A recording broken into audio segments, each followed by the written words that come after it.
Ladies and gentlemen, hello and welcome. This is Challengers Elite Stage 2. My name is Bryce. Joining me here again, because he did leave us for a little while, is going to be Ton. I left you for a week. I'm sure you were absolutely fine without me. You seem to manage just fine. It's becoming a pattern and I don't like it. Well, you seem to manage without me. Andy did a good job by the sounds of things. Hopefully not too good of a job, so I continue to have a job. But other than that, Bryce, yes, very excited to be back here for another season of Challengers Elite. Excited to see how things start to develop. The first one's always one thing. As the season goes on, things start getting a little mixier. So interested to see what the roster change-ups have done and how the season's going to play out. Certainly is. Well, we have a new crop of teams, some new faces, some old that you may have seen before. But we'll be breaking it all down as it goes through. But these are our groups, 12 teams into two groups, Group A and Group B. Ton, which group are you favouring? To be honest with you, I think Group B is probably a little more stacked. Noctem Esports, I'm curious to see what those guys are going to do. There has been a big roster change-up. We'll probably talk through some of that as time goes on. But Team Notorious obviously going into that group as the favourites. Yeah, look, there has been some big changes. We're going to try and see where everybody's kind of balancing themselves out as things go on. But I think Group B looks a little stronger to me across the board. Group A, maybe a little bit more top-heavy. Well, we'll see as these teams move forward and try to make a name for themselves into this one, of course. Nothing is quite written yet. The only thing we do know, of course, is that all these things will be playing out over the next couple of weeks for us. But speaking of playing these games, here's our schedule. So far today on Alpha Stream, you'll get Noctem Esports versus Disworld. That's Team Twisted from last season. A little bit of a roster change if you don't know. Then we've got BBHH versus Katana Gaming coming in our second slot in round 2. Then we'll take a little jump across the pond and it'll be Omid Brooklyn versus Cabal at 18 EST, and then Law Gaming versus Luxury Exotics, which does sound like a car brand near me. But that's all coming up on Alpha Stream, Tom.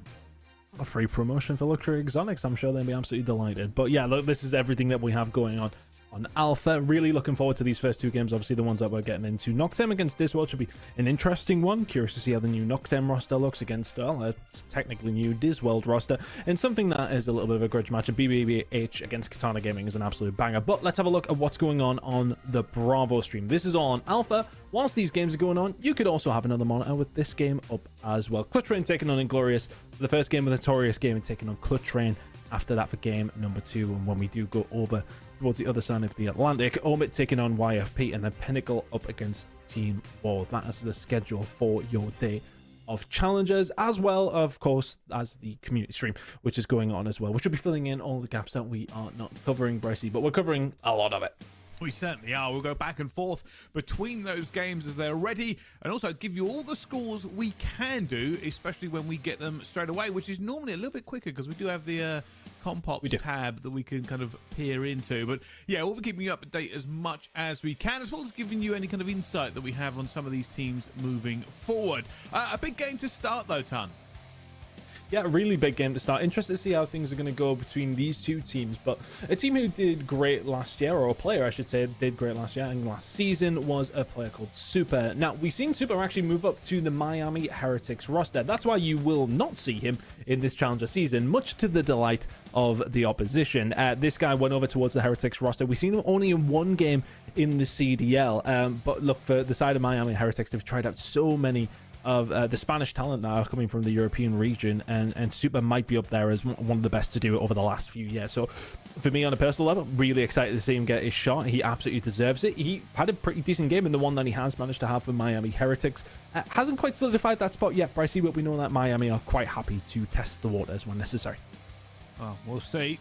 Wishing him all the best. Certainly put on a bit of a show in the game. He did play, of course. Yeah. All not over for him. Has moved to North American Challengers. So we've been a little bit robbed here in Europe of his talent in both ways. But we'll see how he gets on, and we do wish him the best. But maybe not the only player we'll be talking about moving on upwards. We've said this many times here. There is certainly European talent that has been in the CDL and will return or be a new player to grace our screens. And, well, this will be the place that you find them. This is where players come to get scouted.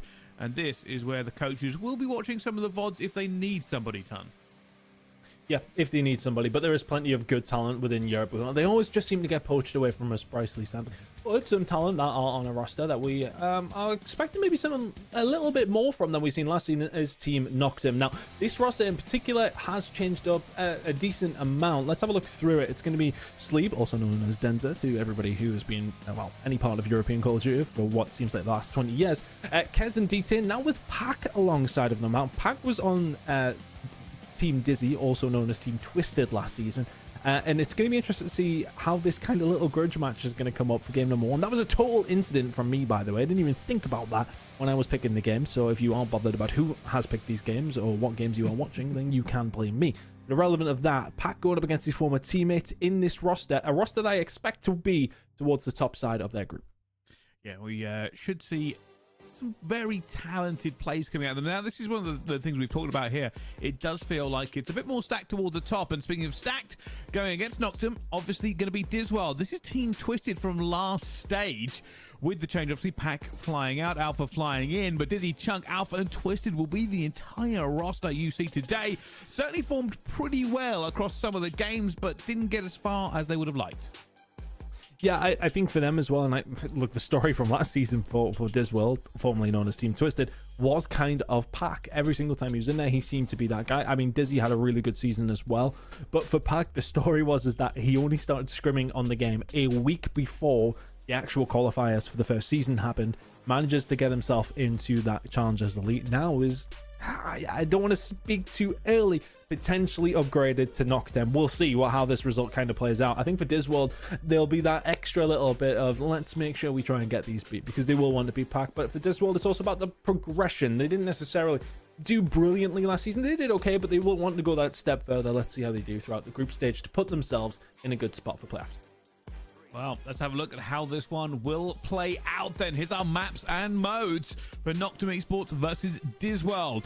We're going to start off with a Vault Hardpoint, then a Red Card Search and Destroy, then Protocol Control, then a Hacienda Hardpoint, and a Vault Search if we get all the way to Game 5 ton. Yeah, interesting maps. Just having to look you through, really. I mean, for Vault Hardpoint, nice and fast. Think of the SMGs, think of those players who are going to cause havoc where needs be. Protocol Control, obviously very attack heavy. We'll see how things are going to go down for both these two teams, though. It's two new rosters. We can't delve too much into which way we think it's going to go as based on the maps. If we were talking on paper, though, Brycey, Noctem Esports will be my favorite for this game. However, I would like to be pleasantly surprised as well. Let's see if Dizzy and the boys can turn up against their former teammate. But for Noctem, a little bit more experience on the roster. We've had, actually, for European challengers, I want to say, quite the roster mania. There's been a lot of changes come through, especially in the mid-pack teams. So let's see if any of those mid-pack teams have made that right decision to make themselves more than that. Well, let's find out for Noctem if they can go and make that jump, or if Disworld have actually benefited from Pack leaving. Well, we'll certainly find out. Of course, for both these teams here, this isn't going to be the end of the road. Just a reminder, we don't really start talking about that until about week 2, when you really do have the important games when people are trying to qualify. But this is more of a marathon than a sprint under full tournament conditions. So not only is it good practice, but hey, a win will still get you a little bit further up that leaderboard and a little bit closer to playoffs, where everybody will hope to be. But truthfully, between these two teams, I don't know which way I'm leaning. I think you're biased. I think you know which way it's going. I think it's just because Dizzy's your pal. That's what I think. Hey, he's always a good guy. But I don't know. I think it's going to be more difficult than you actually think. Realistically, both these two teams are very talented. They've both got expertise in depth, I would say, and considering just how much work everybody's been putting in between stage 1 and stage 2. I think it's going to be a close game. You've got to remember, stage 1 happened not too long after the start of the game, essentially, where everybody's had their break and they've come back into it. This is now, people are very well versed in everything that should be happening. Even the pros now are on the new patch, so players will be kind of keeping an eye on what they've done with the current meta, because it was the case last stage that essentially the challengers players and the pro players were playing on different patches, which meant you couldn't really steal some of the strategies from the pro players. Yeah, I think that is influential, especially if they're watching how it should be played to a certain degree. And that's no disrespect to any of the challengers teams, but I mean, look, these guys have got coaches, they're making developments, you know, they're getting better outside of maybe one team in particular. But other than that, you know, things have really developed in that side of things. Teams are getting a lot better, a lot more I want to say knowledgeable. So let's see if that is going to bleed down in a certain kind of direction. But yeah, I'd be interested. I think Noctem definitely have somewhat that team on paper that we expect to maybe push on. I think Denza's always kind of in and around the mix, isn't he? He doesn't mess around with teams who are not going to be necessarily up there. But again, to kind of go to your point of like, okay, this is week number 1. There's plenty to come out. I think both these two teams will be fighting for similar spots as well. So I love that we've got a pretty important game for both these two teams to try and kick things off here. So interested to see how it plays out. But as are things always in Call of Duty, we had a little bit of a lobby drop. So we will be jumping back into this one momentarily. But Vault, Red Card, and Protocol are what we're going to see irrelevant of how things go down. But Hacienda Hardpoint coming up for map number 4. So I want to say, you know, it's a pretty similar Hardpoint in a certain kind of way, very fast paced for both these two teams, and well, one slow paced search and destroy, and then Vault on its own as map number 5, which is always an interesting one. Protocol Control, though, of course, we're starting to see teams win out and attack a lot more now as well, so that's going to be an interesting one as we see that go down. But I'm going to look at the bans to see if there's anything particular that I'm sort of leaning towards. Big and not Hacienda fans if you're on Noctem by the looks of things. Search and Destroy and Control out of there, but we're not going to talk about Hacienda too much because we have a Vault to load into. Hardpoint coming up between these two teams. Map number 1 of Challengers Elite Season 2. And I think, Bryce, you know, we've spoke about this in previous seasons. I mean, we've been covering Challengers for what is... It's a long time since they existed, pretty much. And yeah. At the same time, you know, we've seen so many times that first season, that one team will come out, get ahead of the curve, but then once everybody kind of settles into it, it really does become a little bit tighter. So that's what we're hoping for this season. We certainly are. Well, let's kick it off. It seems like this lobby has stuck, and we should be getting into the game. Everyone's running forward. That's always a good sign as they head towards the P1, but who will get the first kill of this day? I mean, say who gets the first kill of this stage, and Pat gets a team kill. Maybe, just maybe, he's playing like the secret agent against his old team. Hopefully that's not the case, though. I can't imagine that allegations of match throwing would be great from one of your casters, and they kick things off in the Challenger season. Of course, that's not happening. But here we are, Noctem taking up his world. Station coming in. This is nice movement by Pack, actually. Thinking over this P2 rotation, they did have these spawns. They'd like to get them back. Alpha making his move round there. Pack will fight over this, but that initial time, 15 seconds, going to go over towards Noctem. Well, just holding it at the moment. A little bit of time, but the setup, Disworld is locking in. So got to be a little bit careful here, Tom, because a few kills, a few players on the back, and Chunk will go down. Keep an eye on that spawn. That's a huge kill from Dizzy to lock it back in for just a few more seconds. Yeah, massive gunfight, not a favourable one that he somehow manages to win. So, now looking at the minimap, Noctem going to find a way through. Well, Pack has had an absolute stormer. Outside of killing himself with a grenade at the start of the game, he's having a really good map so far. He's trying to stay alive. Some good shots onto Kez. But there's up one inside the point. The pressure's going to come in from the backside as well. Pack again surviving though. He's having an all-timer to kick things off here. 7-3. Fantastic start for the side of Noctem. They'll find a breakthrough. 25 seconds to play for here over towards P2. Looking like it's all going to go towards Noctem. He knows exactly where these spawns are going to be. This is difficult for Disworld to get out of. Obviously, that scrap time is not even that viable for him to go and get. They get a few kills into the kill feed. And while they head towards P3, which can be difficult to lock down, they are covering the lanes at the moment. Big gunfights will go their way, though. So they will have time to get a hold of P3 and probably more importantly, hold down the side of the spawns for P4. That's going to be coming up. Twisted now trying to get the cuts very well read on the spawns. There's your second as well. If you can get out of dodge with those two, that would be brilliant. To get a third, better. Not going to happen. Then we'll shut him down. So making some inroads if you're knocked in, but that 4 down's probably going to cost you minimum 20-30 seconds there. By the time they get themselves back, if they can get into the point, you've got to try and cut them down. They've done that well. And Denzel will find 2, and the break is coming.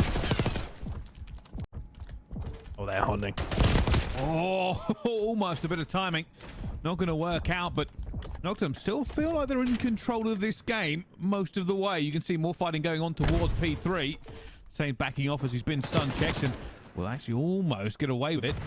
Not quite. Now, this last 13 seconds, we'll go over to Diswell, but it's all about this break. Noctem, as you can see, it's break the map. They're going to try and lock it down everywhere they can. I mean, Noctem did a really good job. They knew that Dizzy would be holding up here. They pushed him out. And they have managed to keep a hold of the spawns. If not momentarily, they do get flipped, though. Those couple of kills that come in towards that side make the difference. Kez can't hit the shots now. Detained. Left all alone. Can find one. Can't find the second. Denza now left on his own to just try and disrupt what Diswell have managed to get a hold of here, which is control of P4. 40 seconds to play with here, but the pressure is coming. Oh, Dizzy trying to just hold on here, and Alpha trying to get away isn't going to happen. That's a very good break by Noctem to break straight back into it. And now you can see Diswell. It looks like they're going to try and get back across this one more time, but they don't really have the position to do so. I think if Dizzy doesn't win this gunfight, they may think against this idea, but that might encourage them. 14 seconds to play for, though, and it does look as if they are just going to bank this one down. And so now just trying to get Mixie over towards P1. But after one rotation of hills, it's a chunky lead for Noctem, but not out of the realm's possibility of a comeback yet. Diswell. I think for the side of Noctem, actually, I want to say in the slaying department, they did actually slow down a little. They came out really, really hot, found that break over towards P2. But for Diswell, finding that 4 down over towards P3 really did give them a good chunk of time. Pack. Oh, his pants around his ankles after that one. Twisted just gives him the slide through, and oh my goodness me. Not a gunfight you want to lose up against your former team, but here we are, looking over towards P2 now. It's Twisted, trying to find some kills towards this backside as well, trying to get themselves back into this game. Multiple players are here, not able to get that next gunfight, because they want a little bit of the scrap time to even it up. With the spawns flipping, just trying to hold on and not able to get anything more going. Dizzy stays alive, tries to turn and burn Detain, and it is just trade after trade on P1 as both teams continue to go to war, but this is now all about P2. Yeah, it was some good time from him as well, to be honest with you. Dizzy himself having a really good game, sitting at 15-8. Went on a bit of a spree. At the end of that first rotation, and they'll find the gunfights, and all of a sudden just find the spawns. They've ran through them there, I see. And that is everything now held down.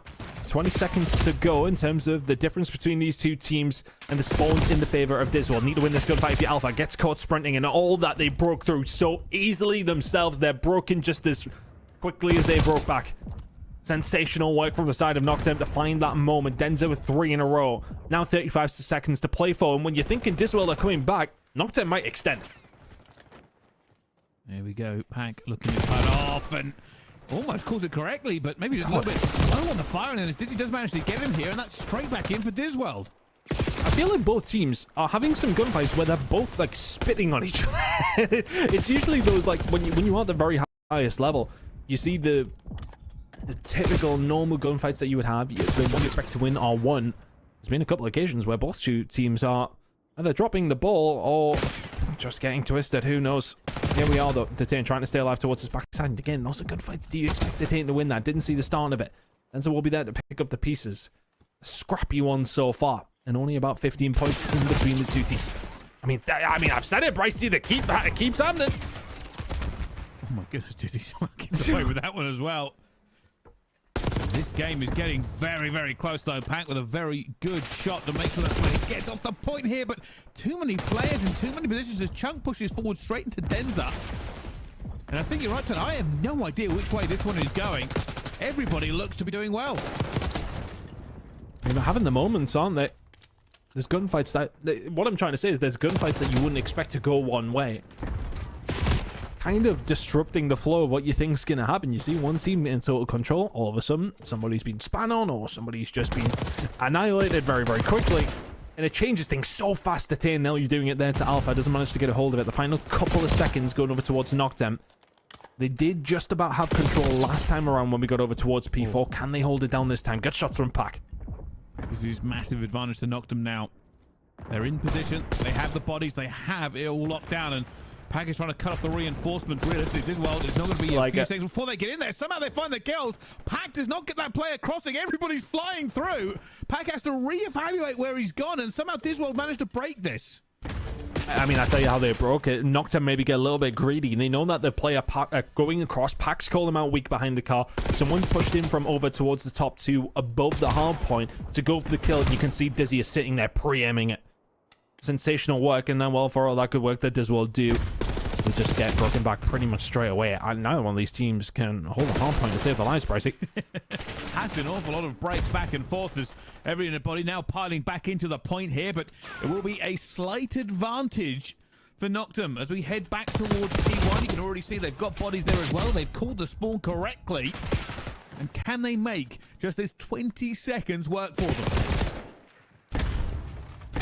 Any time is good time at the moment for Disworld. Any sort of advantage you can take away from a hill, you will take it. It's not even a 20-point game. How on earth is this close? It really has felt like both these two teams have had massive opportunities to put up big time. They just haven't taken them with both hands. Finds 2 in the middle of the map. Zane can't answer back with a second of his own.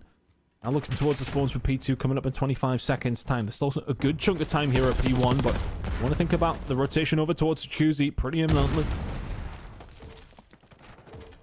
Trying to get this desperate just to get a bit of scrap time and get through it, but Disworld have done very well on P2 over and over again, and they will be here for this. Now, while they are behind, if they can hold it, it'll put them in a commanding position. But saying so and doing so, very different things. Yeah, I want to say that maybe Pat gets a little bit... I want to say it's tentative play. He's come back to try and help his teammates solidify that 15 seconds over towards P1. Would it have been better to maybe just try and put the pressure on over towards P2 potentially? Could be difficult now as that's a 4 dead Disworld with 45 seconds to play for here. Over towards Jacuzzi, you are only 5 seconds or so behind. In the lead by a... well, very good amount at this stage in the game if you can manage to hold this down. But as I say that, time and time again, gunfights that shouldn't be won get won. Park and Co working really well along the pool side. Everybody dead. Only one player spawned towards the back. I'm not too sure if they'll read this. He's given his position away here. Does he has other players with him as well? It's a hard hold for Noctem. 20 seconds to play for. Oh, Chunk getting 2 hits. Another squeeze because on Data knows he's got to look both ways and too many bodies to shoot. And Detain desperately firing. There's going to be a team kill. And he still stays alive into the point. Reinforcements coming through. It falls apart for Disworld. And Noctum will hold it down. And what could have been a disaster gives them over the 200-point mark. Yeah, split spawns causing absolute havoc there in the end. Disworld will just about hold on. Shots from Detain now as we start to look over towards this next hill. Bigly not a hill you can get a good amount of time in, and well, Detain won't show exactly why. You can be shot from here, there, and everywhere. Back trying to hold this down. Importantly for Noctem, they do have the side of the map that you want hold of as we go over towards P4 here on this 3rd rotation, but 35 seconds to play for. Any time here is super valuable, especially for Noctem. They're starting to close in on 250. And they're bleeding him. You can tell Disworld just a little bit frantic now. They know they need to get into this and contest it. Because it's not just P3. P4 is calling and they do not have the spawn. Disworld players are giving this up. They are going across here. You can see it's going to be Dizzy who's trying to get through. Can he find the gap? Fighting at long range. Finds one. Has to hold though. This is a nightmare for him. Basically alone and outnumbered. I mean, I think if you're knocked in, you got to read that. Either way, they're holding it. Pack will find one after Dizzy does get taken down eventually by Kez.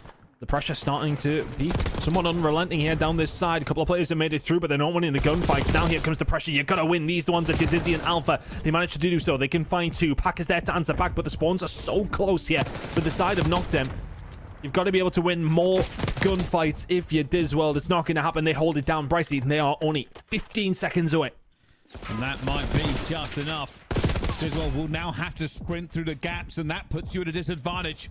Everybody on Nocturne will be holding an angle, and over again, Disworld drops. Denzel will find 2. It is shooting fish into a barrel, and Nocturne Esports will win the first hard point of stage 1. Sensational work. Came out the gates pretty much in the lead, and I don't know if Disworld ever really regained it. It felt like they were pretty much in control of the majority of the game, Nocturne, but it was very close throughout. Just a couple of decisions here and there, I want to say, for Disworld in terms of rotations coming in, and it just felt like they really struggled to keep a hold, and the difference was at the end, Nocturne got a hold of a hill, and they did actually hold some good time. Getting some decent time at P3 is never a bad thing either, so good job from Nocturne. I think both two teams, though, we need to sharpen up on their holds. That was a mixy one. Yeah, I think that's what the kind of it boiled down to most of the way, is that nobody was having very, very good holds. For Disworld, it seemed to be better at P2. For Nocturne, it seemed to be better at P4, but nobody clean any of the way through. And I will say, apart from the fact that Disworld came back very, very close into it, Nocturne did feel in command, I'd say, for about 65% of the game. It was difficult, wasn't it? I mean, it was pretty close all the way through, though. just not able to quite get it over the line. But it does offer hope towards them, I suppose, for another hardpoint. If we get there, it is just a case of seeing what you can do. But S&D now coming up. Change of pace for both these two squads. And a massive change of pace, actually, as we go over towards red card. See how this one will go down. But a good map number 1 coming in from Noctem. They take this one away, and there is your scoreboard for the end of the game. And here is how the rest of the series is going to play out. Red card, search and destroy. Protocol control. If we need it, Hacienda and Vault will close this out for maps 4 and 5. That's a comfortable one in the end for Noctem. Just felt like just the end of the game. They started holding maybe a little bit more. I think it was an awkward one. It was just, as I said, it really felt like both these two teams were in control of certain points, and maybe until the final rotation never really held it. You know, I think you can see on that P3, right? You knew that when Nocturne were getting a bit more of that time on the P3, Israel were worried about it. They knew they needed the time, but also the rotation. They were getting neither, which meant they had to kind of overextend a bit. Dizzy went all the way around and would have had to make a massive hero play towards it. Was going to be outnumbered the entire time, made the first kill, was hoping to stay alive long enough, but you're fighting from the back foot, right? The problem with that is you're always going to need somebody to trade, and it's not really a hardpoint that's always the issue, and it's more, to explain it better, it's kind of like with an S&D. If you put yourself in an untradeable position, you're not playing the odds. And truth being told, he had to do it. Dizzy had to go for it. But because you're on that back foot, you have to overextend and hope that you can beat those odds to get that play made. Now, the problem is not the play. The problem is the fact that you've had to make that play in the first place, right? You're that far behind. P3 has not gone well, and it means you can't put pressure on to where you want to try and push through into that P4. Yeah, it does make it hard. I mean, look, you know, when the other team break 200, you're not far away, but it always feels like a bit of a gut punch, right? You know, you're getting towards the end of the game. You can't necessarily make too many more mistakes. You need to make sure that you're getting scrap time and rotation. It makes things so awkward, especially to where you mentioned P3 to 4. You have to fully commit to something. Never felt like they did. But red card, search and destroy. Let's see some commitments towards some bomb sites. Imagine both these two teams will be well practiced with each other at this stage on red card search. And then protocol control, obviously, as far as control maps go, very attack heavy.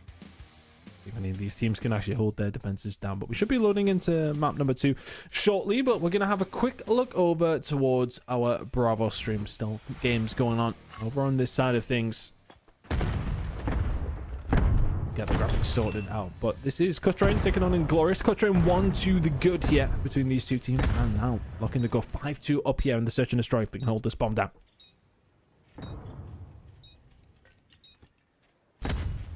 Klausy looking for Brian, going to be sitting on the point as well. Or finds one, but with the benefit of twist, it's a difficult retake for them. Brian finds the second, and well, there'll be the third, and down goes the last one, and easy in the end. It's always a little difficult when the bomb does go down low in the vault. It's just such an issue to try and get a retake. If you don't find a first blood to maybe give yourself a little bit of an advantage, then it becomes not impossible, but just improbable. 5-2 now. Cluttrain going nicely here up against Inglorious. Curious to see how Inglorious can actually do this season. Not necessarily the best of times in season 1, but have managed to get themselves back in Cluttrain though. For these guys, again, it's for them trying to make that extra step. So far so good for game number 1 though. Aiden trying to hold this down, needs to win this gunfight, does so. Can he find the second? Not quite. For Broner's there for the trade. 3 versus 3. Magic's waiting for the push.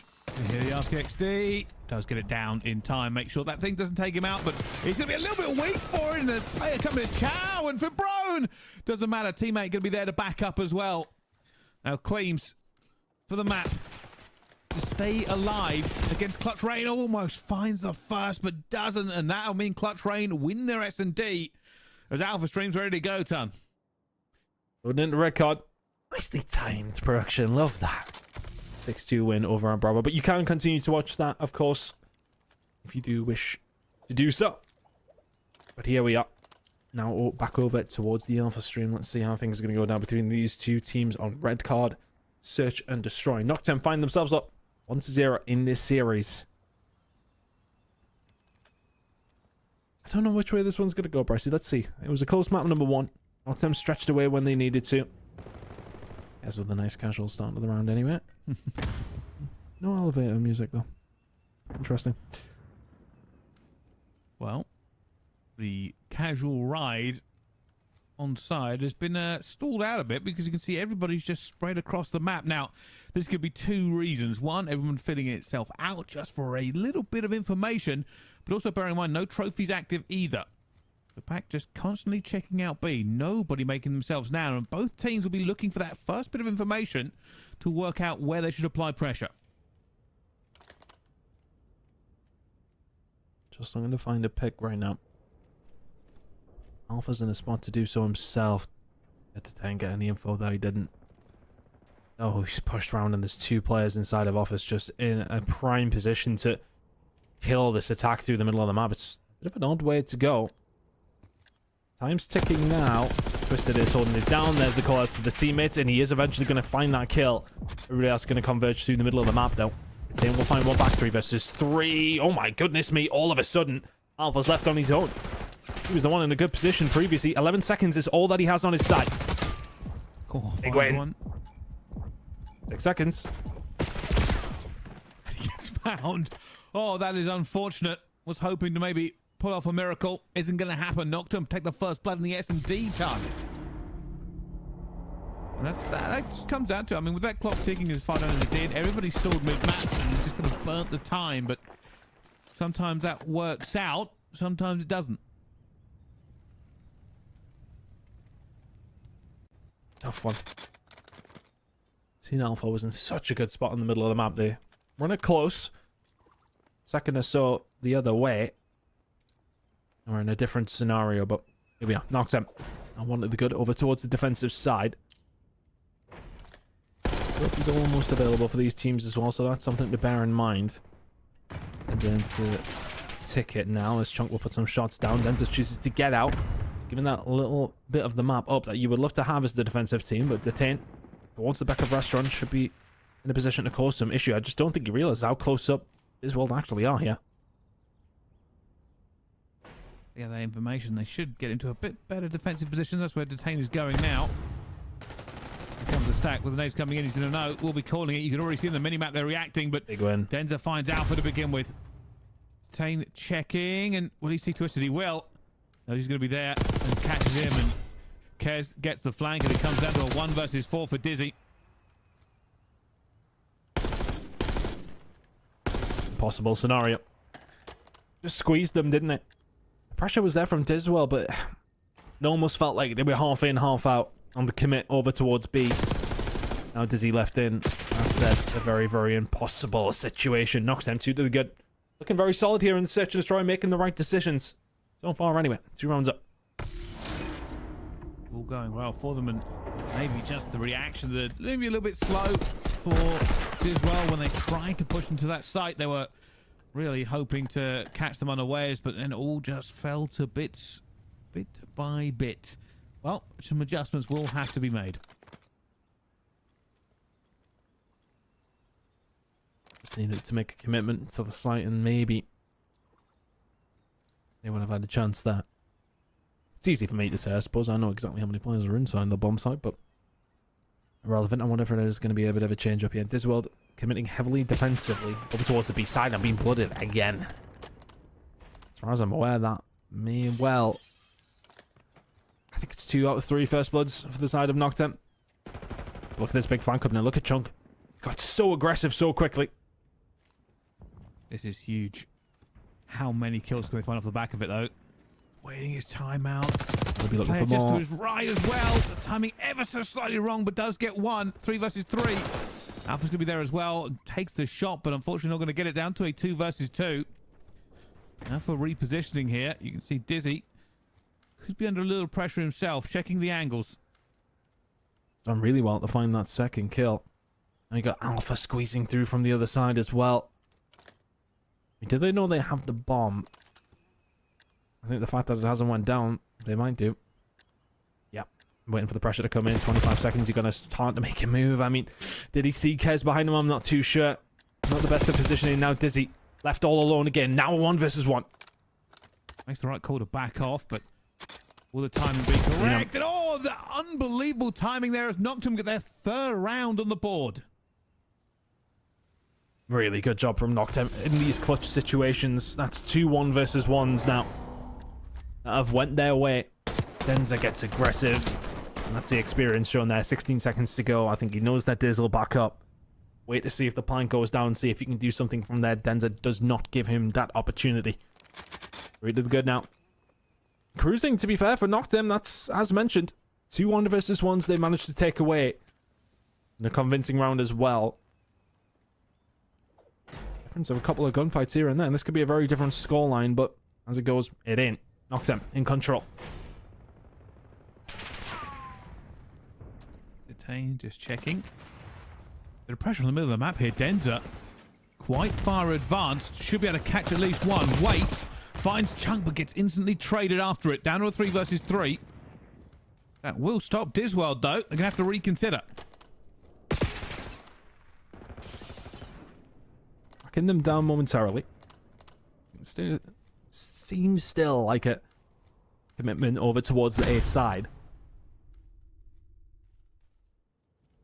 Flank starting to materialize here for Detain as well.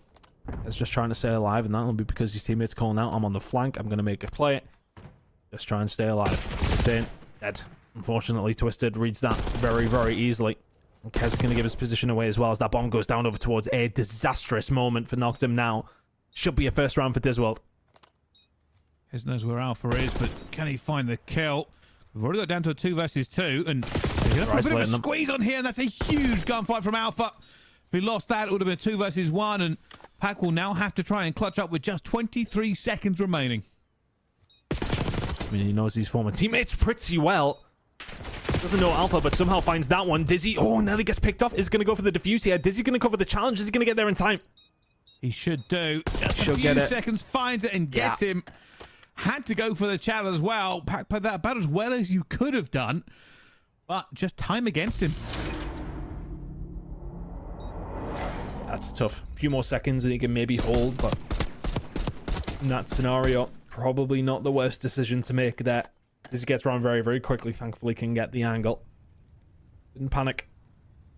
I think it's very easy to stand there and just try and spray your bullets through the wall, but chose not to do that. 3-1 to the good now. Disworld getting themselves on the board. I think it was, to be honest, down to Twisted just holding that flank. The Tane comes around from behind and he is, I mean, even deeper into that top walkway, and then all of a sudden, very, very difficult from that position for Noctem to close that round out. Offensive round now for the side of Disworld. Noctem, a slow, passive approach to this one.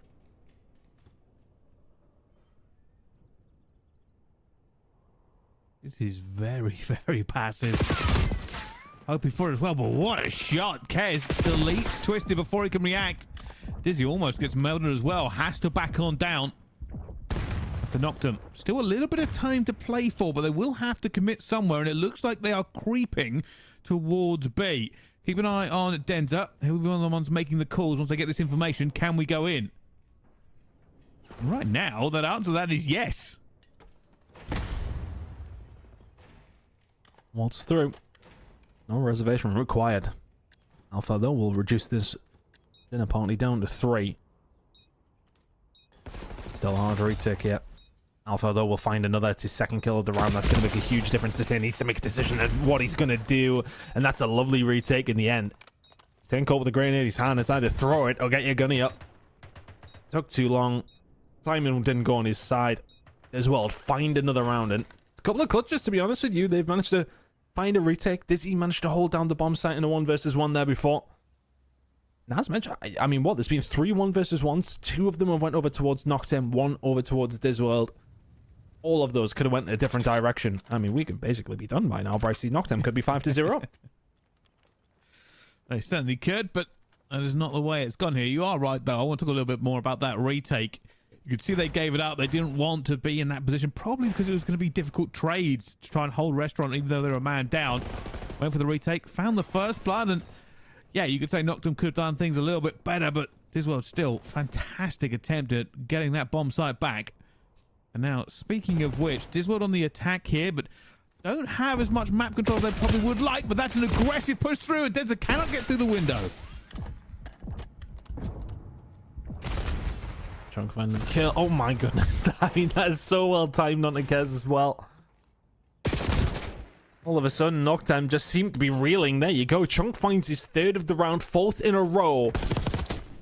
And Pack, former teammate, is there to, well, not give him the ace. He'll give it over towards Alpha for the final kill. Disworld bring this one back. 3-3 now. Felt like Noctem were in complete control, Bryce. Here, it's folded pretty quickly.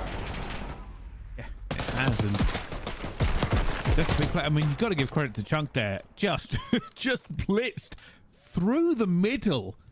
And there were players there waiting. Somehow found it. And we'll talk about that grenade timing, but it opened up the map. They found a gap. And that's what you've always a little bit worried about here on S&D. Is you know where your teammates should be looking. You know what you should be covering. But nothing is ever perfect. And that time around, it got exploited. They won the gunfights and they got the round.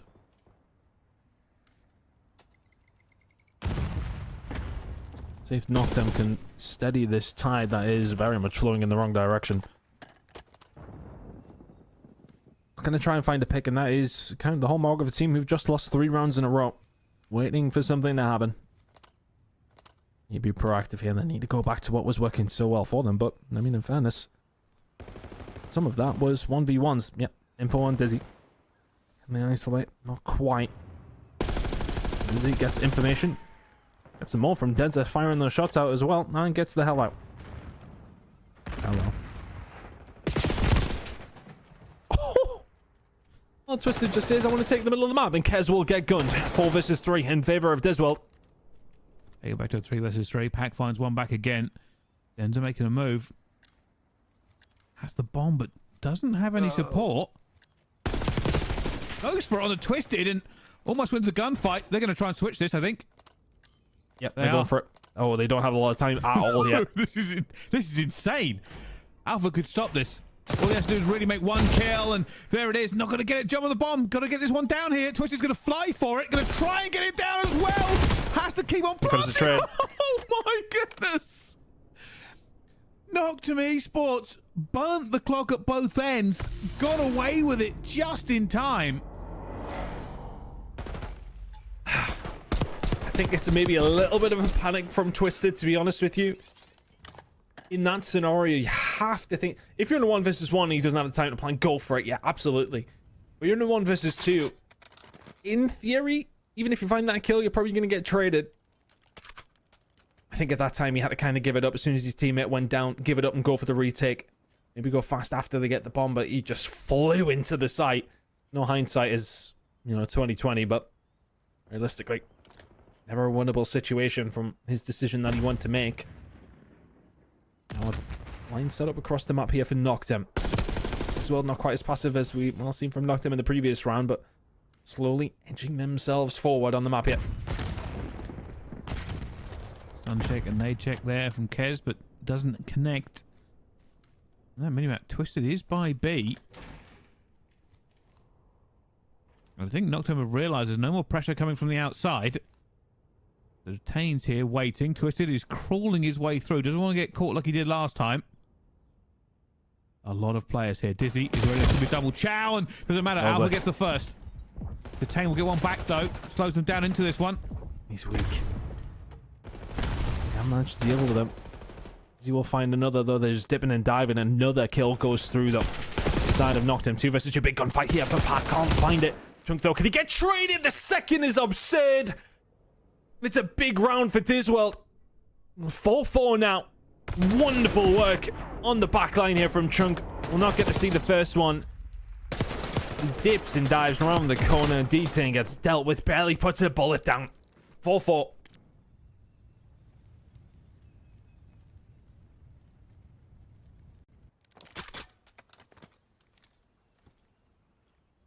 Wow. Here we go. Everything still locked up between these two. Noctem had a great start. Disworld having a great, I'd say second half, but it's not. It's like the second third. Chunk has been a catalyst for some of these round wins. However, that nade check could cause him issues, but he's found the player. He's worried, though, about pushing out here, and he will call that out. Twisted will pick it up for him, Tom. They didn't know he's still here, though. That information can kind of get lost in the sauce a little bit, can't it? And all of a sudden, you know, you have to yourself flank, see you later. Pack, never mind. It's a little bit fortunate with his own slide out, but he definitely won't be expecting 2 more players push from behind. That's exactly why Dizzy is making a lot of noise here.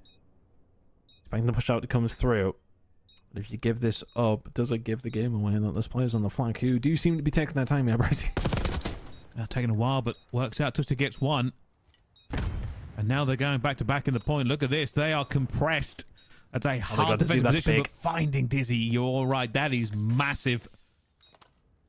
22 seconds. Oh, he's reflanked. He's reflanked. Pack's playing an absolute blinder. Reflanks to the on the map. 1v1. Alpha. Looking. Will have to commit and find the player as well. Oh, he could have played time, but gets found. And unbelievable there. Alpha gets it. Oh, my word.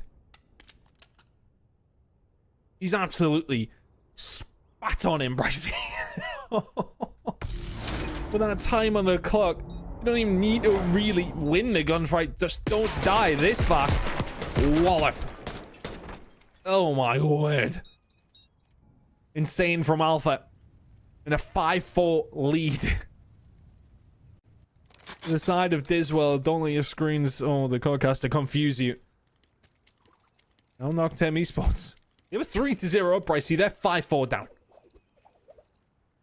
Outrageous plays there. Just when we thought they'd burnt too much time, they find the kills. Noctem, surely going to go down here. There's players all around him, somehow still alive. Down to a 3 versus 3. Kez will find 2, though. Trunk's going for this. This is aggression personified. He's done this over and over again. He's going to find the player. Find the one, not the second. Here's a team kill. It's down to a 1v1. And Alpha won it last time. It all comes down to this. Neither have much info on each other. Pack's just posted up thinking, is he going to make a move for timing? Did he see him? Yes, he did. It's a round for Noctem and a round 11 incoming. 5-5 now between these two squads. Just get a little bit of timing. Did he see him? Maybe when he just turned round. I'm not too sure.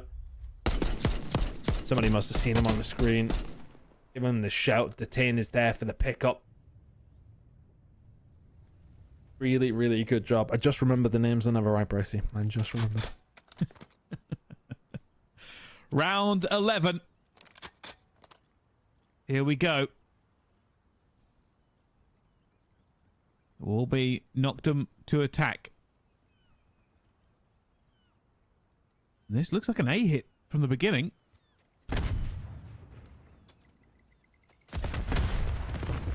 It's a big stack towards the stairs, you know. That grenade might actually do some damage here. Could find some info. No trophies are down. Oh, Kez, you need to find that gunfight. You'd be very tempted to go and have another look, but a couple of players will be out looking around. Chunk will push forward. He will find 2. Denser did find 1 under Twisted. You need to get rid of Chunk. He's causing absolute havoc. Detain's in a world of pain here, though. Left in a 1 versus 3. Not going to happen. Disworld will find the final round. Happens in the blink of an eye. They get the job done. 6-5 the scoreline. Really, really good search and destroy. It certainly was. And yeah, you've got to put some of those players like, I mean, between Alpha and Chunk. Chunk was just so aggressive. It was difficult for him to deal with. And the fact he got away with some of the plays he made, like I said, that shouldn't continuously happen. Like, he went down the middle of the map. He found those 3, just ran into the site at one point and found a player he shouldn't have done and could have had a second. But that puts so much pressure on the other team. And the fact he didn't do it every time meant that Noctem had to guess. They're like, do we play passive and wait for him, or do we kind of just go forward and give us momentum? So it really kind of strangleholds what you can and can't do on the map. Yeah, he was super aggressive, and it was working out for the team. I mean, I think if I'm Noctem, though, I'm a little angry we've lost that one. Especially you think back to, what was it, round 10? Round 9, where Alpha finds that last gunfight. Somehow wins the round for Disworld, sends them into the lead. Yes, okay, we went to a round 11 after that, but would have had Noctem on that point, and then they won the next round. swings and roundabouts. Always kinds of works its way out, you would think, for the team who have deserved it. This was a big round for Dizzy to find. 1 versus 1. Would have been 1 versus 2. A successful one for Pack if he managed to get this defuse. He mustn't have been far away. Maybe a second at best. A good search and destroy. Both these two teams really going at it. Entertaining ones so far, and all tied up, Brycey. It is, and we thought it would be close between them, and it has played out that way so far. It was a small worry, just when we saw how well Noctem could have opened up this S&D, that it could have been a 3-0, but what a fight back, and that was an unbelievable kill for Alpha to get there. 1 second later, wouldn't have made it. The last round just personified the aggression from Disworld. Just a stack through the middle of the map, caused absolute havoc. Nothing Noctem could do. Noctem had played pretty passively on their attacks, and well, Disworld said, yeah, cool. We'll take the majority of the map. Protocol control is going to be coming up next. The series is all tied up. We will be seeing Hacienda Hardpoint no matter what happens now, but I could very well see this going to map 5, Brycey. Protocol control gets a little bit mixy over towards what that final round. Who wants defense? Who wants attack? We'll figure out how things work out there when we get there. But map number 3 can be coming up shortly, Brycey. And this one's anyone's game now. It is, and that's kind of what we expected as well. But we'll find out who takes the lead in this series. Map 3 and all the action coming up right after this break. Don't go anywhere. We'll see you in just a few minutes.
Ladies and gentlemen, hello and welcome back to Challengers Elite. We are now in our first stage of this wonderful, wonderful game. Of course, it is all tied up 1-1 between Nocturne and Disworld. Started off on Vault Hardpoint. Could have gone either way, but Nocturne finished very, very strong. On the other side of it, Nocturne started strong on the S&D, but unfortunately fell by the wayside, giving Disworld the opportunity to strike back. Yeah, fantastic game of Search and Destroy. Comfortable one for Nocturne in map number 1. So we're very curious how the protocol control is going to go. I believe we're going to be loading in pretty imminently. And then we're going to have a Hacienda Hardpoint in map number 4. And we may well get to see Vault Search and Destroy. We thought this would be a close one, Brycey. I was leaning towards Nocturne. They'll be disappointed they didn't take that Search and Destroy away. We'll be looking to bounce back pretty quickly here on the control. But hell of a map number 2 between these two teams. I think there was like 5 or 6 1 versus 1s it came down to, and it really did make a difference. It could have went either way. So here we are into the control now, and when it comes down to protocol, teams are, well, getting a lot better attacking, to say the least. Let's see if that really is going to come to fruition here in EU Challengers. Either one of these two teams really does know how to put the pain down. Let's see. Into map number 3, control and protocol on 1 in this series. Well, let's find out. So far, bit of a slow start from both sides, of course, trying to find their way here, but on the attacking side, oh my god, the player is an absolute nightmare, mate. Evaporated. He's an absolute nightmare. You'll see the defensive teams do this quite often, knock themselves into trips, hold it down from there to a certain degree, but if they start to die in there, then that is where the problem lies. Chunk maybe just getting a little bit too aggressive sometimes, but you don't want to necessarily put a leash on him, do you? Wow, he's having a great time. He's just sitting back waiting for them to come towards him. The pressure on over towards this B side. They're now on the flank as well here. I mean, it's kind of messy from both two teams, and, well, looking out for the attacking side, the team will just about find that one. Life advantage there for Nocturne, and pretty handily. That's a huge push as well. Look at the amount of ticks they're just getting now. Oh, Tain still catches that first play. Going to be weak, though. Run straight into Dizzy. They get them off B here, but A has gone. Will not be a shutout at all. Nocturne Esports had a very good time when they got that first wipe through. This will, though, now going to have to try and focus up. Realistically, you are right. They want to get into that spawn, start kind of ripping the kills to bits. But at the moment, Nocturne still have good map control. Just want to solidify it, though. Don't want anything to kind of slip away here. I mean, you're not expecting Offer to be here either, are you? No, absolutely not. And if I'm the second, no, he isn't. Cadenza will make an inroad there, but you can see Disworld just running kind of past the point here. Time and time again. Position it. Oh my goodness me. This kid's absolutely cracked out of his mind, Brycey. I was winning some of these gunfights. Too weak to take that one. Pack will deal with him. 13 v 12 in the lives department. Not a bad defensive round from Disworld, this. This is what you don't want. You have to clear out your lines. Nocturne will be looking for that. They know there are going to be players in the corners waiting for kills. You can see them stall on the minimap. They are looking for it. Twisted, being patient. There you go. There's the first one. They check the corner. Doesn't matter. He will now reposition and force them to look again. This is exactly what Disworld want to do on the defense. Twisted has been found now. Nades flowing from both directions. Another nade. Takes another little bullet. It's still alive. It just causes so many issues. That's a big win. That's a huge win, actually. Gonna alleviate some of that pressure. This will have had some time just to, well, batten down the hatches. I said that Chunk's gonna be dealt with. Dizzy's gonna be dealt with. And now Alpha left all on his own. Pretty much needs a 1 versus 4 to stop this B control rattling up very, very quickly. Finds one. Not gonna get the second. Looking for it, and Chunk for the rescue. And that'll probably be it. They'll just watch every single angle now, but benefit of Nocturne, at least they got 5 ticks, Tom. Yeah, but you expect to win your attacking rounds, is all I will say. Nocturne now just trying to throw themselves to the wolves. Yeah, okay. Nicely done. This will hold the defense. Now, can they back that up with an attacking win? No. The potential to do it.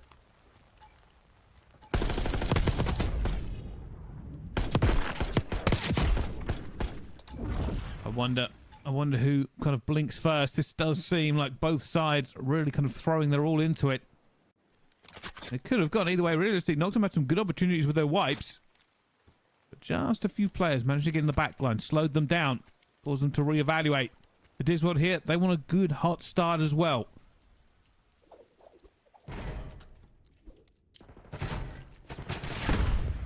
I think it was just about Disworld getting themselves in a good position defensively. They really did get a lot of control around trips. Chunk having a hell of a game. These are usually right after round number 1, but it's when you get into round number 2 as well. The statistics sometimes go out the window.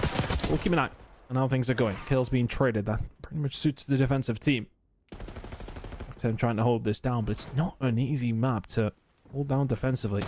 I like Noctem were really in control of that attacking round until they weren't. So let's see if that rings true here on their own defensive side.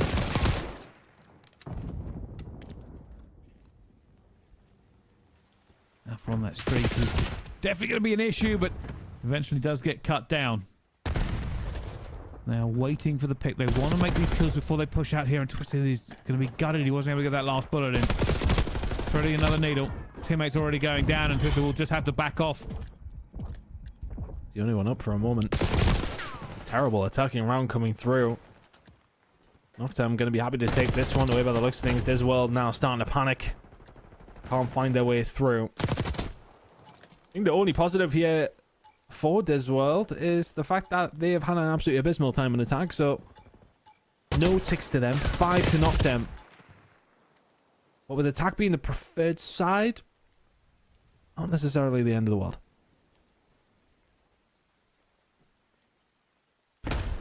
Well, let's see, because that could prove influential, but this is kind of what you're supposed to do here if you're defending. Just keep getting those kills, keep staggering the players so you can't get that concentrated push. And the entire map was locked in, and you're kind of torn two ways. You know you need to be aggressive and get there with your teammates and kind of get out of spawn, but if you don't clear spawn, you end up losing too many bodies.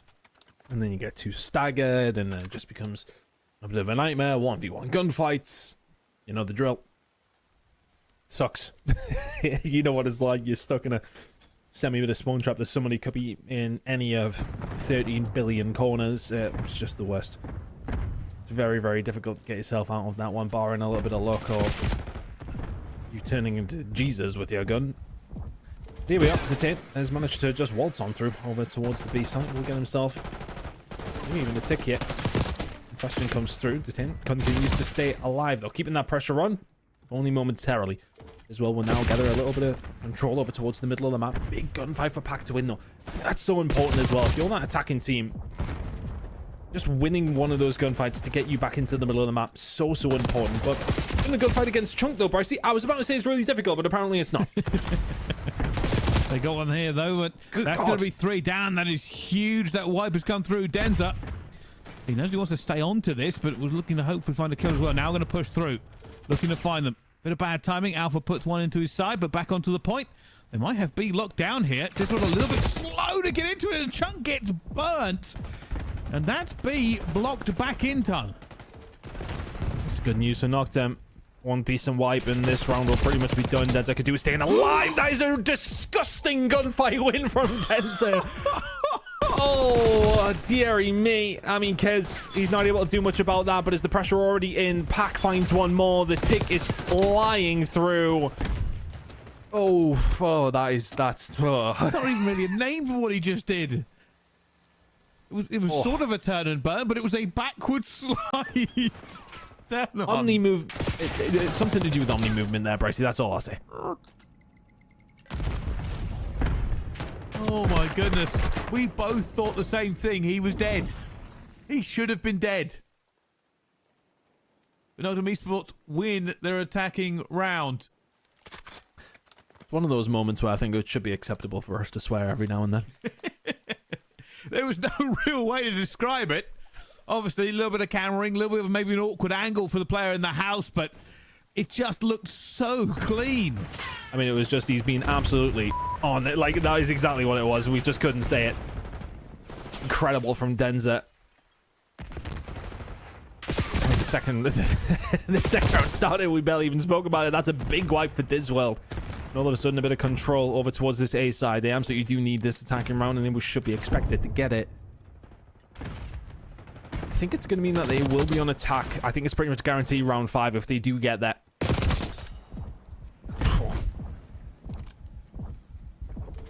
I mean, they're attacking on both fronts here. This is pretty much done, Brycey. Having a pretty good time, Dizzy.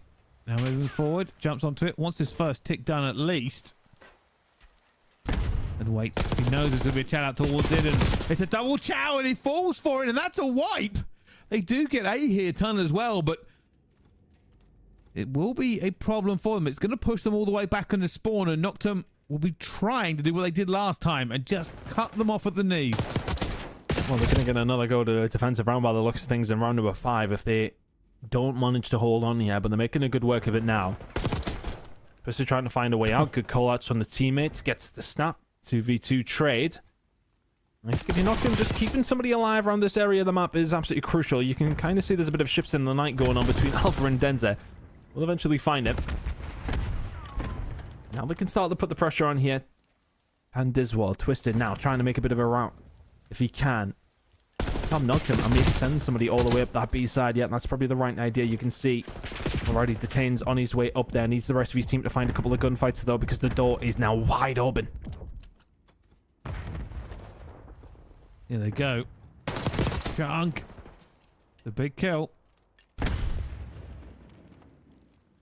have no idea every single time how I watch this man have a gunfight, how he's only 19 into it. Yeah, I keep looking at the score as well, going, it feels like he's everywhere, but at the moment it seems that this game has kind of slowed down the pace as everybody tries to get it. It's a big kill from Kez as well. You remember, Diswell is the team that really has to make the difference here. They have the advantage in lives. Big. Do have the advantage in lives, and now in positioning as well. There's 2 players in trips on the side of Noctem, but everybody else on their way on the other side of the map. First tick coming in very, very quickly. 2 players inside this point. It's climbing ever so fast. Pack will find one at the chunk. Here comes the collapse. You got to win this gunfight if you're Twisted. Kez can find another. They just picked them apart. 8v8, my word. 7v7, 40 seconds. There is still time here for Diswald to get away back, but the problem is they've got to dot their I's, cross their T's. They've got to check their corners all the way there. 30 seconds to go. They find one gunfight. Noctem, it's guns up. Hold tight. Diswald have got to find a way through. Kez looking for timing here, and that's He's probably got a bit of bad timing. Oh my goodness, every single time he needs to find. There are players everywhere, Kez. He's looking for them. He got himself in the position, but it's not going to be good enough. That will be stopped. Finds Dizzy, though. Knows there's going to be a player close. It's a 4 versus 5. Detain flies, but goes down. A 3 versus 4. And Alpha. Oh my goodness, Alpha with the slide out. Pack's going to go down as well. Alpha has just gone God mode on that B. Took down every challenger, and we're going to a round 5 because of it. Wow, I think you should all say thanks to whoever picked this game to watch. Wow, dearie me, Alpha. We get it in the best play as well. Knows this one coming in, expects the push from him. Must have got a call from his teammates. There you go, we'll have you as well. Yeah, we know where you are as well. Nicely done. Pack will get taken down. There's the round. That's outrageous, by the way. To get 3 kills on that point. Every single kill he needed, he found. Incredible from Alpha. 23 and 13. And now another attacking round heading their way. They should be favorites now.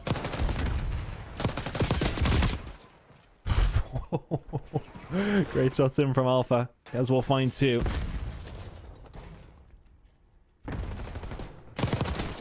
Well, it all comes down to this, and I'm telling the truth here, Tone. You can't say either team doesn't deserve it. Yeah, I mean, look, I think for this world, what did they manage to find a defense and an attack? Dizzy doing some good work. Will eventually get taken down. The player behind is Denza. He's going to slow it up. Chunk not in a bad spot here now to maybe cause some issue. Denza still putting pressure on as well.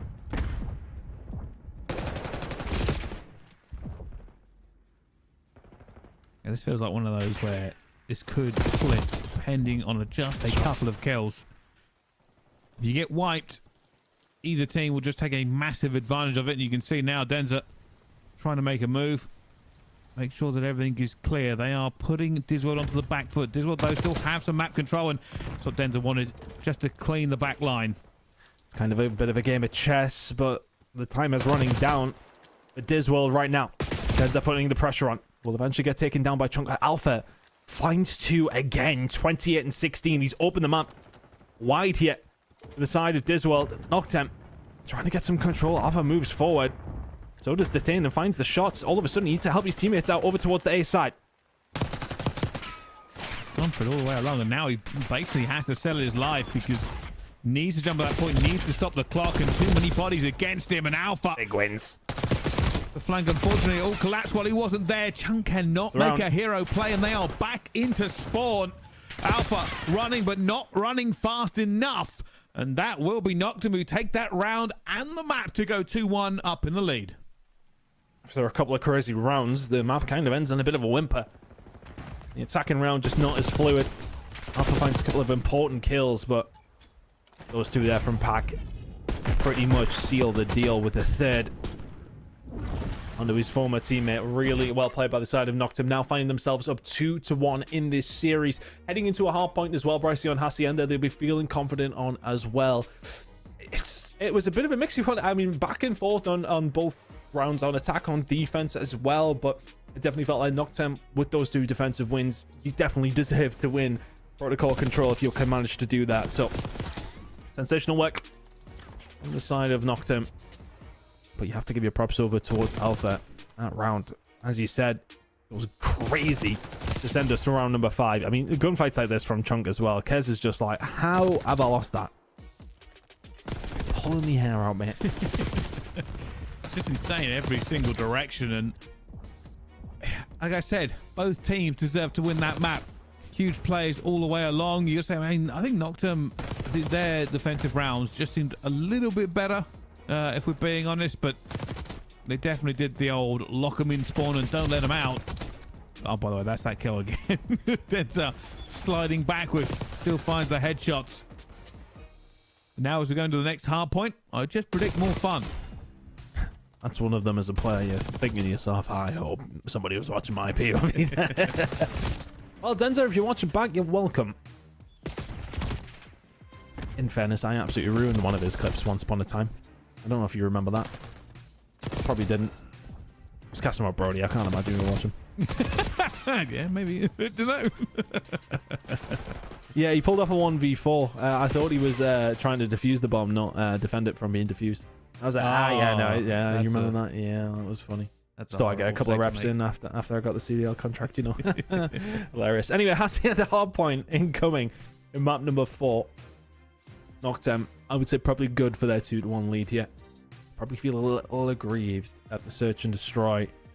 But comfortable map number 1. Really good job in map number 3 to manage to find 2 defensive wins on protocol control. And now we're over towards a Hacienda Hardpoint. It feels like their series to lose now, Brycey.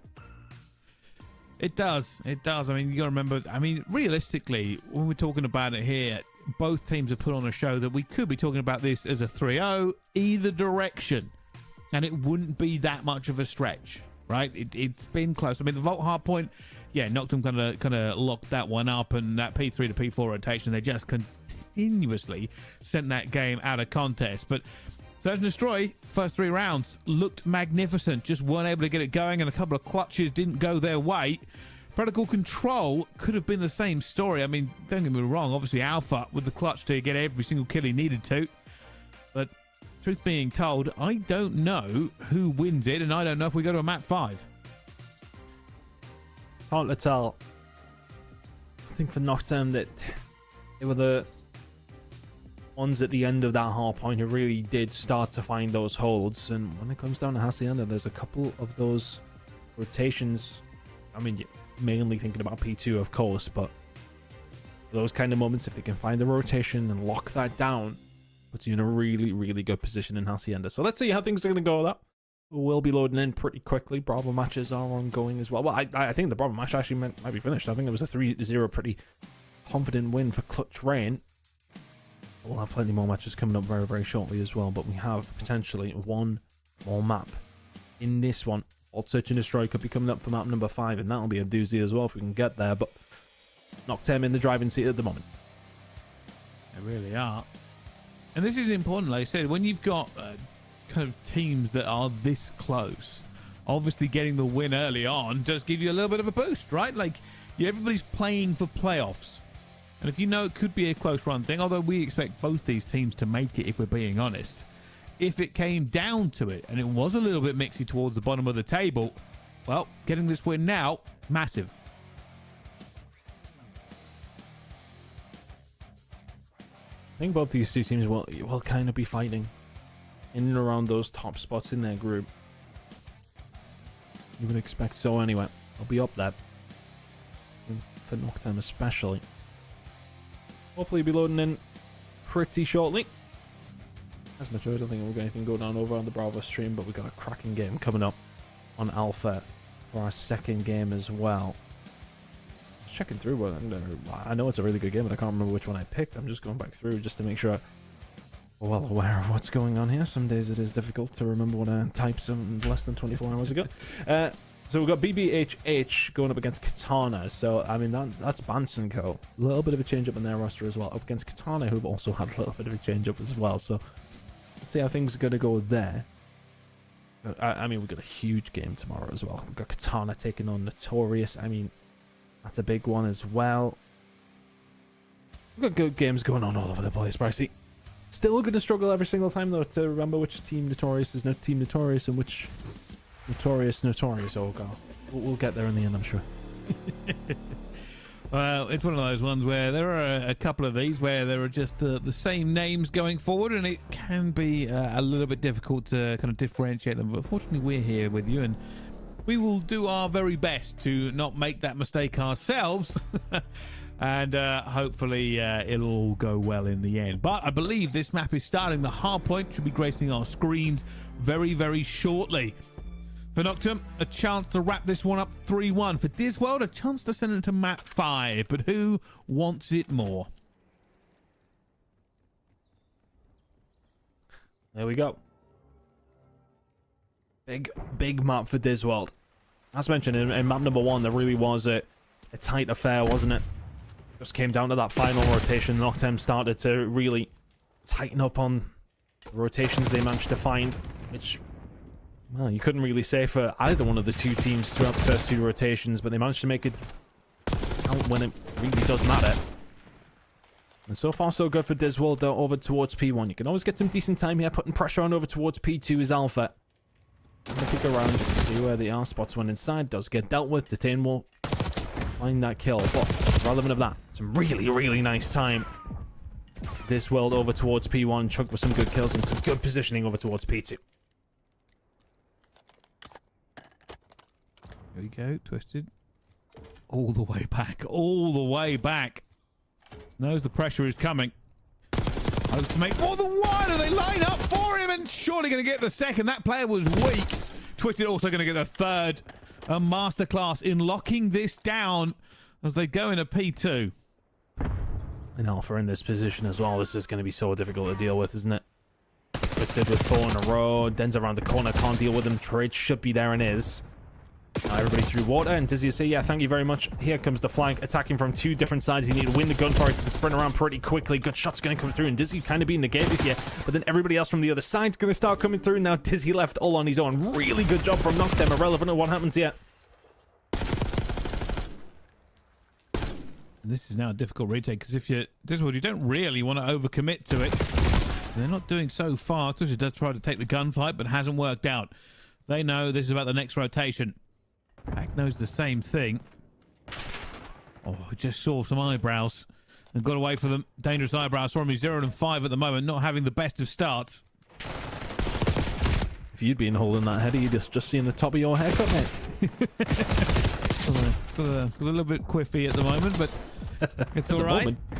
Yeah, well, it's true. It's a very ongoing thing. It's not the hair on top of me I'm worried about. It's the horrific facial hair. And that'll also have to be dealt with in short notice. But right now, both teams jumping into this point. Disworld, though, still got the advantage. Back onto the point for them. Well, their former teammate in Pack is, well, not necessarily setting the light yet. 0 and 8. We're into the third hill, and he hasn't managed to find a kill yet, Bricey, and there's nothing wrong with the scoreboard. But I tell you what, Kez is doing more than that, though. Finds 3 in a row, though. And there you go. 15 seconds of time over towards P3. Feels like it's going to go their way. Make it 4 in a row. Will he have the 5th? Does he below him? I'm packing out. Give me one to solidify. Yeah, that's the easiest kill you're going to find all day long. Hold on. Is it working? There it is. He eventually gets that. Oh, there we go. This is a bit more like it. Let's get you in there, Pack. Oh, just a little bit of timing in the end, doesn't get it. And after all of that work, Disworld are actually going to be here first. A Chunk cleans up himself. Fine 3, still onto the point here. And Disworld, when it could have all gone wrong, they find their way back into it.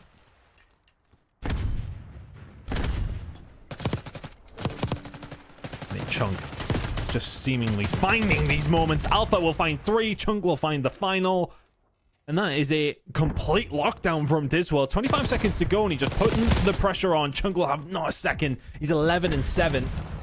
Having a hell of a game. Pack has had a ridiculous recovery, though. To be fair, he was 0-8, now sitting at 5 and 10. Hey, look at this pressure.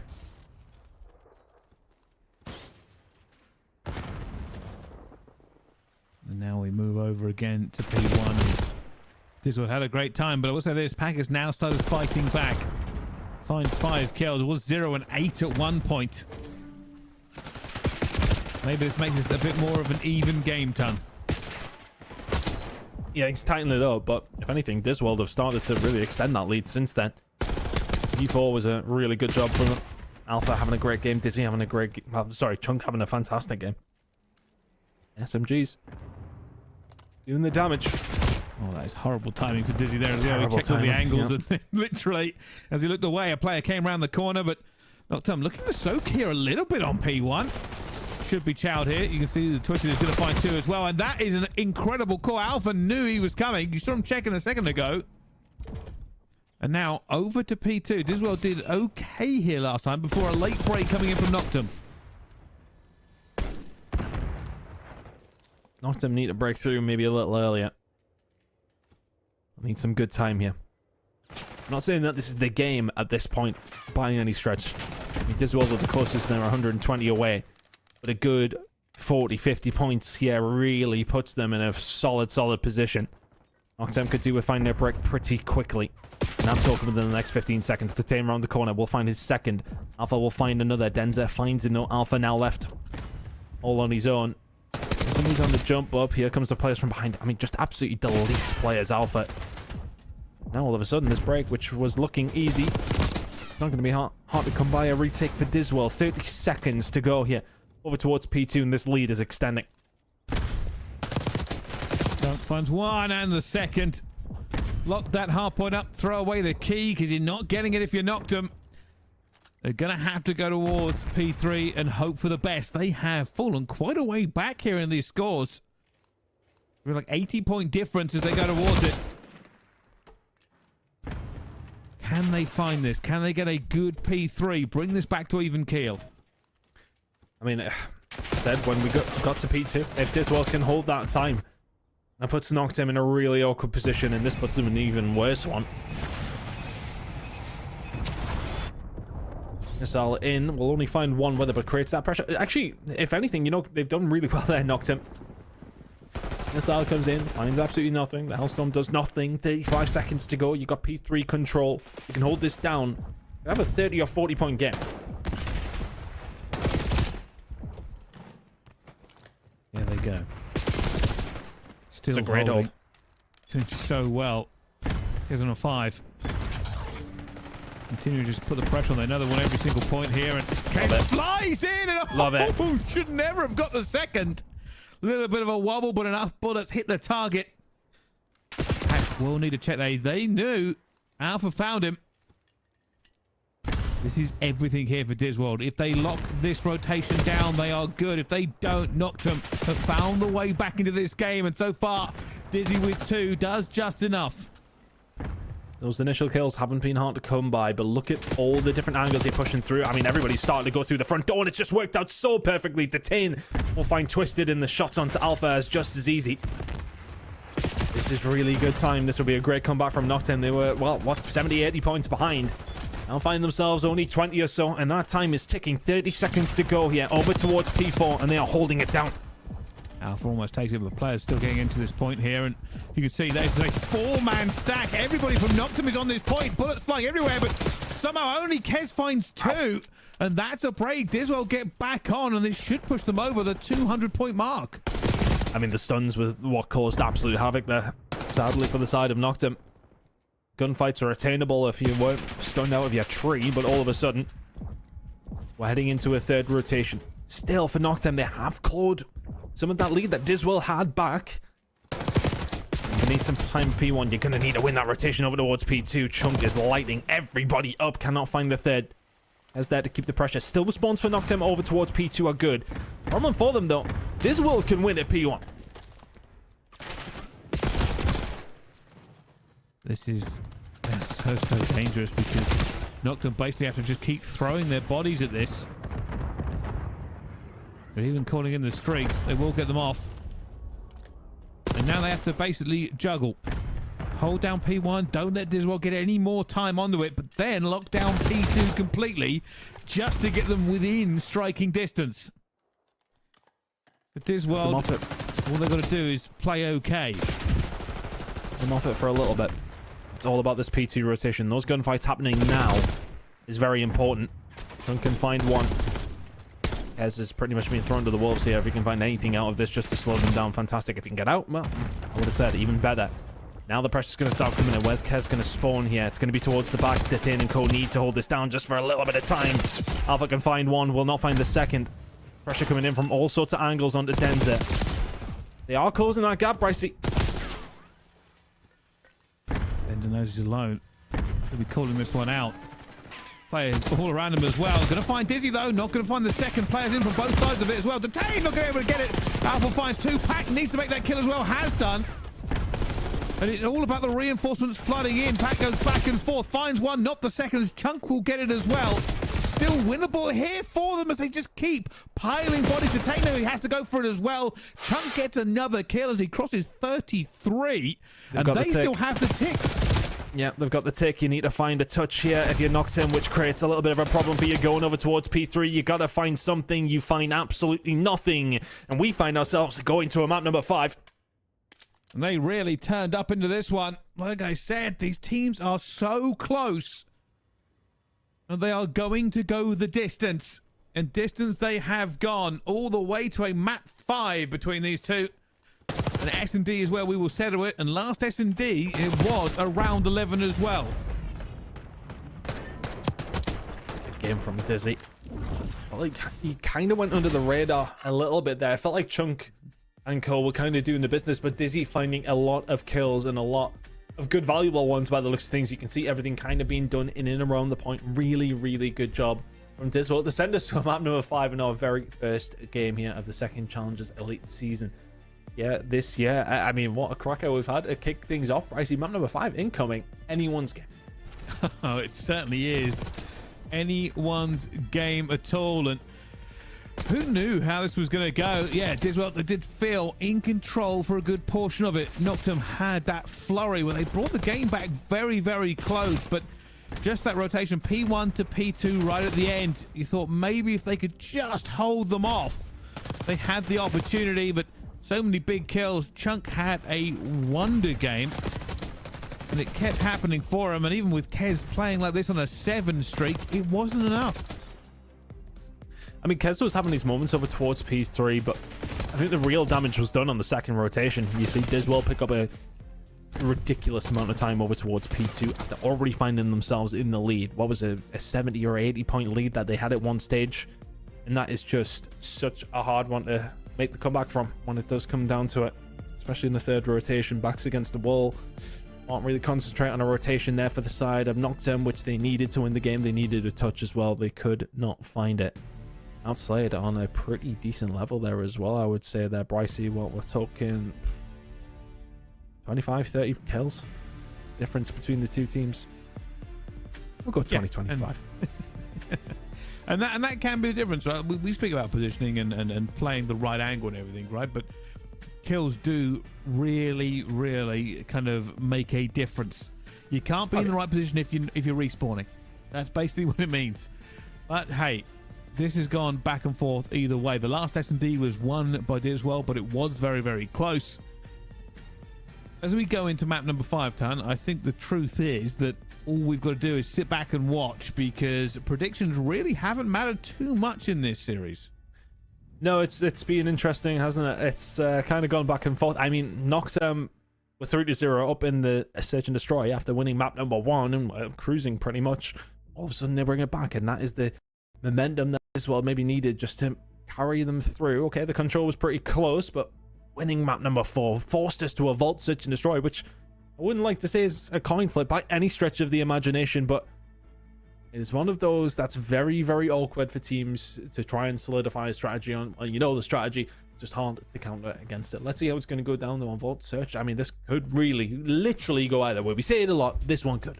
It certainly could. All right. Well, map 5 and all the glory that comes with it. Coming up after the break. Don't go anywhere. We'll see you right back after this.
And gentlemen, welcome back to Challengers Elite. We are heading towards a map 5 between these two squads. Noctem Esports and Disworld have gone the distance ton, and every single one of their maps has been close. Yeah, very close between these two teams. Map number 1's probably as comfortable as things have looked. And map number 4, kind of in the same vein, but the other direction. A very close map number 2 and a very close map number 3, though, have put us in this situation as we head to a Vault Search and Destroy. Now, if you would be somebody who is a betting man who would say, oh, okay, well, this world won 6-5 in the Search and Destroy. Don't let that fool you. That was a hell of a comeback from them. A couple of 1v1s that could have went either way. We maybe had 5 or 6 different 1v1s to win the round. But ultimately, it was Disworld who managed to clutch up just that little bit better. That's what sent us really to a map number 5. We go over towards Vault, and we know what this map can be like. It's very, very difficult for some teams. Some teams find it nice and easy. It's all about the concentration on what's going to go down in the pool in that area of the map. Let's see how things are going to play out between these two teams. It's been a hell of a game to kick off the Challengers Elite season. It certainly hasn't. Now we have many more like this, but as we move on towards Vault, we are about to see which team kind of gets that first win of the stage, at least on stream. And you can already tell Packers just seen a ton of players piled down there, and Chunk, well, of course it is. He finds the first couple of kills. He's done miraculously there to find those. Now all of a sudden, he's looking to try and find a pick. Chunk will be throwing shoulders, and that will be it. Guys went for a little bit of a backup, yeah. Just taking the information, yeah, okay, we'll butter him up, and then all of a sudden Pack's through the door. Yeah, okay, how many shoulders do you want to throw? Pack will say, thank you very much, and there's the second. And that's really nice from Kez, you know. He just waits for his teammate to come, puts the bullets in. Is he now left all on his own? Can he find anything? No, he cannot. It's a wonderful, wonderful 2 versus 3 from Noctem. Just got the kills they needed to, and even that last little flurry, I thought maybe they would just have enough, but look at this, and he wasn't planning, he was ready for it. He could not get that trade and get away.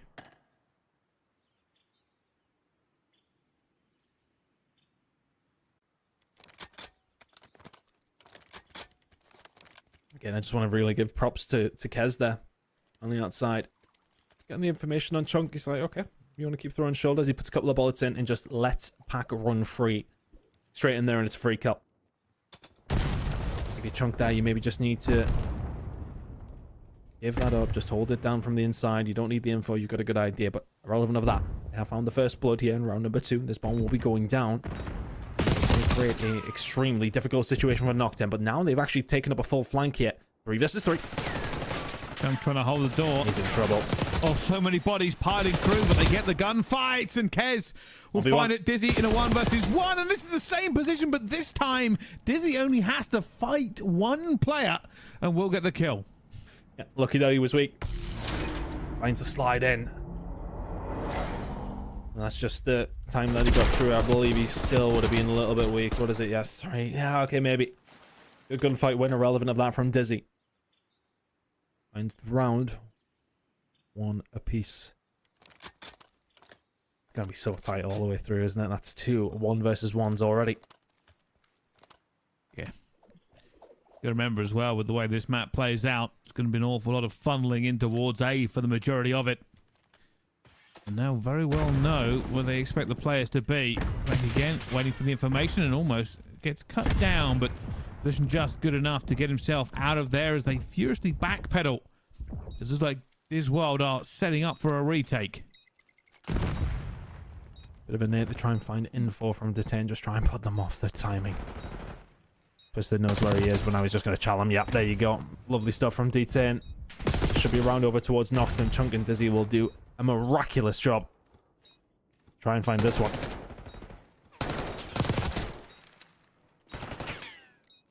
Oh, Chunk's going to chow. Absolutely going to chow. Yeah, they've just given up the site. That's fine. Now very difficult.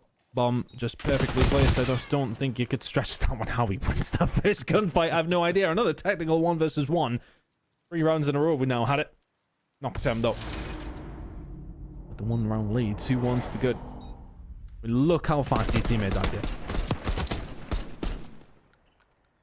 Blink of an eye. That's we'll find the kill though. Knocked him in the lead. Everybody's absolutely shooting.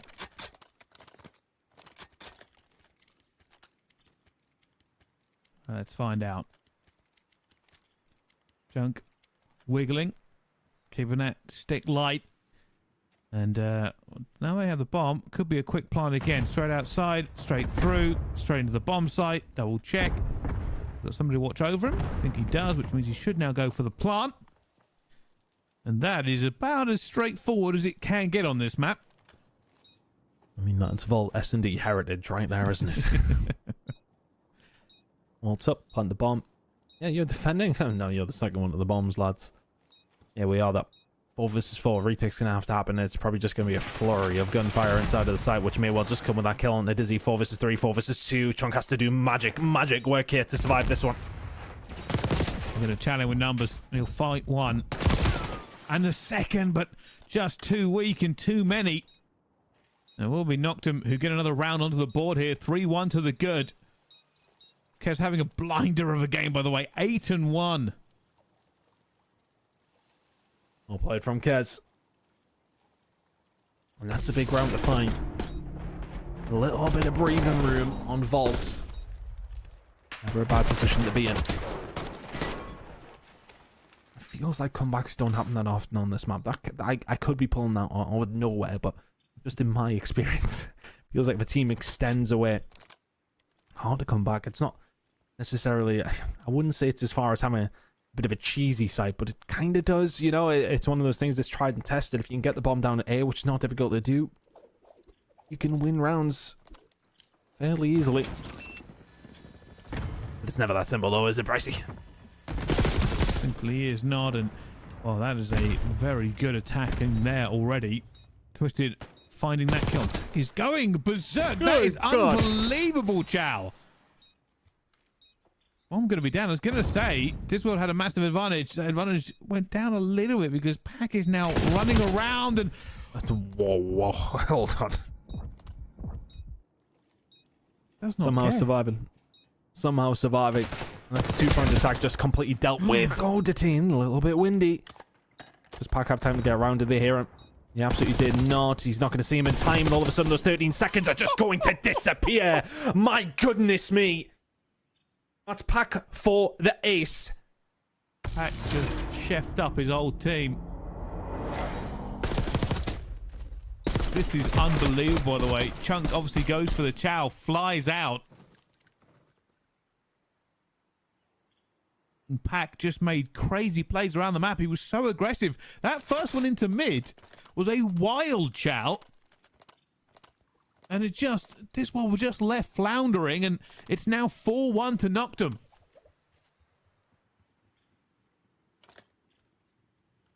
Even more breathing room.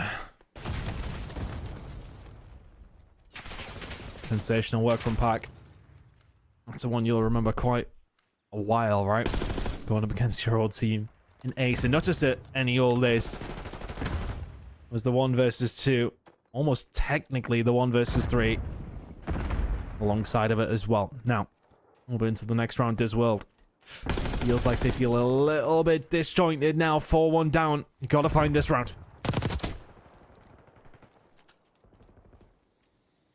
Finds Disworld, but Denzer knows where he is, and that player is weak, and he's going to go down. 2 versus 2. 2 versus 1. Opportunity here for Disworld to get this onto the board. Didn't see him. He just runs. Doesn't even challenge. Could be a reach out here, and Denzer finds Chunk, who had the bomb. This is unbelievable. Everything they need to happen is happening. Knocked him now in a 1v1 in the hands of Denzer, who's on a 3 streak. I thought he'd seen the bomb, but he didn't. He's up top of it as well. Needs to drop down, get in. 11 seconds. Denzer is not going to get there in time, but he's going to be there pretty much imminently. As soon as the bomb goes down, the shots are in. Kez is out. Does he just jump it? It's Alpha in a 1 versus 1 against Denzer. He's already on back down. And now long enough has elapsed that neither player knows where the other is. There's a Chow around the corner. Yeah, Denzer's going to back up. Alpha goes for the reach out. The bodies are being shot. Denzer is disrespecting him, and truth being told, Denzer had 22 health on that reach out. That is a bullet from that range. Alpha hit nothing but the kill feed, and Denzer clutched up. Oh, that's gotta sting. But also, you've got to be committed to know that you need to put a bullet in there. It's not one of those you take where it's maybe, what, a 60-40 fight in your favor. Because Denza lands one bullet before you and all of a sudden you're in a lot of trouble. It's 4 in a row. It was a bad start for Denza, but this is being simple work for Noctum. Here comes the retake potentially from Diz. Well, Dizzy dealt with already, but he does find a kill. Denza now 5 in a row. Well, may well be going down. Probably just waiting for some cover from his teammates. It's not quite there, but he is committing either way. Oh my goodness. Actually stopped firing.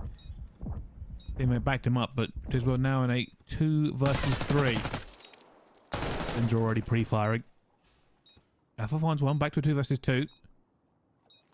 Slowly burning this time, Ton, and they need to find it. Chunk knows where Kez is, but Kez is in a better position, but Alpha finds it 1 versus 2. It's Denza again. Oh, they find Kez maybe a little easy for me there. Denza on the outside now.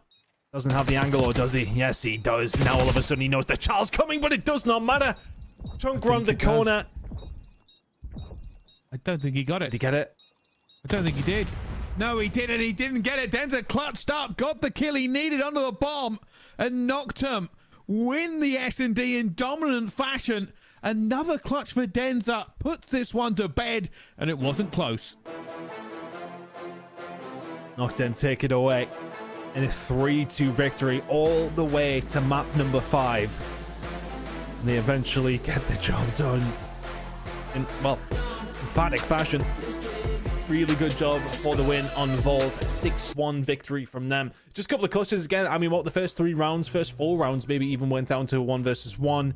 They start to go in Noctum's favor. That 3-1 buffer that they had then just makes it too difficult for Diswell to come back. But I think I'm going to give some credit to Diswell. They really did push them all of the way. Vault might not be their map. Maybe they're just still trying to figure things out, but did well to push them the distance. Look good in map number 4. Look good in this S&D in general. We've got some talent on the roster. Alpha and Chunk pulling up numbers. Twisted and Dizzy, of course, doing really well as well. But you've got to give credit to Noctum throughout the entirety of the series. I don't know if it's the bias of me thinking, you know, I did predict for them to win that, but it felt like the control was kind of there, you know. It feels like a bit of a fumble in the search and destroy in map number 2. Map number 4 wasn't great. But other than that, you got a coin flip in map number 2. Comfortable in the wins that you found. Noctum thoroughly deserved their win. That was nasty from Pag though, right? What an ace. Well, this is just an unbelievable, and Denza just shooting bodies. And this was the kill. Just had to make it, and well, it got traded. You could see there he grabbed it just a few milliseconds too late. I was wondering why somebody on Diswell on the left, and I was like, oh right, because he's seen the number at the top of the screen when he went for the defuse. What a series. Certainly was. 1, 3, and 5 coming through from Noctum to get the job done. Bricey. Yep, they got it in the end, and like I said, both sides could have won that, and I think everyone would have been happy. But what a commanding performance! Vault, S&D, Noctum, just a dominant show. And bearing in mind that it might not have been, there were a lot of clutches there, Ton. Yeah, no, there was, especially like maps 2 and 5, a lot of clutches across the board. But both these two teams evenly matched in the search and destroy department until we got to Vault, at least anyway. Certainly is. All right, well, that's our first stage done. We'll be giving you all the results and checking in on the second set of games tonight. We'll see you right after this break.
Ladies and gentlemen, hello and welcome back to Call of Duty Challengers Elite. We are ready for our second set of games today, and they should be pretty good. Our first set is done and dusted, and everybody has had the chance to show their stuff done.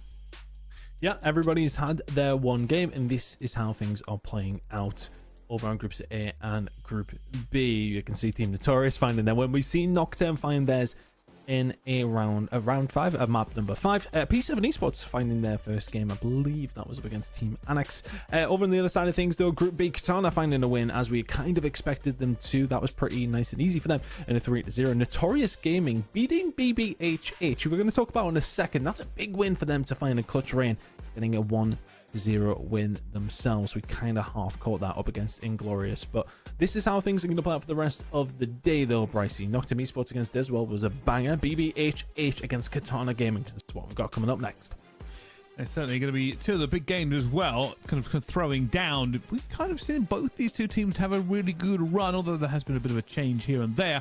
I don't know what to expect. On the one hand, you have Vortex, or on the other hand, you have Bance, and both these players have been doing very, very well in challenges.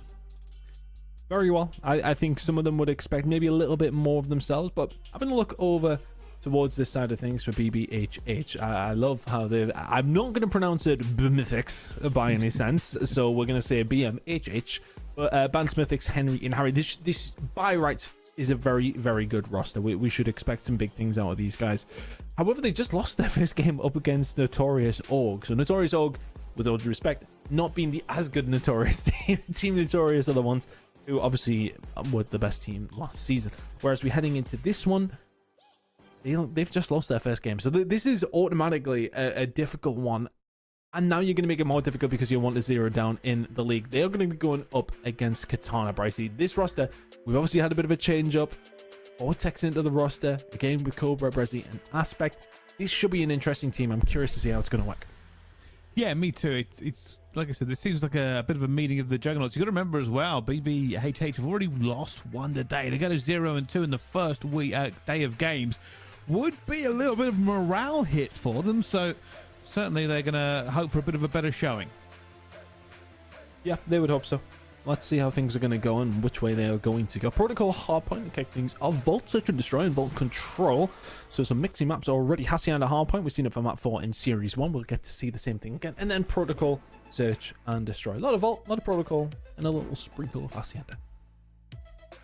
Well, let's find out if this does go the distance. And I think with these two teams, obviously, there's been a little bit of I was going to say roster mania. It doesn't seem quite as dramatic as that, but definitely a switch up for everybody in the Challengers division around the top flight to not only kind of accommodate some of the players that have moved up into the league or moved on to better things, but also kind of to try and get better results. You know, nobody is happy unless they win. Well, that seems to be true, doesn't it? I think, you know, if all of these guys, they know that, you know, you're getting a Call of Duty Challengers Elite. Yes, okay, there's a bit of prize money to fight for. That's, of course, what you want to be getting a hold of, but you really just want to make a name for yourself. That's the point. Trying to prove that you should be up with the big dogs in the CDL. That is a lot of the path for a lot of these players. We've seen it with Super. He's got his opportunity. A lot of these players will be looking for the same. But I'm curious to see how Katana are going to look. 3-0 in their very first game, although it was a game you would have expected them to win. Aspect is somebody who has impressed me over, I want to say, the last couple of months of the previous season and this one, of course, this year has looked solid. Going up against BBHH, which on paper looks a very, very good roster. Mythics, especially, you think that's a guy who's been around the last couple of years, looked absolutely deadly on rosters with Vortex. I'm going up against them. Katana game with a really nice start here. 25-0 to kick things off. Just locking this one down completely, and maybe it's just a bit of a slow start for BBHH after coming off of a loss earlier on. The Vortex fully on the AR and the pistol as well. 6-1 off the rip here for this cracked 18-year-old. Nice to see when they need an AR in his hands. It's getting a bit slow in his older age, maybe. Really nice start from Vortex, though. Don't tell me he's been struggling with this game, but apparently not in this series in particular. 7-2. We're going to make it. Can't quite get the job done. Double charge comes through, though, but it's a wonderful start for the side of Katana. Vortex butters them up. Aspect picks up the rest. A really good AR performance from the side of Katana so far. They've controlled this. Cobra and Brezzy do really well as well. This is a slaughter so far, Brycey.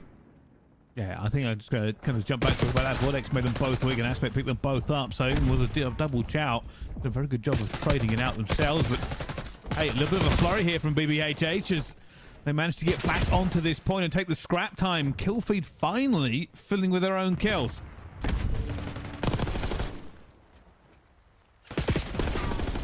Trying to get themselves back into this one with 10 seconds to go. Rotation over towards P3. Not looking too bad for them either. Scrap time will go over towards the side of Katana, though. They were more than happy to take it. Rotation about to start coming through, though. Mythic's trying to lock it down low. Does manage to find himself one.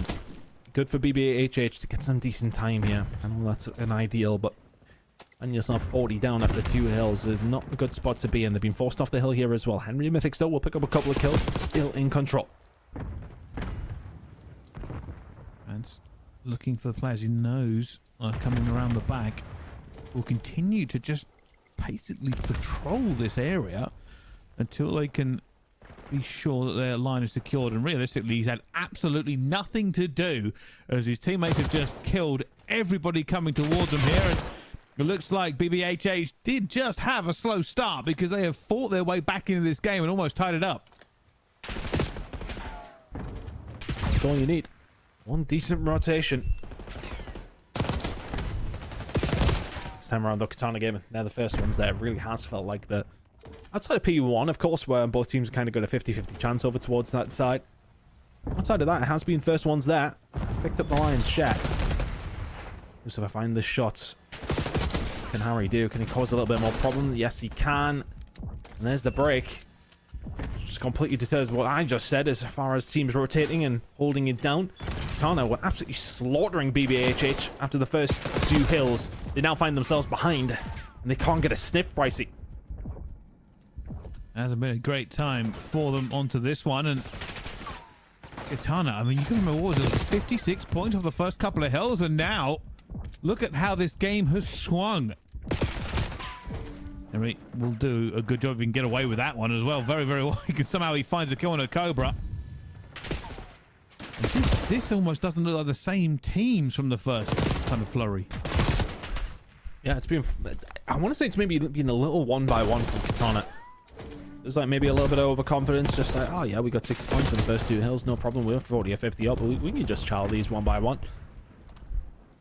Overzealous, to say the least. 55 seconds to go here on P1 as we head into a second rotation of hills. You see more here from Katana Gaming, who started brilliantly and have slowed down considerably.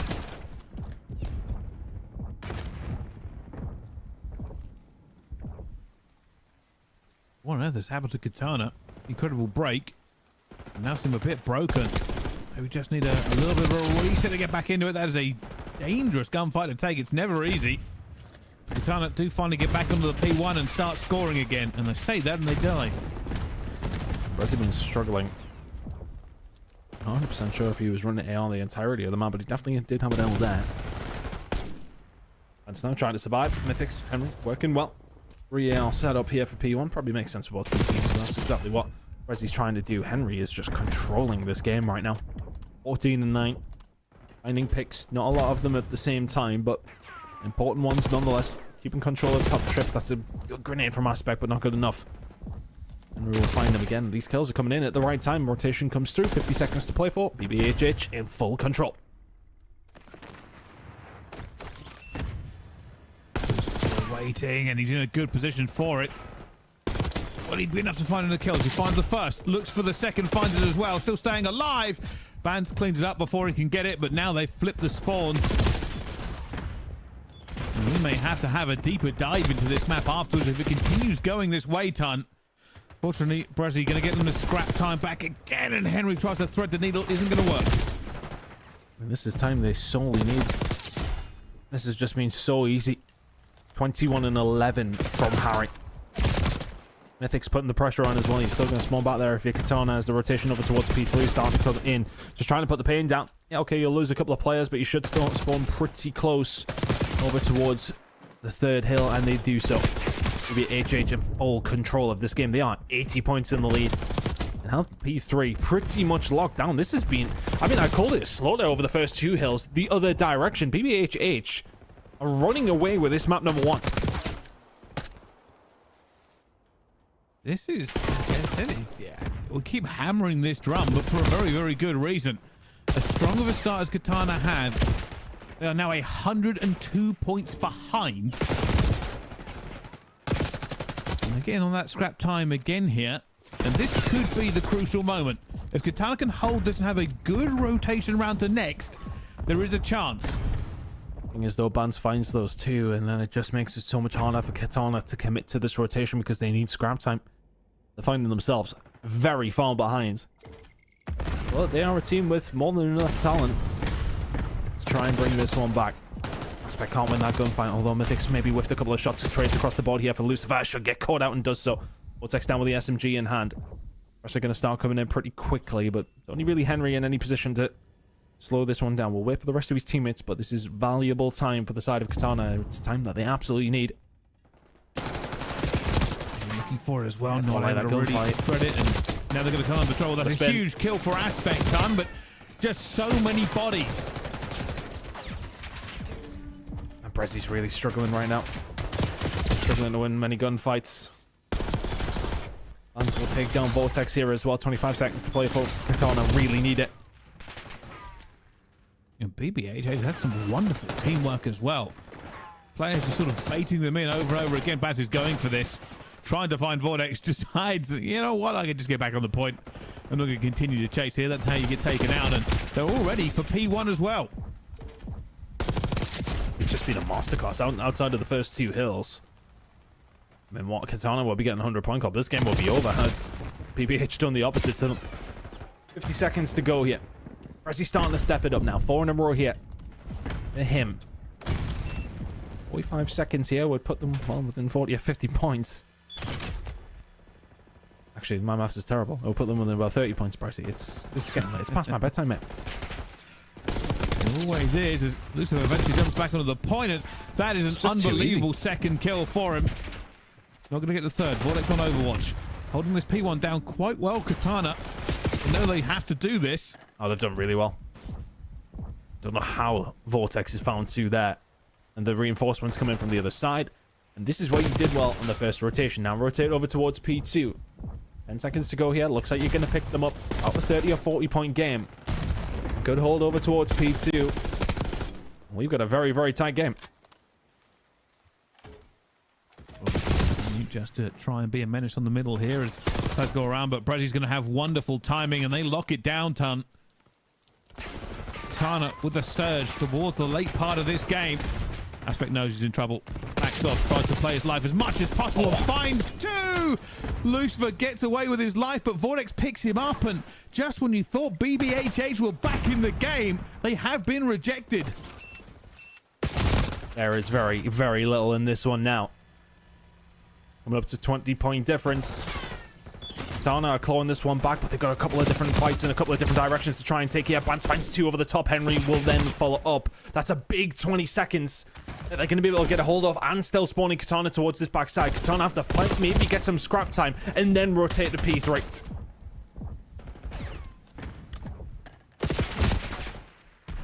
Now that's quite big, Bricey. Stop the players getting the time over towards this side. Vortex finds two on the front foot as well. Aspect finds nothing with the Hellstorm missile. So BBHH have time to set up here. Katana have to break very, very quickly.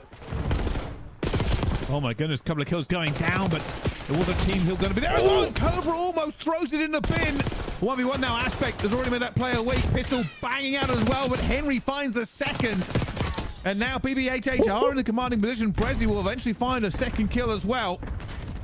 But he has to use these 8 seconds wisely. Teammates are going to try and flood through at the same time, and he will. Gets onto the flank. Lucifer gets another one. Mythics cleans it out, though. And that should be the game. Katana tried to make their way back into it after a devastating middle of it, but BBHH did enough to get the win.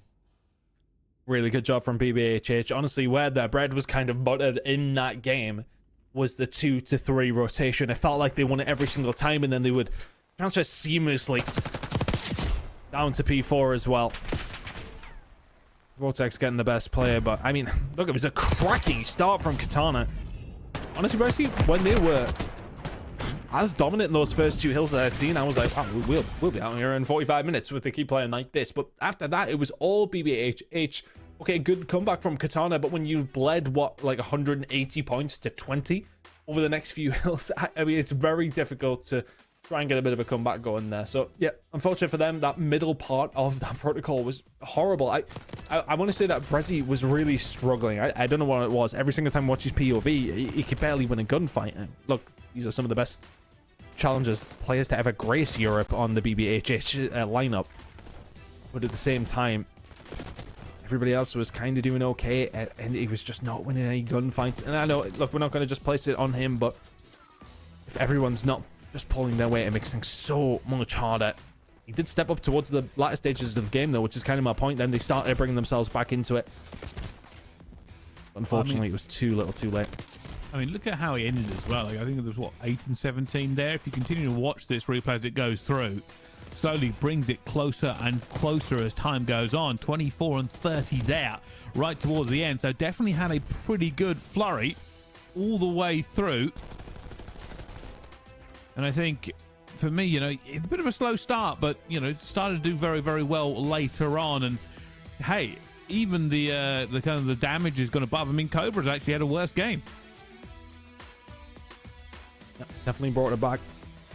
Just felt like it was those big engagements in the sites. They just, or in the points, I should say. It never felt like the kills were kind of going in the direction of Katana gave me. But then you say that, you look at the objective kills, and it's actually higher. It was almost about the rotations.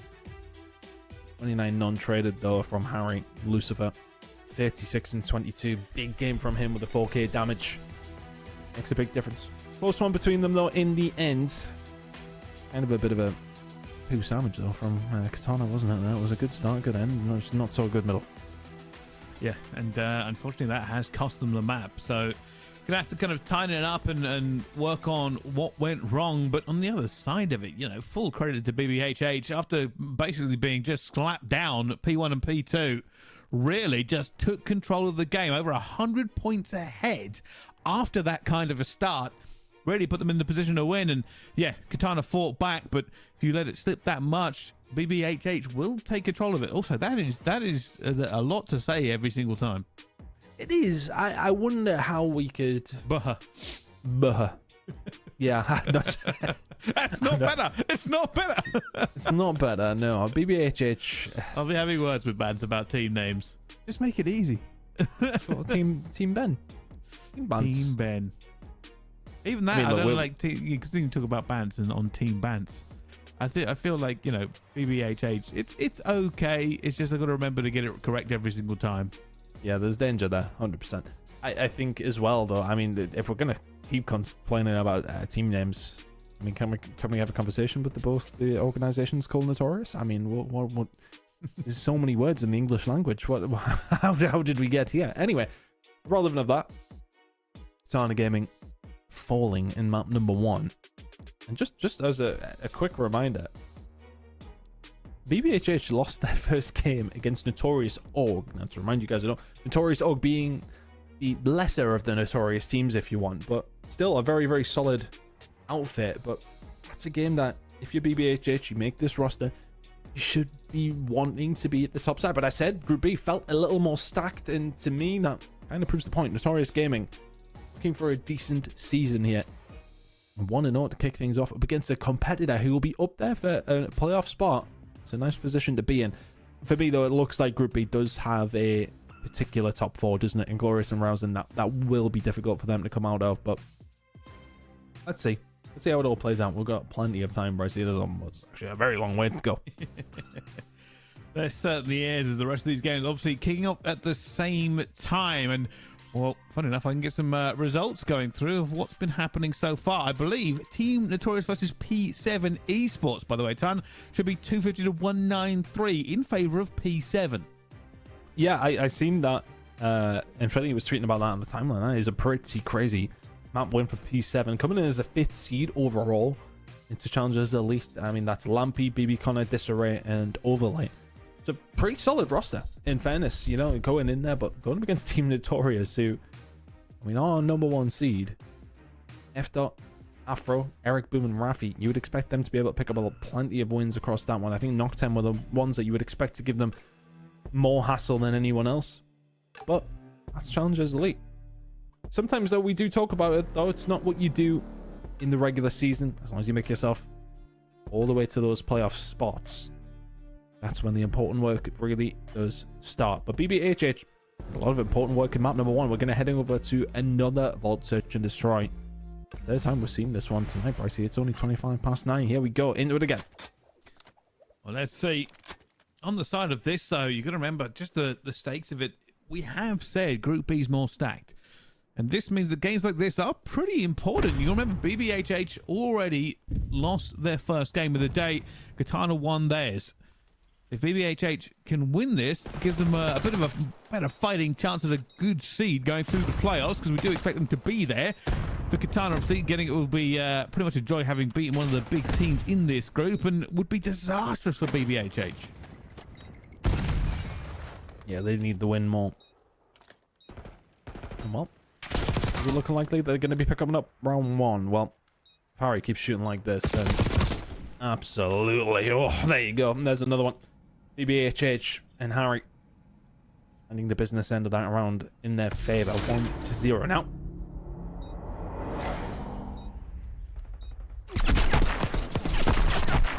And Harry's just doing such good work over and over again.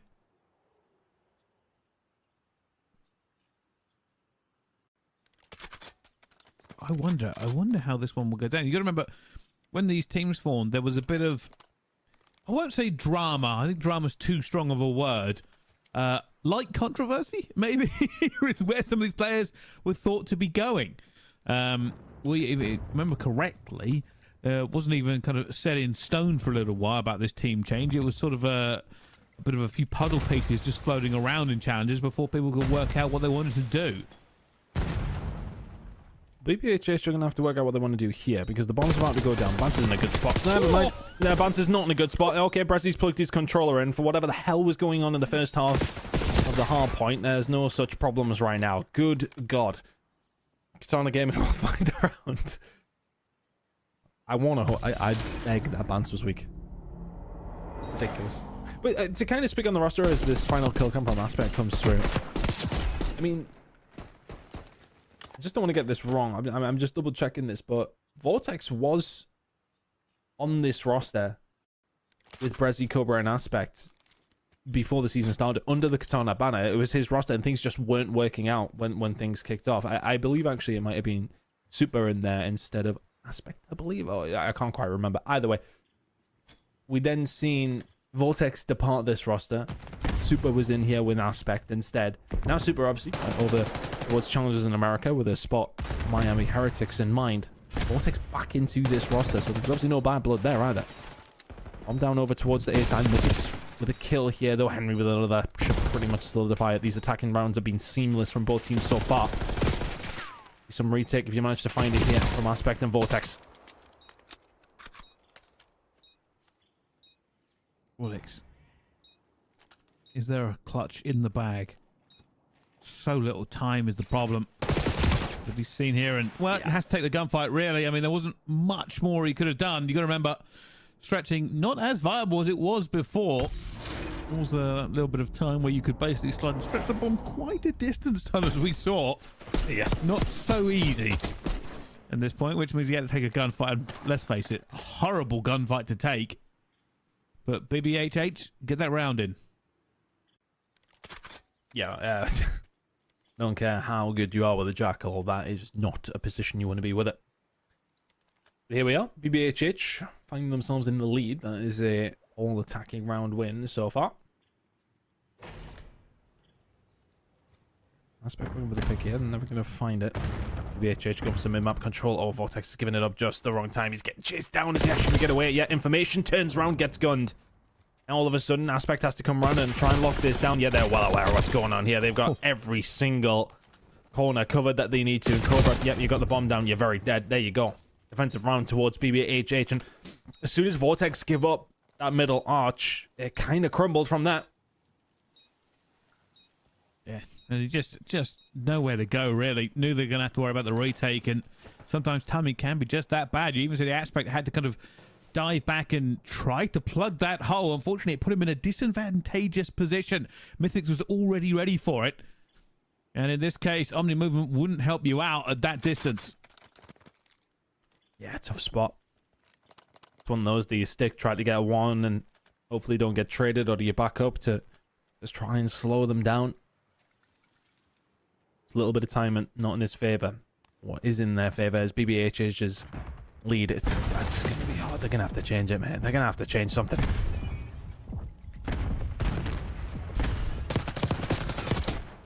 Oh, not a fun gunfight for Aspect.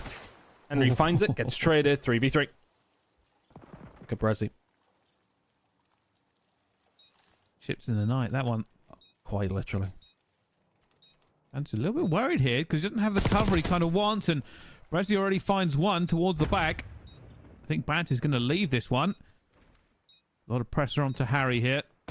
No, right. First, and surely he won't find a second one in this position. No, it does go down.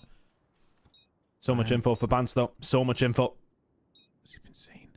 Don't think he has. I don't think he has. He has to get this timing right, though, as both of them have got into the site, and he's like, oh, my goodness, I've let it go. Finds one.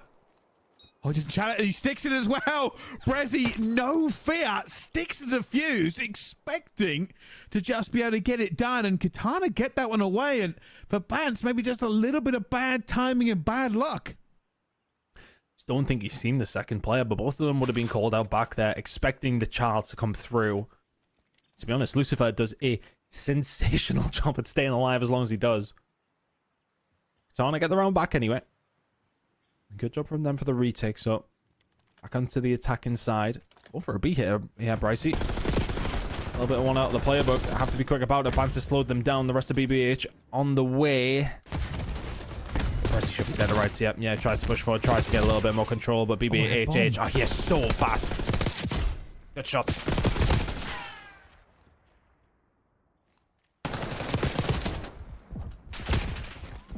He's out. Still an opportunity. This. Yeah, we've seen him.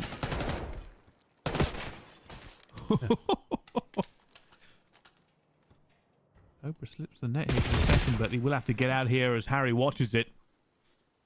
Good chance. I mean, Cobra tried to make that one work as much as possible, but as soon as he went, the kind of attack fell apart.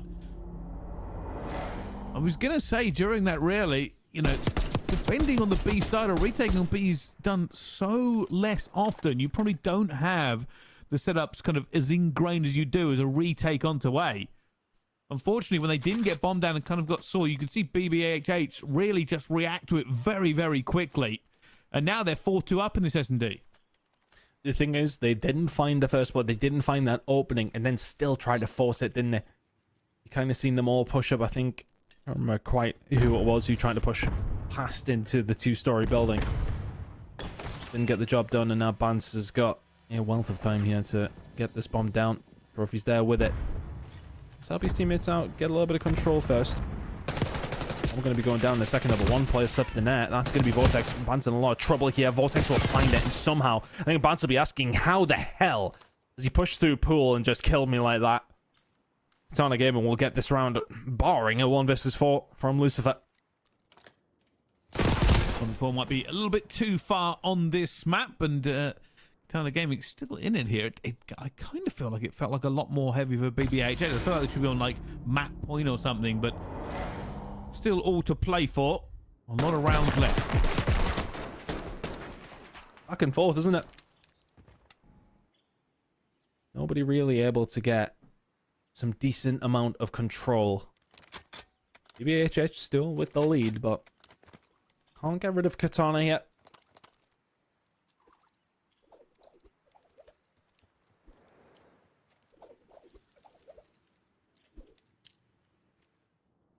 Here comes the push. Cobra going for a fast plant here into this one. There's a little bit of I think it's a nade check he got. That bomb's going down fast. The only problem is going to be here is that maybe they aren't quite set up close enough to defend it, but it doesn't look like they've realized. Katana Gaming, spreading far and deep, have allowed BBHH to run into their guns, and now Harry finds himself in a 1v4 again. He could fall here. Too many bullets, too many angles. Body teleporting through the floor. you can do that. Left all on his own. This time around, taking their time to get that bomb down, kind of working out, just getting that map positioning. So close between these two teams. Katana starting to bring it back a little bit. 0-4 now. Can they go a step further? Attacking turn now for the side of BBHH. Can't imagine we'll be trying any B plants after what we've seen. Katana try. So we'll be straight towards A again, but how aggressive do Katana get on this defensive side? They're already inside the site. It's a hard retake from here. Calm down. Warwick's ready to pounce. That's been in a good position. Cover will get the first blood, and this is all going Katana's way now. Already into the point. Gonna jump straight to the fuse. Henry gonna fly for this one. Timing's got to be right, and he's not even gonna win that gunfight. What? Brezzy just gunned him out of his socks. And I thought the same as you, that he had won that, but apparently not. I'm actually really not sure how Brezzy won that gunfight, right? See? Well, the armor is there, by the way. I thought he'd lost that fight, but I really don't know how he won it. Oh, here we are. It's on again. It felt like they've been behind the majority of the Search and Destroy, but with only 2 more rounds to play, they found themselves with a lead. Vortex on a 3 spree. Aspect on a 3 spree. Tells the story of 2 rounds in a row. Rushing over towards A. Cobra's tagged. Oh, before he even gets here. They might put the pressure on immediately, Bryce. I think they want to. Lusu finds the first, but Brezzy, that's a huge gunfight to win. 16 health remaining. Could call out even more. Vortex take down Henry, and BBHH after that first blood felt like it might be in a good position. Brezzy running for his life will go down. That's another one there for Lucifer. 2 versus 2. Bomb down at B. Oh, and you got Vortex in a good spot. Cobra's going to find himself in a better one. Cobra here, it's about staying alive. Pressure's going to come in. He should be dead to rights here. If you can get Harry, it's not a big deal. Oh, it doesn't matter. He just get them both. Oh, my goodness. Katana Gaming take the Search and Destroy. And Cobra just spins to end the game. 6-4. One apiece in this series. So glad we get to rewatch this, because this is outrageous. Down. And Mythic's even got the first couple of shots, but Cobra didn't miss the ones he needed to, and well, that's kind of unbelievable. Katana, who were trailing for most of the S&D, win it and tie this series up 1-1. Yeah, I think that was at least 3 or 4. Well, it was at least 3 rounds, but it could have been 4 in a row from Katana to close that one out. Really good job. Honestly, just it felt like that last round that we got to see there, BBHH kind of smelled blood in the water a little bit when they got the tanks on the Cobra, went for the gunfights, did not solidify it. It's just one of those moments where, you know, if a gunfight here or there goes your way, that's how close it can be in Search and Destroy. So yeah, BBHH 3-1. That was where Brezzy got the defuse, so it was 3-2, and I think they went to 4-2 after that. So BBHH lose 4 rounds in a row. I think that will be a frustrating one for Bance as well. He had control of the site. His teammates around the pool. Everybody lost their gunfights and they'll lose the round. It's a frustrating position to be in, but full credit towards Katana Gaming. Didn't even necessarily switch it up too much. Started winning the crucial gunfights. Really, really good job. They put us 1-1 in this series. Brycey, hold to play for. Wow. What a twisty-turny series so far. Just where you think that a team has the advantage in a map, suddenly the entire game flips on its head. It happened in the Hardpoint. It's just happened in the Search and Destroy. Now being all tiled up, we are going into Vault Control next time. Yeah, should be an interesting one as well. Both 2 teams will be looking for that round 5 on defense. See if they can break the attacking round. We've seen more of them start to come through, as typical with the seasons, Brycey. As things go on, teams start to figure something out. But we'll see how it's going to go down really shortly.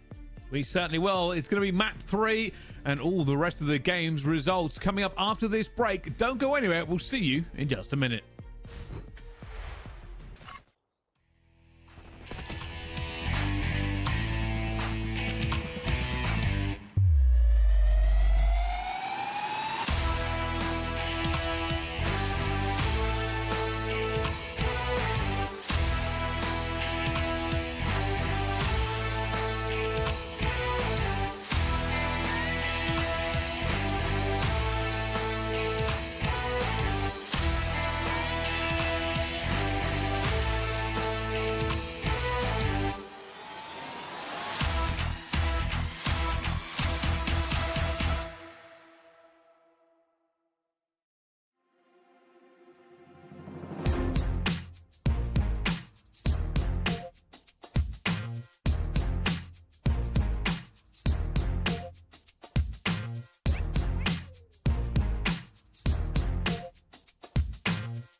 Ladies and gentlemen, hello and welcome back to Challengers Elite. We are in another tied up game as you join us. BBHH and Katana Gaming have slugged it out to tie it up 1-1. Either of these two teams could have walked away with it. It has been a game of two halves, essentially. The Hardpoint started off very well for Katana, then they lost it for about 150 points, and then started to bring it back. On the other side of it, it was 4-2 to BBHH, and then it ends 6-4 for Katana. So, really, it's maybe about consistency here, Tan, and the teams need to find it. It's been to and fro, hasn't it, Pricey? Well, if we're going to go with consistency, I suppose we might find it on Vault Control, which is going to be map number 3. Heading into this one, defensively sided, of course. Teams are starting to figure it out. Maybe a little bit easier, but not quite as easy as some of the other maps. Let's see if any of these attacks can go one way. Expect mostly, though, defensive dominance. Who can potentially break that duct? Who can potentially even just find a couple of ticks here or there? Well, if it's anything to go by, well, Katana might go 2-0 up and BBH will bring it back 3-2. So, let's lock in for 5 rounds, eh?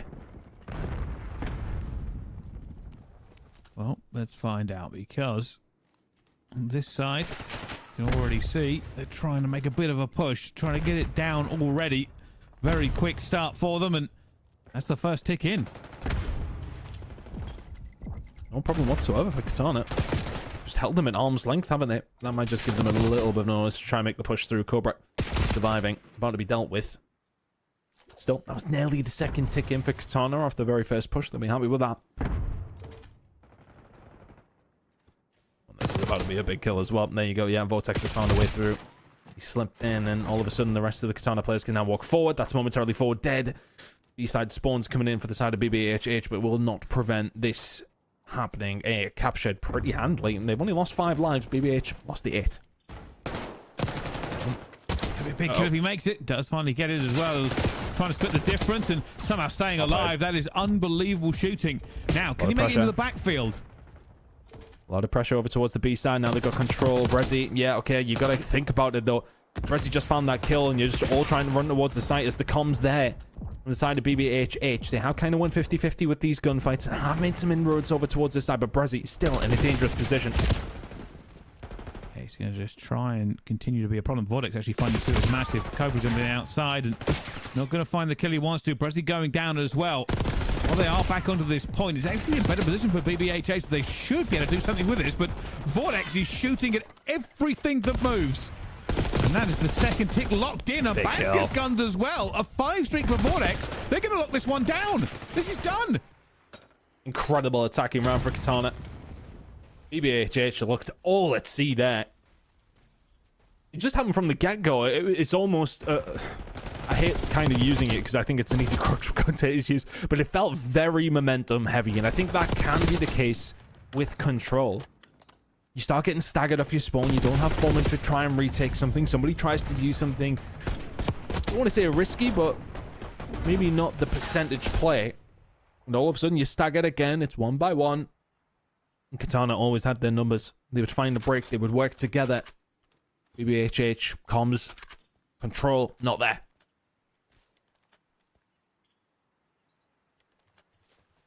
Well, let's see if they can do a little bit better on their attack, because they're really going to need to. Vortex straight down the middle here on a 5 streak already. Waiting for the pressure that isn't quite here yet. We'll get cut down by Mythics. This is going to be a quick B push or a quick A push. It's actually going to be both. Mythics does go down at B. You can see now they're just taking that slow roll onto A.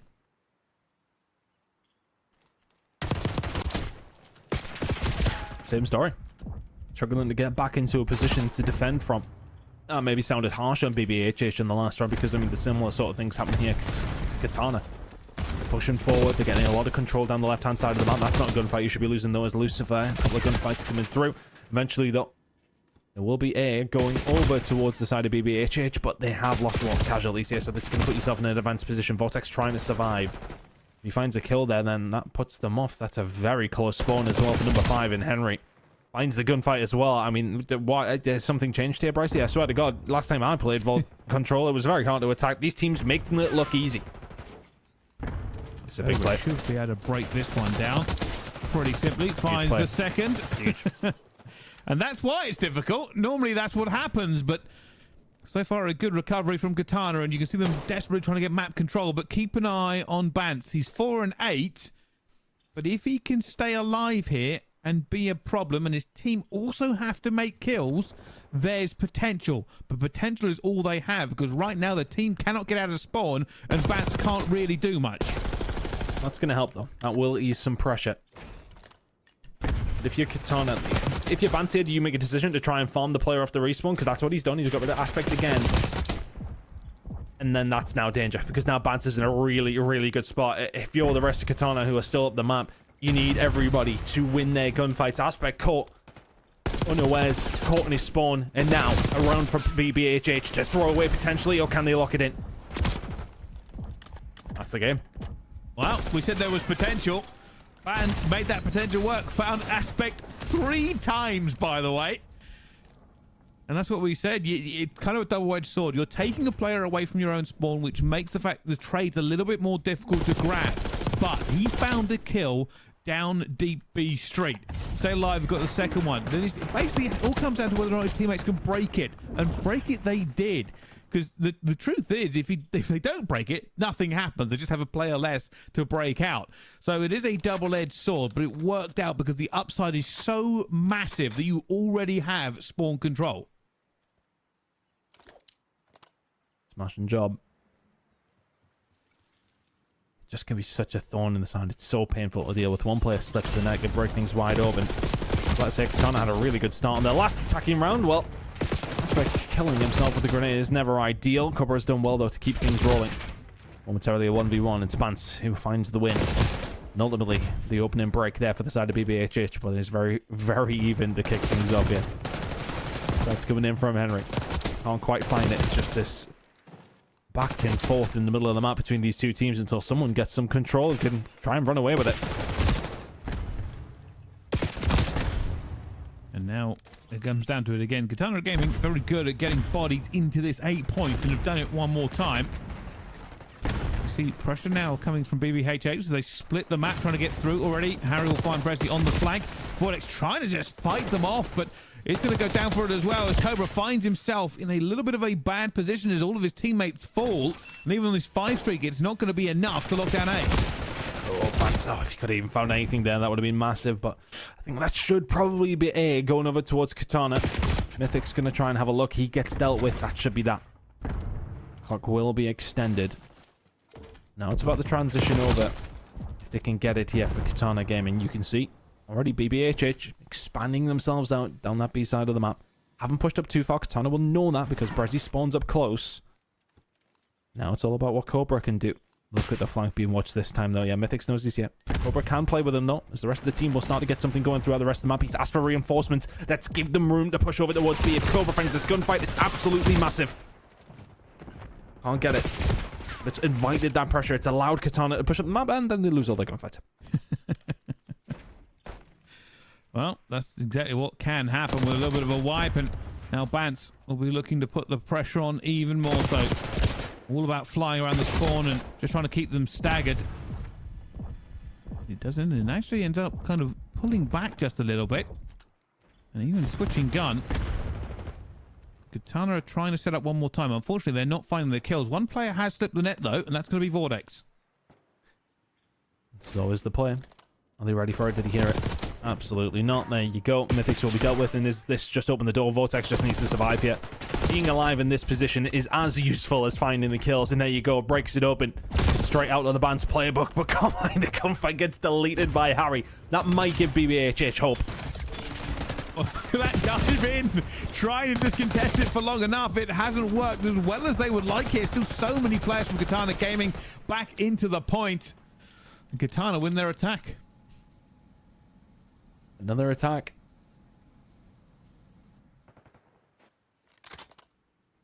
I mean, Lucifer did well here with the shots on the Vortex. We're going to see. I swear Vortex was not weak either. Thanks for the angle here. It doesn't really matter in the end. He's trying his best to stay alive. I think he actually died to the car bomb from behind him as well after the dive across. Irrelevant of that, here we are. Katana 2-1 up onto a defensive side. You'd fancy them to close it out, but that's 3 attacking rounds now that we've had in a row.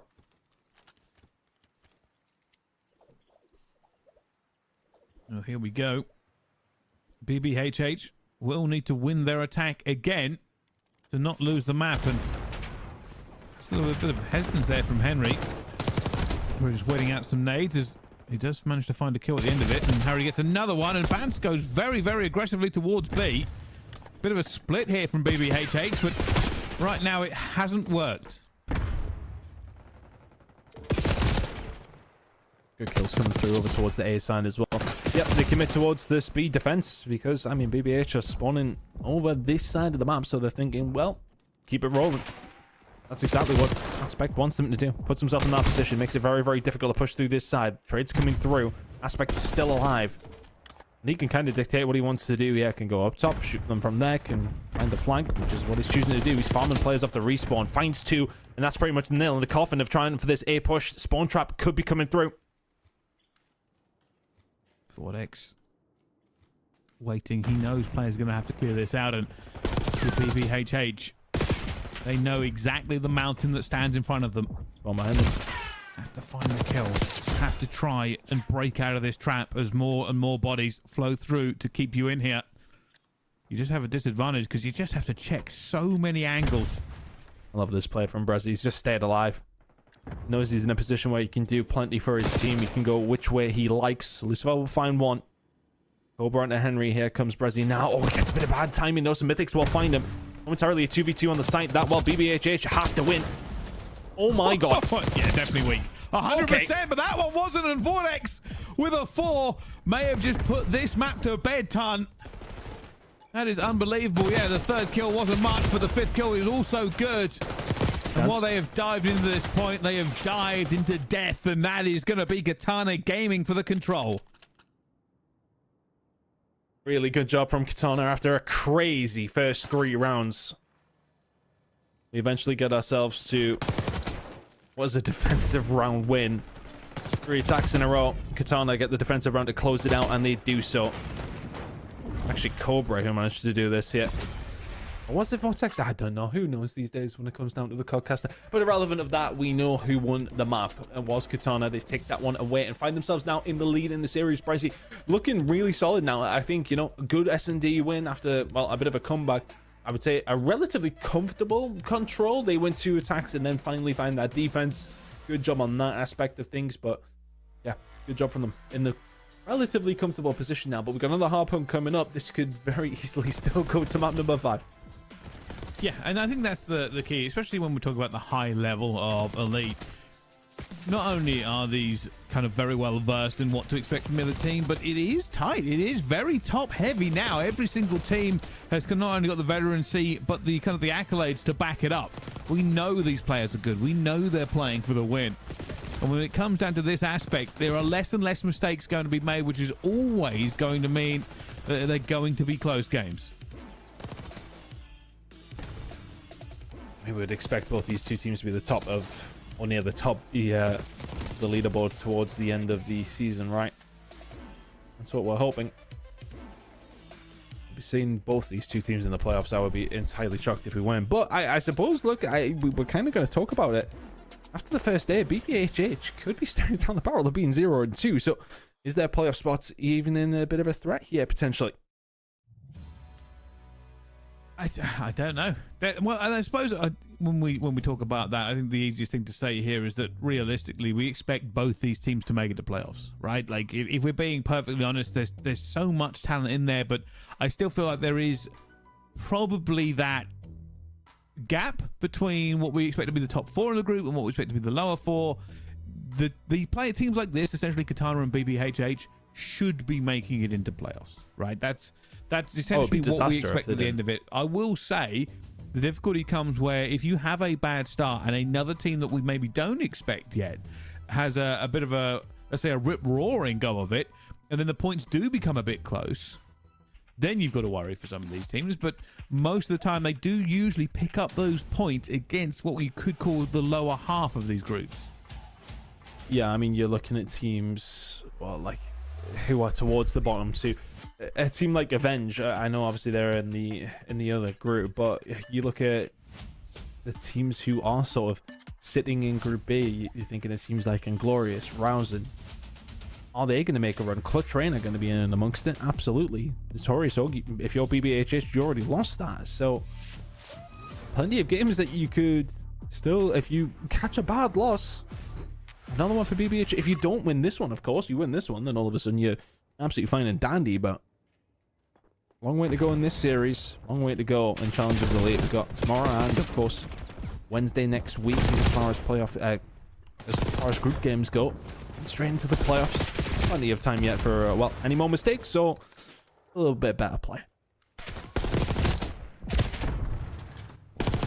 Both teams just trying to soak up onto the P1. It's never going to be that exhilarating this early into a game, but there is some fundamentals at play. Not only get your gunny warm, but just play the point if you can play the point, but more importantly, you're ready to play P2. And that's one of the weird things about this P1 as well. It is basically the definition of a kill box. If you jump in there without support, you're going to go down, and all that really gets to put you back into the respawn, and you could end up losing what you don't want to lose.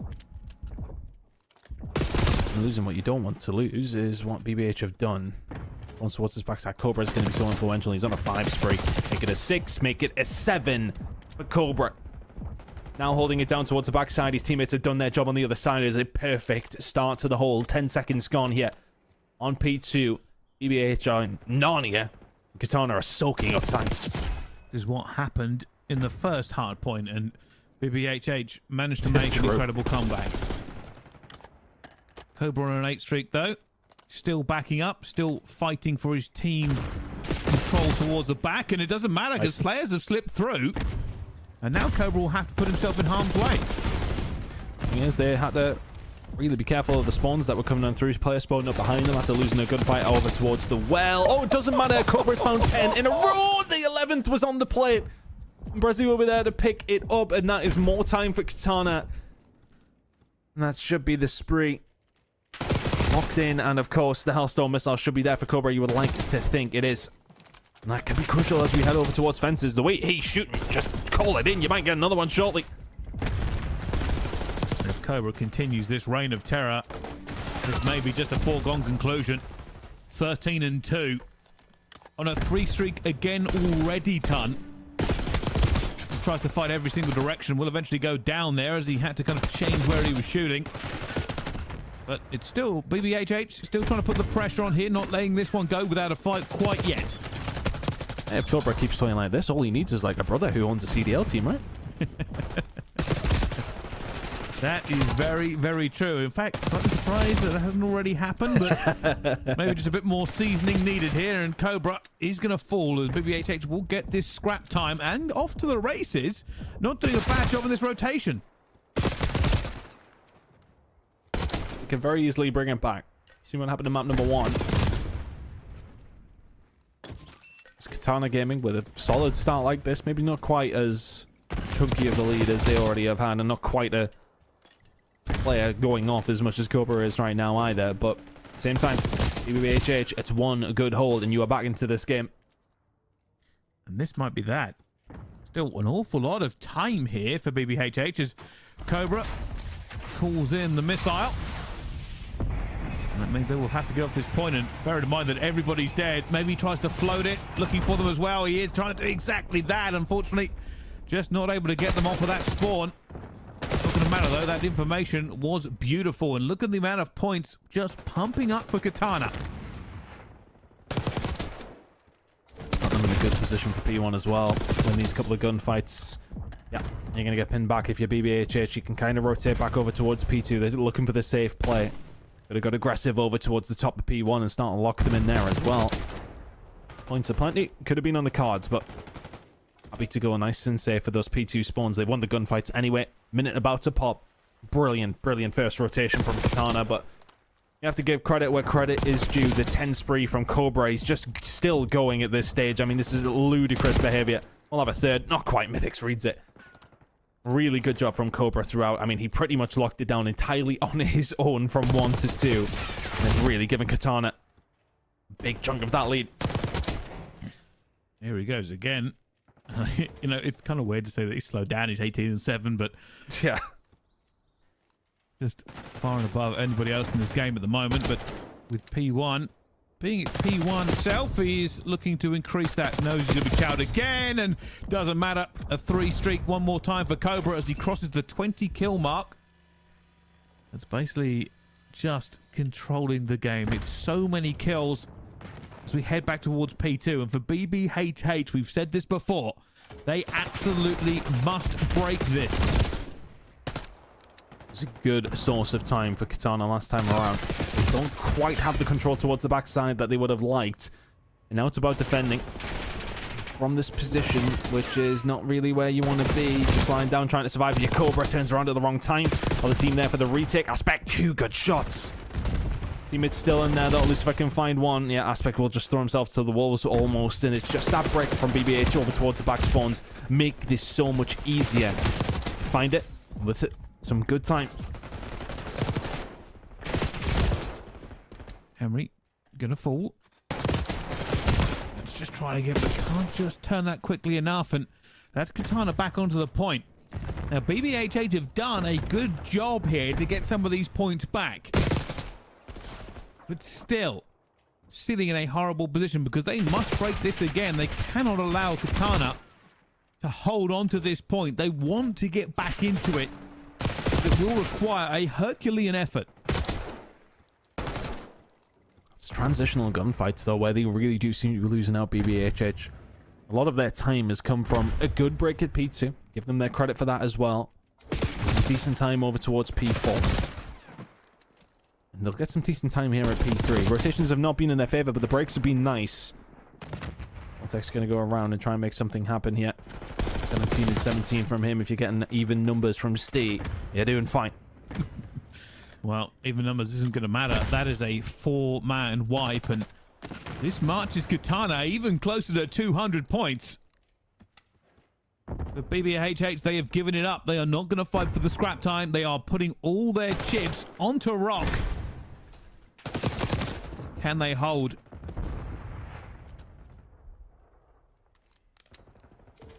Setup is that. They're wary of being pinched from 2 different sides. There's already one player trying to make that route. It's just going to be through the front door. Here we go. Oh my god, Bressy. 3 just like that. Very unhappy with what you said about him at game 1, Tunt. Yeah, well, yeah, he was having a bit of a stinker. Let's not get it twisted. And now they are just mowing them down. For BBHH, this might not even be about winning this series. Maybe just get out of the 100-point club. They fought back in map 1. They have not fought back yet in map number 4. And while they will now get this scrap time to 20 seconds, that should put them above 100 points. Vortex is still alive and is actually going to take a swing at this. Maybe he's been on the wrong roll all this time, Bricey. Who knows? The AR seems to be working out well for him on Katana right now. It's a little bit of a commitment from Katana. Well, actually, I don't mind. He's still spawning P2 side. They go for it to try and get some scrap. They will surrender it. Fortunately for BBHH, you won't be getting 100-point clubbed today. We're trying to stay alive up top. Some valuable time potentially on off air over towards P1. It's not as scrappy as you would think. Ooh, Henry, I feel like Henry should have won that gunfight, but never mind. That's happened a few times into this one. Harry's looking to try and get it as well, and just drags it across for the second. Now on the 3 streak they need, but somehow points still being grabbed here by Katana. And for BBHH, we've said this a million times already in this hard point. Need to get on a P2, need to hold it at the moment. They are struggling just to keep them off P1. Can't quite win it yet. In this game, it's all but over. Unless BBHH, I mean, you need this rotation to P2. They lose the gunfight on transition again. They've just had their number on these rotations. Yes, okay, BBHH will be the first ones in, but positioning here now from Katana is solid to say the least. Through the front door, the grenade is there. It's a 2-for-2 trade. You need to continue to win these gunfights, especially if you're BBHH, and you win gunfight towards the backside. So 50 seconds to play for here. You've got the rotation under lock and key. But it would take this hold and another just to win the game. You have to be flawless. Katana still only need 9. And any tiny mistake could be a problem, but They get the kills and hold on again. Is this comeback just too far? With only 9 seconds to play with, it feels like it might be. But they are not giving up quite yet. It is not the end of the game. The problem is, with 10 seconds left on this one, the team has to teleport into P4 with only a 9-second buffer. Yeah, you needed to start moving 20 seconds ago. Here we go. Set up from up top. Raider's fine. And through the front. He should be able to find this on the left-hand side. But Cobra's grenade is absolutely massive. Okay, well, Harry can find the break here. It's a chip away for Katana Gaming, but BBHH, again, relevant of how well they've played over this last minute, need to be perfect. And that is a 4 dead. Need to be perfect, and they perfectly all die at the same time. And that'll be the end of it. There is no Cinderella story. There's no glass slipper. And they certainly do not get to go to the ball. Katana Gaming shut down BBHH and grab the victory here in a 3-1. Sensational work from Katana. Honestly, that's kind of how I thought the series would play out after the first 60 seconds of the first map. BBHH was sensational, a protocol hardpoint. But after that, the S&D, not necessarily as great. The control, kind of similar story. Katana will get the win. And it deserved one at that. Look, I think, you know, the Search and Destroy, they kind of turned the screw where they needed to towards the end of that vault. The control, they won 2 attacking rounds, hold their defense, a comfortable 3-1 win. And we're absolutely cruising towards the end of that hard point where they probably could have won a little bit sooner. I think it's sometimes when you're in that position where you only need 10 points, you kind of start thinking, okay, well, an early rotation here or just chip away here and there. You need to do something seriously wrong for that game to end that way. It doesn't matter what BBH do right. There has to be some serious slip-ups to lose from there, and I think Katana Gaming knew that. Their foot came off the pedal. I mean, at one stage, what they were, 130, 140 up. The end of the game pretty convincingly anyway. Sensational job. Cobra will get a lot of the plaudits. He really did slow down and still ended up 31 and 20. Well, that's the benefit of having continuous streaks on this map here, but yeah, good start there for BBHH. Does not end that way as Katana take the next 3, and for BBHH that means they start off their elite run 0-2 ton. Yeah, that's an awkward position. I was about to speak on it myself. Still for BBHH, I think there is some positives to take away. Look, you win map number 1. Protocol hardpoint looks really, really good. The Vault Search Destroy was pretty close, to be fair. Vault control, you know, it's one attack and way around from a difference of having another opportunity to try and take that one away, but the hardpoint Hacienda maybe not too hot. They're a good team. We look at that roster, mate. Like, it's a very, very strong team on paper.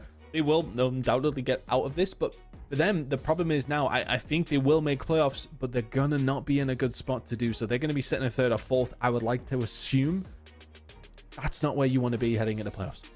No, it certainly is not. And we don't stop the action here on stream because stream B is still going, and you can now see just how this one is at the moment. Clutch Rain leading 2-1 over Notorious Gaming. Yeah, and Notorious Gaming finding a win over BBHH. This is, I mean, these are the other 2 teams you would expect to be in the top 4. I think with all due respect to the other squads who are sitting in Group B and Inglorious and Rousen. I mean, Rousen sitting at 0-2, Inglorious actually managed to find a win up against Rousen, but those 2 teams are going to really struggle, you would like to think, to try and find themselves out of this. I think the top 4 teams should be BBHH, Katana, Notorious, and Clutch Rain. So this is huge games for these teams in the grand scheme of things, but you have to make sure your games count when you are going up against teams of so-called lesser opposition you would expect to win. The ones up against the close opposition, oh, I mean, if Sykes is shooting like this, then Notorious Gaming are going to be just fine. Wow, so far, should give them the lead and has done so as they sit pretty on P1. And now with the lead in their hand, you see maybe a bit of a slowdown here from Clutch Rain. Eventually going back for the breakers. Marco, who's 48, is just hunting players down wherever he can find them.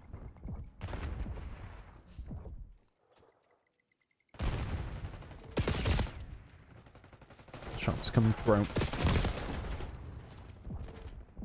Very close game between these 2.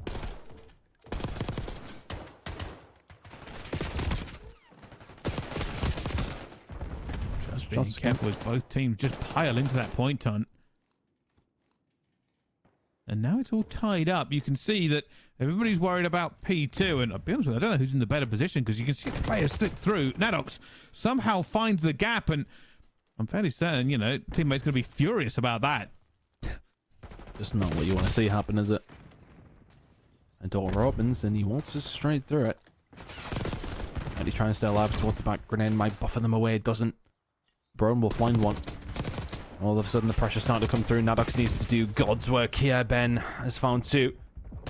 Needs to stay alive towards the backside. The team are ready to come over. Twiz is there for the cutoff, but staying alive towards the backside is Sykes, and that's disrupting them. Eventually does get taken down, but Clutch Rain have had control of this side of the map for about 10 or 15 seconds, and they only just got in.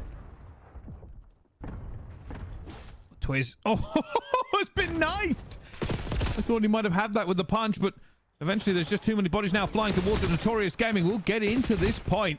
Almost uncontested as it felt like they just swarmed them.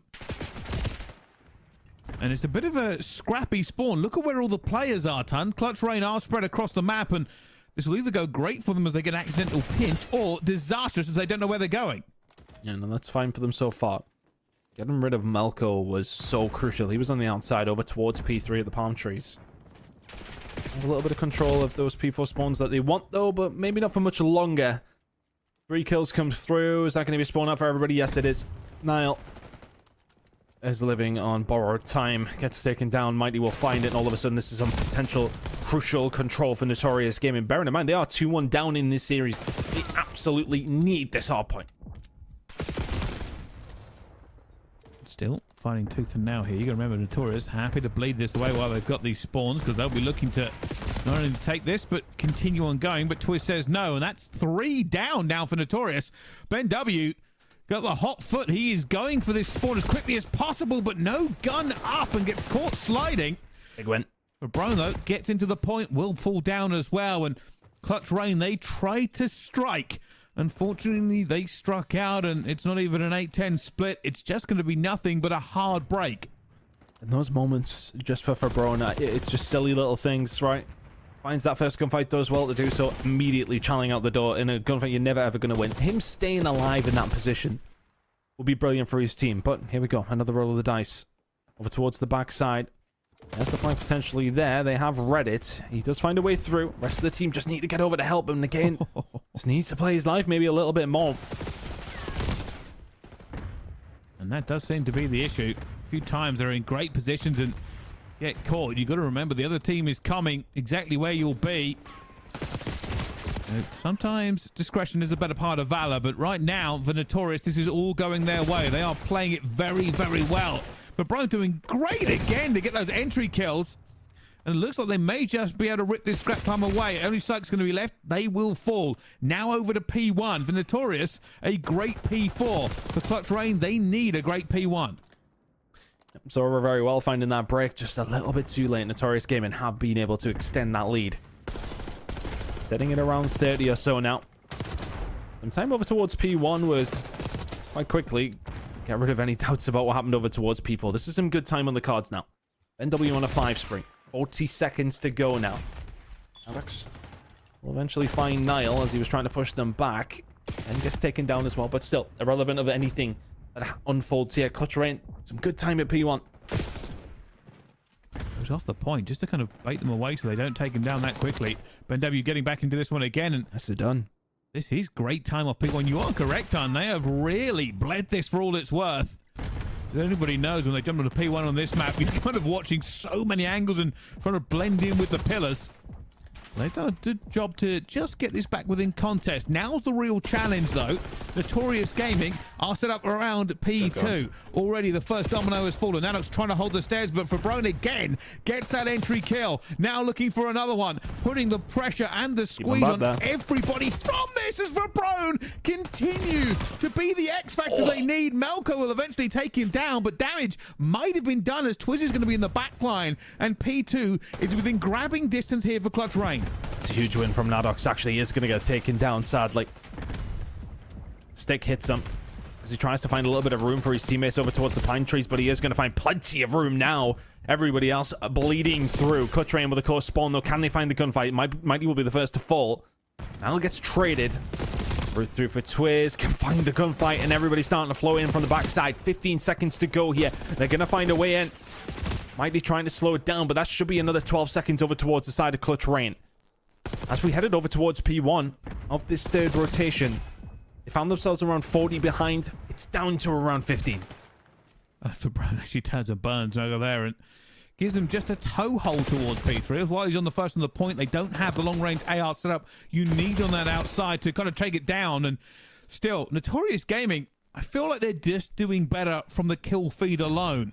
And while they have crossed that 200-point mark, these next two hills will be what tells the tale of this map. Niall finds one. They have to find more kills. They've already got it towards the mid here. In-depth Notorious Gaming, though, towards P3. Good time for Clutch Rain if they can keep getting it. Oh, big flank from Melko, and still look where they spawn. He's forced them so far back. With 20 seconds to go here on P3, it's giving Notorious a plethora of time to set themselves up over towards P4 as well. Need some big gunfights to come out from Clutch Rain pretty quickly. They do have to break this, and while they're on P3, Sykes, he's going to lose that to Fabrone. Eventually going to fall to Nadox. Niall gets Nadox as well, though. Melko to go for another trade. Trades that's everywhere big. Here. Unfortunately, that is an advantage to Notorious. They're in a better position. A little bit of a split spawn, and it does mean that Sykes might be able to get Ben W before he can do any more. And he finds the second kill. Nadox is going to be further up as well. And while Niall will get one, it's more of a consolation kill than anything. The spawn is so far against them. They now have to run the gauntlet. Yep. Brown and the boys going to have to pull a rabbit out of the hat. Melko and Nadox stick a rubber stamp on a map number 5 that is incoming between these two teams. 250 to 197. Brilliant performance from Notorious Gaming throughout. Clutch Rain threatened to bring it back, but it's those couple of kills. I think it was Melko who found it towards the backside on the flank at P3. Give them that little bit of extra time. Give them that breathing room to rotate to P4 and finish the game. Here we go. Map number 5 again, Bracey. It certainly is, and these teams really pushing back and forth. I thought maybe for a second their Clutch Rain would be able to take it, but Notorious just would not let them go. Sunk their teeth into it and continued to pile on the pain. And now as we go to a map 5, anyone's game, Tom. Very much anyone's game now, Bricey. Honestly, we didn't see the first S&D, so it would have been nice to see that to maybe ascertain which way this one's going to go. But as things have kind of been all night, like it's been close games with... Again, hats off to the guy who ever picked all these games. They have been some absolute crackers throughout this one.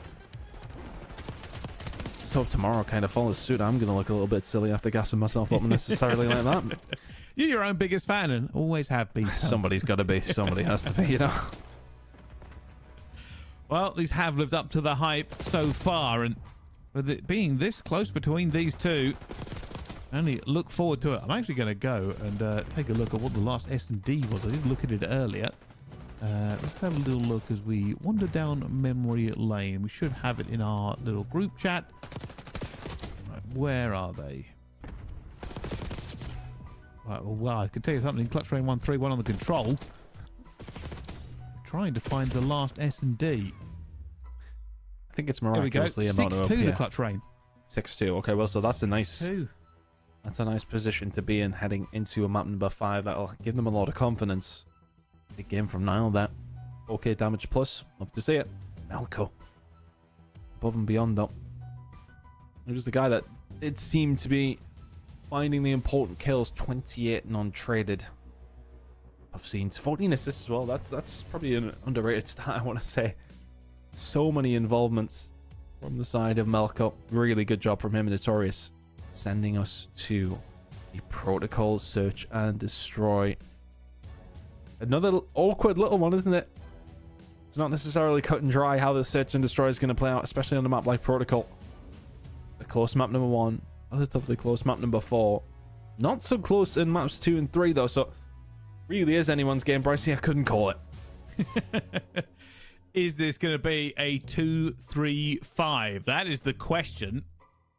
You know what? I feel like Niall is very well known for those as well. I don't know why. Just got a feeling that historically that's been where he's been strongest. Loves a Neslo. Loves a Neslo. But we'll see. I'm interested. I think, you know, when Clutch Rain have won that 162, it'll be easy for us to say they're the favorites going in, but honestly, this group seems so tight, especially with Notorious actually finding the win against BBHH. Now the Clutch Rain will be thinking to themselves, okay, well, we can force those guys as well. Let's see how things are going to go down in this group. Hopefully we'll be jumping in the S&D pretty quickly, though, and just seeing how we're going to be going and ending up the night. Final map of the night, Brycey. It's been a cracker of a day one, to be honest with you. It certainly has, and that's kind of what we expect now from Challengers League. We said, you know, it is going to be pretty competitive across these groups, and when you've got competitive teams at this level and they keep playing each other, well, you get games like this, and that's exactly what we want to see. Even better, it means that it's very unpredictable for us, because there have been times in the past, especially some of the elites, where we knew exactly what was going to happen before it did, but this is a bit more competitive, and it makes it all the more exciting for us and everybody watching. Yeah, it seems as if, especially in Group B, that the group is going to be very hotly contested as far as who's going to finish first.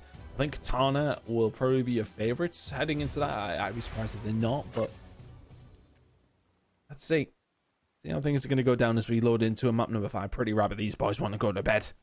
Getting past, actually, that's a load of rubbish. There's no way they want to go. It's 25 past 10 here in the UK. The majority of them being from this country, and that will just definitely not be happening. These boys' patterns are probably still chalked, Pricey. Well, we'll soon find out. As everybody running to and fro, as only one player gone down so far, and that's Nadox. And that bomb might be planted. It is going to be.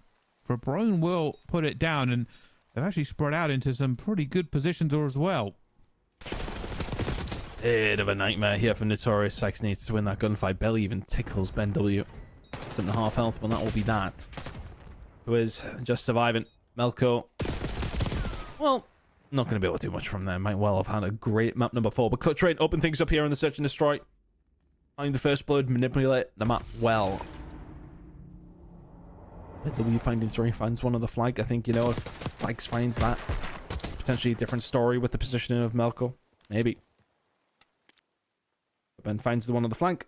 Finishes things up there as well. Very nice round from him and Clutch Rain. And that one already kind of committed here. The team's really locking it in, but we'll see how Notorious Gaming react to it. You got to remember the last time around, S&D very heavily favoured the Clutch Rain. It is starting off that way again.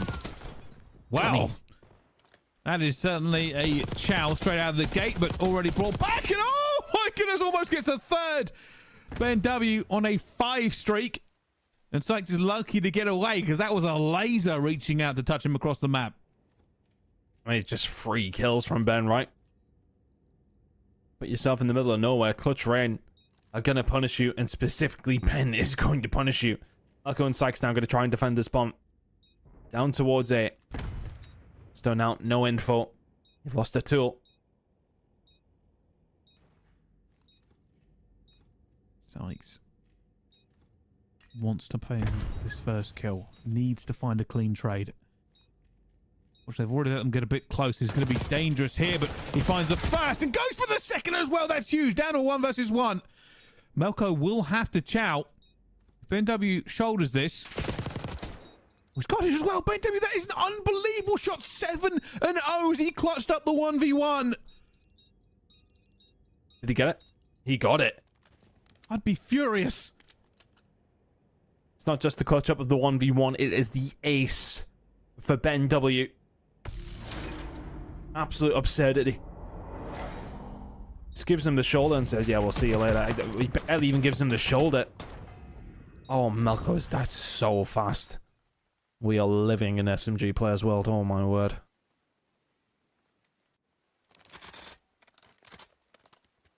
Oh, my goodness. What? I'll tell you something. Is Ben W about to have a generational game? I mean, already pretty good. I'd be happy with 7 in 11 rounds. Yeah, me too. Well, look, I did my part. Here's it. Oh, 8. 9? That was my best Scooby-Doo impression there. That is unbelievable. Oh, well. I was about to try and imitate. I mean, he's still going. Give me a back-to-back ace. the back-to-back ace happens, I might have to do my favorite Shaggy impression. It's on as well. He's made him weak. Gone for the chow. There's a nade out as well. He's gone up. 20 HP. It's the round. There's no way, right? He's got it. I don't think he's got it. Unfortunately, it's just too slow. Not going to get there in time. We'll get the kill, but unfortunately, that will be defused. And while he gets the ace, they lose the round. Ridiculous score, though, for him. That has to be back-to-back aces in 2 rounds, and you didn't win both of them. Yeah. That doesn't happen very often.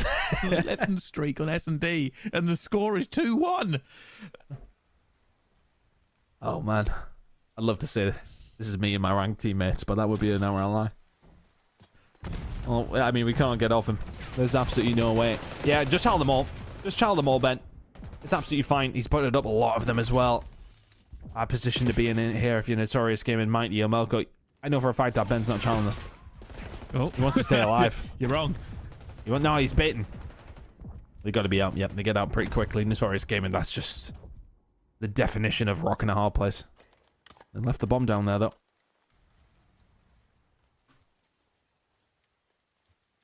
They're looking for it. They're desperately looking for it.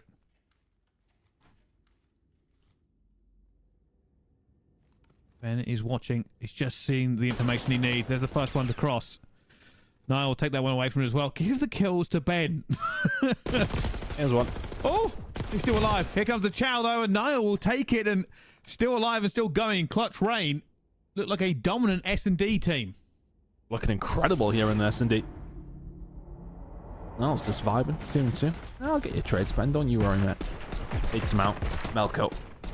Actually put some decent damage down on Niall, but already weak. Closes that one out. 3-1 to the good here. And still 11-0. Didn't even get a kill that round. I think he needs to step it up, personally. Did a lot of baiting, though. I guarantee he did a good amount of damage in that one. Here comes the push, and it's still all about Ben W, who has not died through 4 rounds. I'd be making it my mission to get him killed. Brown sitting at 0-3. Doesn't really matter, to be frank. Pushing over towards B again, though. You don't mind it out here. And on Overwatch. Quiz starting to find a flank as well. Melko has melted him. I'm expecting a flank. Yeah, he should be dead to rights here. Yeah, there you go. Eventually will fall. Probably trying to make a bit of a flank work here as the bomb is more than likely going to go down towards B for Brown crawling up. Try and get the better of the player sitting towards the back who does not see him. So is he maybe a bit of an ace in the hole here because they have got no idea that Fabron is here? There we go. Gets that kill. Unfortunately, once you get one, then your position is known again. Like an updated radar. And get this down. Bomb down. I think for Notorious, yeah, they've got to get some min-max control and go for the pressure there, or they're just going to go for it. Well, Fabron dived into death, and Niall was like, well, I only have the helicopter to back me up. It's not going to work. And Notorious get another round onto the board. They're really having to fight for them. But they're getting them. They're only 1 round away now. Clutch Rain still in the advantageous position. Oh, well, I mean, as soon as Ben W dies, I suppose. Easy wins from there, right? Niall needs his teammate to win that gunfight, and then all of a sudden you do have a chance in that round because he can play his life a little bit. 3-2 Clutch Rain, though. Still in a commanding position. 11-1 out of Ben.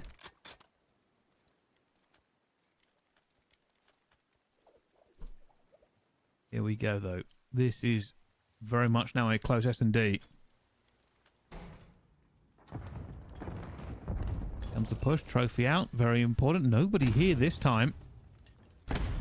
And that is about of a clean waltz onto the site as you're ever going to get.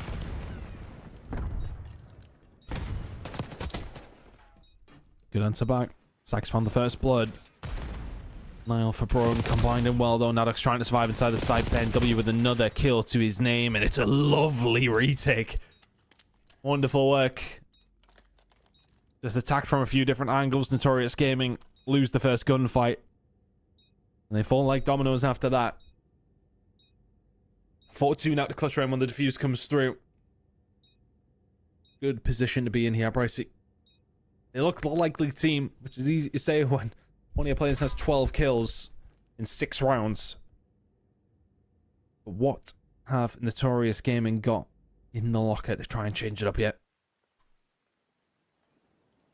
Well, it doesn't feel like they're going to need to try much more other than make sure Ben W's gone, because even when he's not getting the kills, he's still usually a part of the action. And it does feel like Clutch Rain have that teamwork aspect down a little bit more when it comes to S&D. A lot of baiting and switching, a lot of throwing the shoulders, allowing your teammate to get the kills. And Niall will pick up that first blood. He was instrumental in map 2 for the S&D, and I don't know what to say, but this is almost over. Melko will find one in revenge, but this will be a 1 versus 4 for him to pick up. And a defuse. And they know where he is.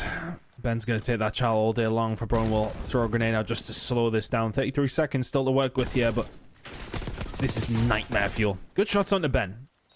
Now 2 more to deal with. This is just holding it down on one angle. Brown will hold the other. Twiz is being dealt with. There's just absolutely no way you pull off this 1 versus 4. He's got him so weak as well. 15 seconds.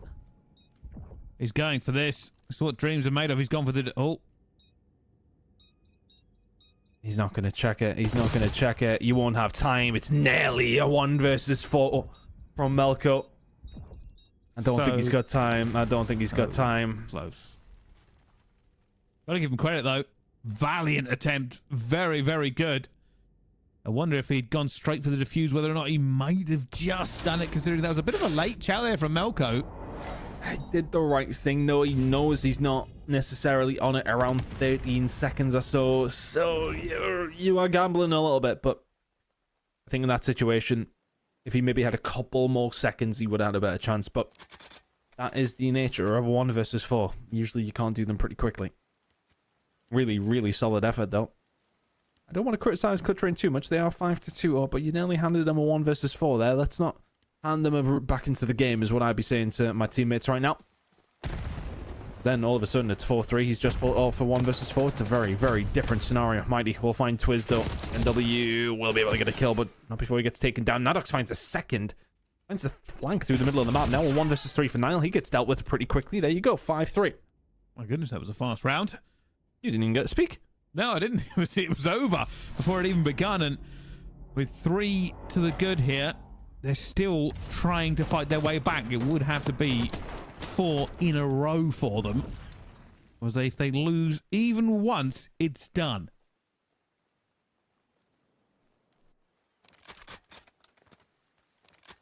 Must be quite the comeback, considering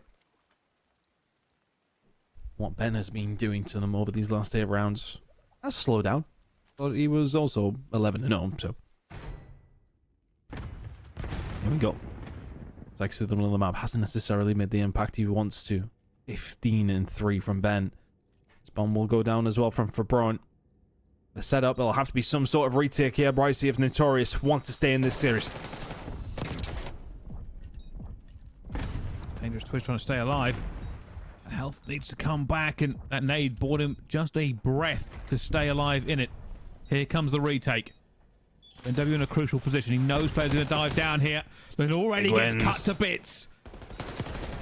The bro needs to find more than just one. Is it going to go down as well? And that is going to be a retake. Nanox on a 5 streak, and the defuse bring this to 5-4. I ended up being a 1 versus 1 there. Team nade coming through. 5-4 now. And I feel like it's almost been easy to get caught up in Ben W doing what he's been doing and expecting Clutch Rain to be in a better position. They were 5-2 up. It's now 5-4. You lose this round, you're starting to get very, very stressed. You do not want this to go to a round 11. I personally do. But if you're on Clutch Rain, you don't want that smoke now.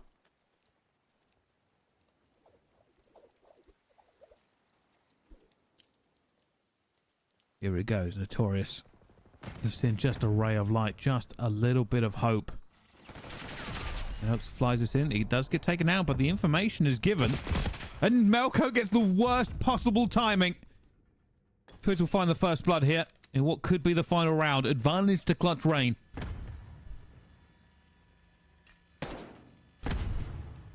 Stun doesn't connect either. No information given, but... Oh, they're thinking about it. Ben will need to turn around to help his teammate out pretty quickly. There's the bait. The switch didn't come, although it did. Dex will find it. Is Ben gonna chase? No, he isn't. It's a nice kill for Notorious to find now a 3 versus 3. Make it now a 3 versus 2 as Mighty follows all the hard work undone rather quickly. The calls come in. This has to be an A push. They don't really have the space to wrap it completely, so they're going straight through the front door. Ben W's watching it as well. That's a great position for him, and this is going to be done as Ben W gets 2 more to the scoreboard, and Clutch Rain win that last round as a 2-3-5, and they will walk away with that victory over Notorious Gaming. It's the Ben W show in map number 5, 17-4 to end the game. It's crazy to say, I'll repeat it. He slowed down because he found 2 aces in 2 rounds. One of the rounds which they lost, but besides the point, look at that damage graph. My God. The victory for Clutch Rain comes in. They will get the dub. Great S&D round, S&D team by the looks of things. They look like a team who needs to nick a respawn. Then you head into a search and destroy, and they look dangerous. Notorious, weird day for them. They actually managed to beat BBHH, lose to Clutch Rain. The top 4 battle is really wide open. You would expect it to probably be those 4 teams that we have up there right now, but dangerous proposition for teams like BBHH who have lost 2 games today, and they don't get easier. They certainly do not, but Clutch Rain relying on their S&D to get that one done. Just phenomenal performances. Obviously, you could see that it really was. Ben W kind of opened up proceedings, but the rest of the team also just baiting and switching and finding very, very important kills. Confident is what I would say their S&D is right now. Yeah, super confident. I think it does help when Ben's doing things like that, and while Ben doing things like that will make the standings look like this. Everyone has had their games today. 2 games apiece, and this is how things are looking. Group A is kind of going as expected. P7 Esports are going to be one of those teams who are going to be up there. They did push Notorious, actually winning that map number 1, but eventually losing the team to our current champions, who are sitting at the top alongside of Noctem. Diswell sitting there in 4th with Avenge and Annex struggling to kick things off at 0-2 in 5th and 6th. Group B, though, Brycey, looking a lot tighter. It certainly is, and we'll see how that one plays out, because of course one of the favourites, BBHH, obviously not doing so good at the moment, but fortunately there is still much more Call of Duty to play done. There is not just one day, there are several, and that does mean the opportunity to get back into it. But one thing it does do, and that you have to appreciate, is it does make it a little bit more interesting, and we'll keep a close eye on to Group B, and it may be the fact that we end up covering more of them games. Yeah, I think for me, their position is 0-2, and why I say it's tighter, they've still got to play Inglorious and Rousing, who we are. I mean, look, we're presuming here, I'm making presumptions that they'll be able to win those games. Apparently, wins are not easy to come by. They are pushing teams, of course. They are a very, very good roster. But you go into one of those games against these perceived bottom 2 teams who you probably on paper don't think is going to make the playoff bracket. You lose one of those games, you're in serious, serious trouble. So let's see how things are going to work out tomorrow, and of course next Wednesday, whilst we still have the group games going, to see who's going to make it to next Thursday and the week after. All right, well, Europe has had its time in the sun. It's now a setting one. We're going over to North America just after this break. Don't go anywhere. More COD action here in Challengers.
Welcome back, everybody, to Challengers, as we're now moving over to the North American region for Season 2. I'm Ship. With me, I've got Study.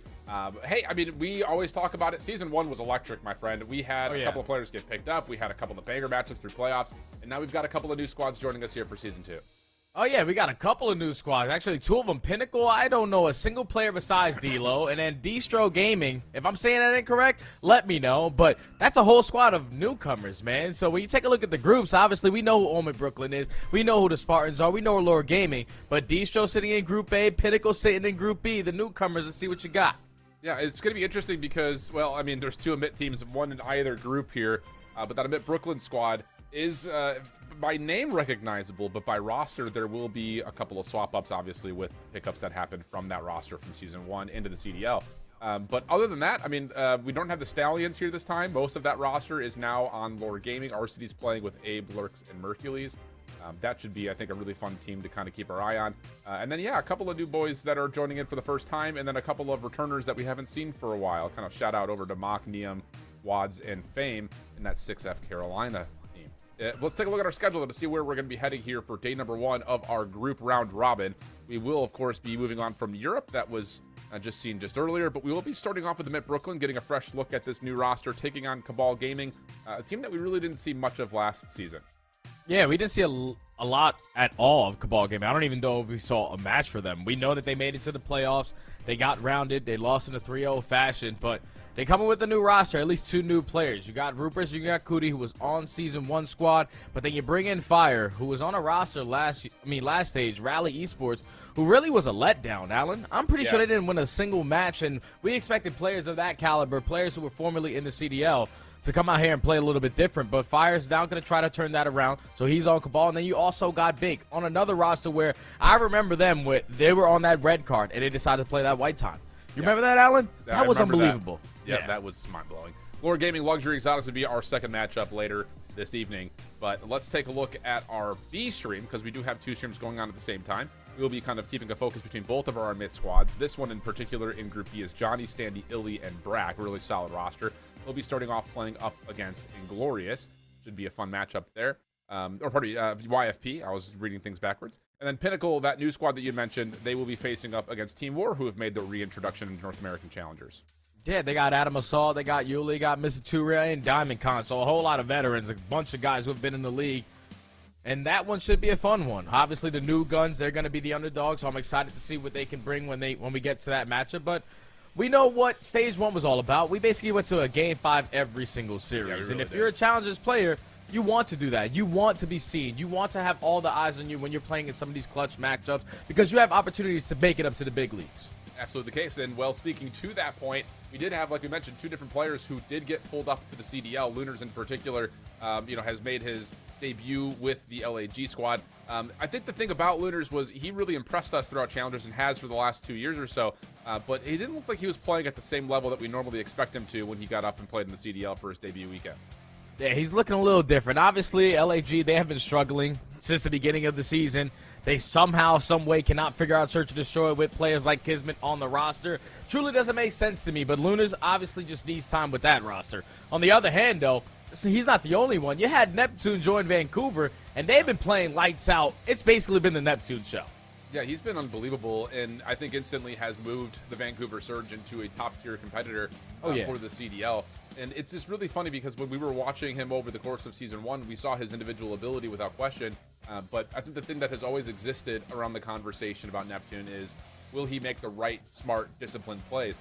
And we really have seen them, seen him do that exactly. So good stuff for those 2 boys. But let's take a look at the rosters now for Mid Brooklyn, as they have to fill the gaps between Neptune and Lunars. They've got Craze, Caps, Fellow, and Rex now. Definitely feels like a roster that's built with the right pieces. Just comes down to how well do they mold together. Yeah, obviously they've been playing together for like 2 to 3 weeks now. You had to fill the gaps because 2 of your players got called up to the big leagues. So you bring in Capsule, a veteran player who's been in and out the CDL. You tag him alongside that SMG duo in Craze, and then Fellow, who's literally the dynamic leader in Challengers. Everybody that he plays with always gets called up. He's just waiting for his lineup, but he brings Dylan Rex alongside him, who really didn't have the impact that I thought he was going to have in Stage 1 with Syndicate. So hopefully he's able to bounce back here. Yeah, it definitely feels like a team that's built with a little bit more tempo, so we'll see if Rex can hang in that same mentality. For Cabal, though, Rupert, Cootie, Fire, and Bink, this team largely, I would say more of a Mexico and Argentina style team, but they have been really solid over the course of the last 2 years. They've been continual parts of Challenger Elite, especially for Rupert and Cootie in particular. But Fire and Bink, this is kind of an opportunity for them to really be stars, I think, on this roster. Yeah, that's what I'm looking forward to seeing, because we know we can get out of Fire when he's on point. He's one of those impactful SMG players alongside of Bink. That dynamic duo, they can find their kills. It's just about putting it together in such a short time. I don't really know how long you've been a roster because we know Challengers changes every single week, but obviously they made it, so you got to make sure you're here for a reason. Well, we'll see what they can offer us. Rupert has really kind of made a name for himself, I would say, playing with players like Snoopy in the past. But now it's a different roster, a different opportunity to see if they can make it back to another playoff. Here's our best of 5 series layout. Protocol Hardpoint to kick us off with Hacienda Search before we get to another Protocol Control. And if we need it, we'll have double dose of Skyline on the backside. So some mixy maps here, Jay. Definitely expecting to see the SMGs really kind of run and gun here. Yeah, and you wouldn't even expect that when you're thinking about a map like Protocol, but the SMGs are causing havoc, especially on Hardpoint. When you know all those hardpoints, especially P3 to P4, that chain is dynamic. So the SMGs are going to have a battle, and then when you get to the Skyline Hardpoint, we all know that's a grade A bang out. That one should be a fun one. Yeah, should be. And, well, the hot seat to search, I think that's going to be the search and destroy is going to be the biggest question mark for me when it comes to some of the new squads that we have in the elite this year, whether it be a reformation of roster or just the new guys in particular. Yeah, because let's be honest, there was a bit of a mix-up when it comes down to how we qualified teams. We had to qualify 7 different teams this time around because one of the squads from the previous stage could not hold enough members to retain their spot after making it to the playoffs. So it was a longer elite qualifier this time around. So for teams like 6F and Luxury Exotics and Distro Gaming and Pinnacle, the last 4 that were in, Pinnacle in particular, when we see them in the second slot, you know, they were the 7th team to make it into the mix. So will they be able to hang at this level? I think that's going to be a big question, especially when it comes to the search and destroy. Yeah, that's going to be a big thing, man, because Search and Destroy wins championships, but the Search and Destroy is also the difference maker when you talk about in general, regardless of who you're playing. Everyone is scrimming hard points. Everyone is scrimming control, but S&D is always the difference maker. And then when you get to challenges where rosters are changing left and right, strategies can't really develop the way that you want to or as fast as you want them to be. So that Hacienda Search and Destroy and that map number 2 is going to be a big one. We know the old Omid Brooklyn squad really enjoyed this. You had Craze and you had Neptune running around as a dynamic duo, but now Craze and Capsule. Capsule is also phenomenal Search and Destroy. They might just bring that same exact strategy that they have from stage 1. Yeah, it's really, I think, you know, you look at a player, and maybe we can kind of focus in on this a little bit because, you know, we have this long-standing relationship with these players that kind of go in and out of challengers to the CDL. Talk to me a little bit about players like Caps and Fire, because, you know, obviously you go back to like World War II, or not World War II, Vanguard. Both those players I thought were staples of their rosters. I mean, Caps pop. I still in my head, I think of that Berlin pop off that he had, and then Fire as well, kind of, you know, in and out of the league. But I thought he was always really solid. So maybe something that just they can't hang with the Omni movement like the rest of the top tier subs are. Nah, there's no way, especially if you're Capsule. Like, Capsule's always been a movement demon. He just hasn't been able to find consistency in his game. And I think it could be the same thing said for Fire, because you have these pop-off moments. You have moments where you're able to take over. But then when it gets to the nitty-gritty moments where you need to finesse your life a little bit longer, help your teammate out in a certain situation, it makes it to where when you're watching them, they sort of like hesitate on their play calls. And that's the thing that's truly holding them back from like reaching their pinnacle of their skill. Because I feel like when SMGs, they're so impactful. And if you're quick on making your decisions, that's what makes you a better player. But that means you also have the knowledge of the game. You're probably lacking it a little bit, but obviously there's time to make up for it. Yeah, it's an SMG title is what we're really getting kind of established as we get deeper and deeper into major. Even after the update, Alan. Even after the update, it's still godlike. Yeah, it's unreal. So definitely the players to kind of keep an eye on. As we're ready to load on into a Protocol Hardpoint amid Brooklyn in their very lovely aqua blue. Ball will be in the white and purple, and we'll be jumping right on into Hardpoint number 1. An opener from Rupert. Hard focus here for Cabal down low on the gun platform, and that's worked out nicely for a 3-for-1 exchange. Yeah, that's perfect. You already have mid-map pressure and mid-map control, so someone can just hop their way right into that hard point, controlling the spawns, no one flipping out behind you. And now you're just going to put your team in a position to just keep on soaking up this hill time. Fire trying to watch the overextension, only able to take down 1. Capsule and Dylan combined for 2, so you're able to get them off, but you have the numbers. You got to push it.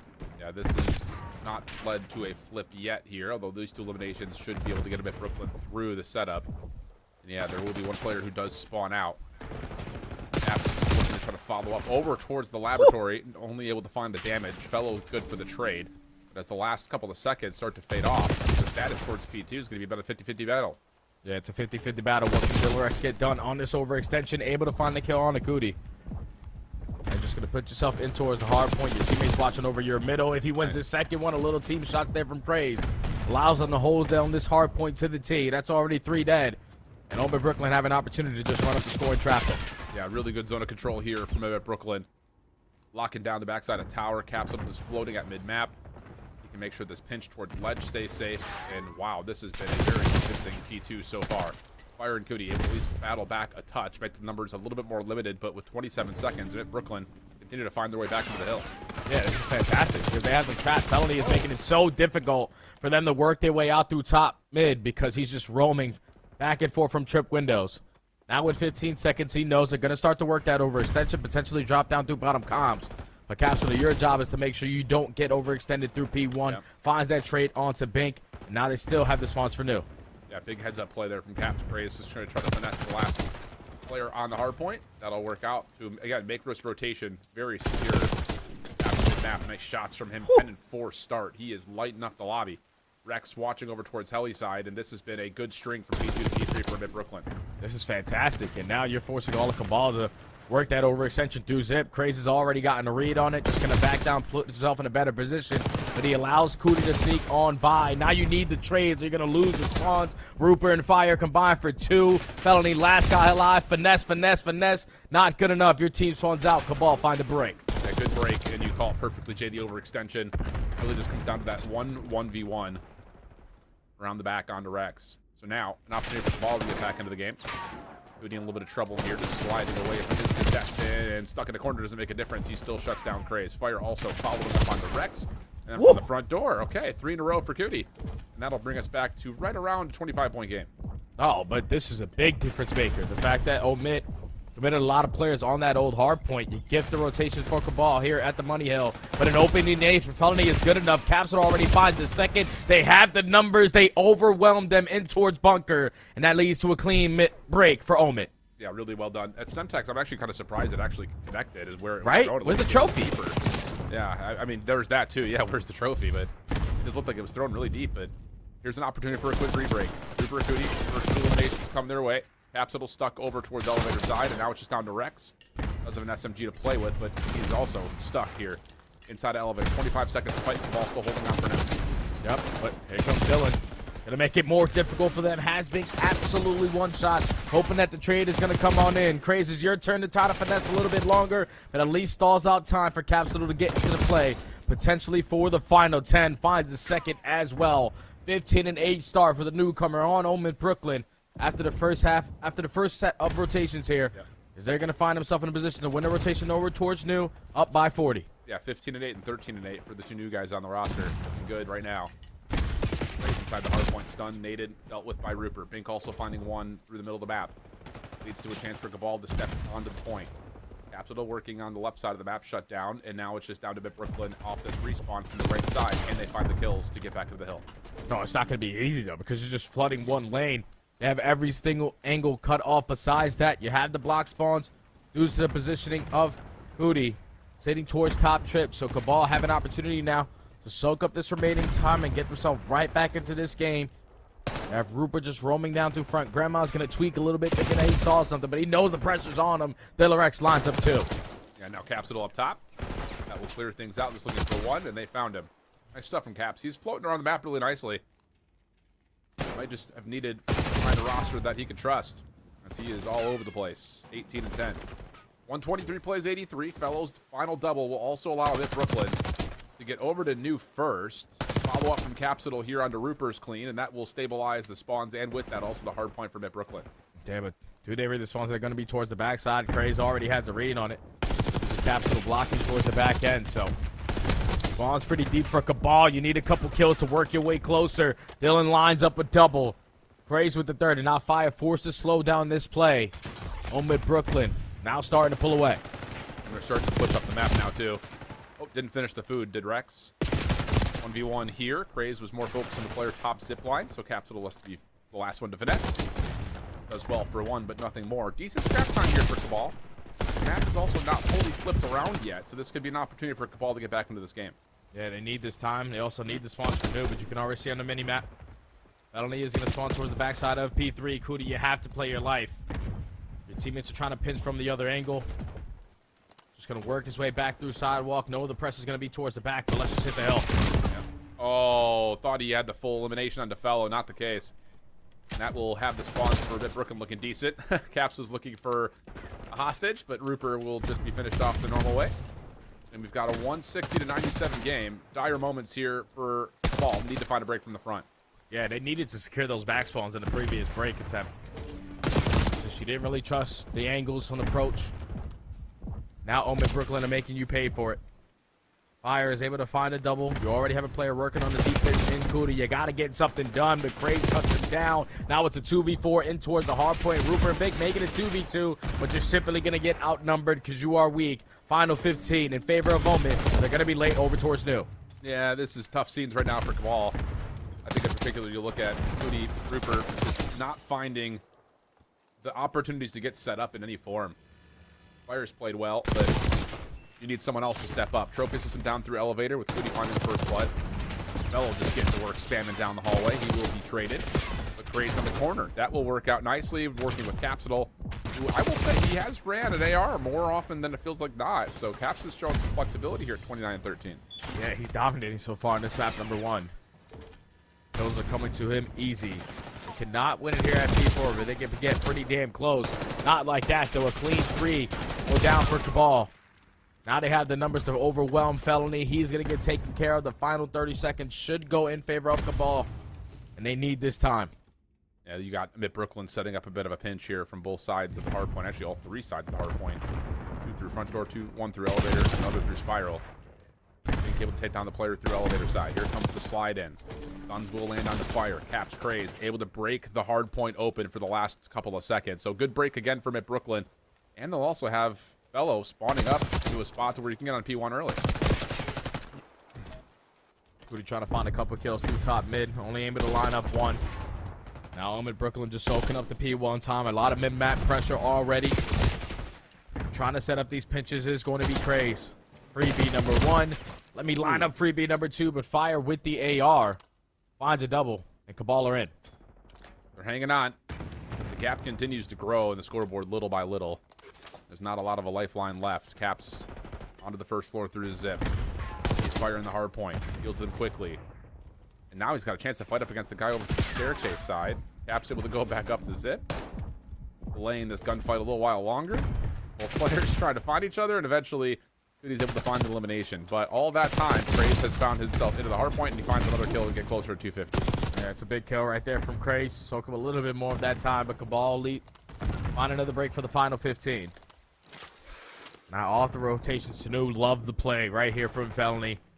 You're not going to be able to read this pinch on the cars. Freebie number 1 through Top Gun. Can he line up the second on the Cootie? Yes, he does. Spawns now flipped. You're trapped towards the back, and Owen Brooklyn could close out the game here. Yeah, I will say Fellow has, I think, really impressed me this year so far. I also think he played pretty darn well at the end of last year, too, for what it's worth. Definitely showing some heads-up playmaking with that route he took right there. Tough gunfight. Craze versus Fire. Fire with the AR. Just a little bit better, but still.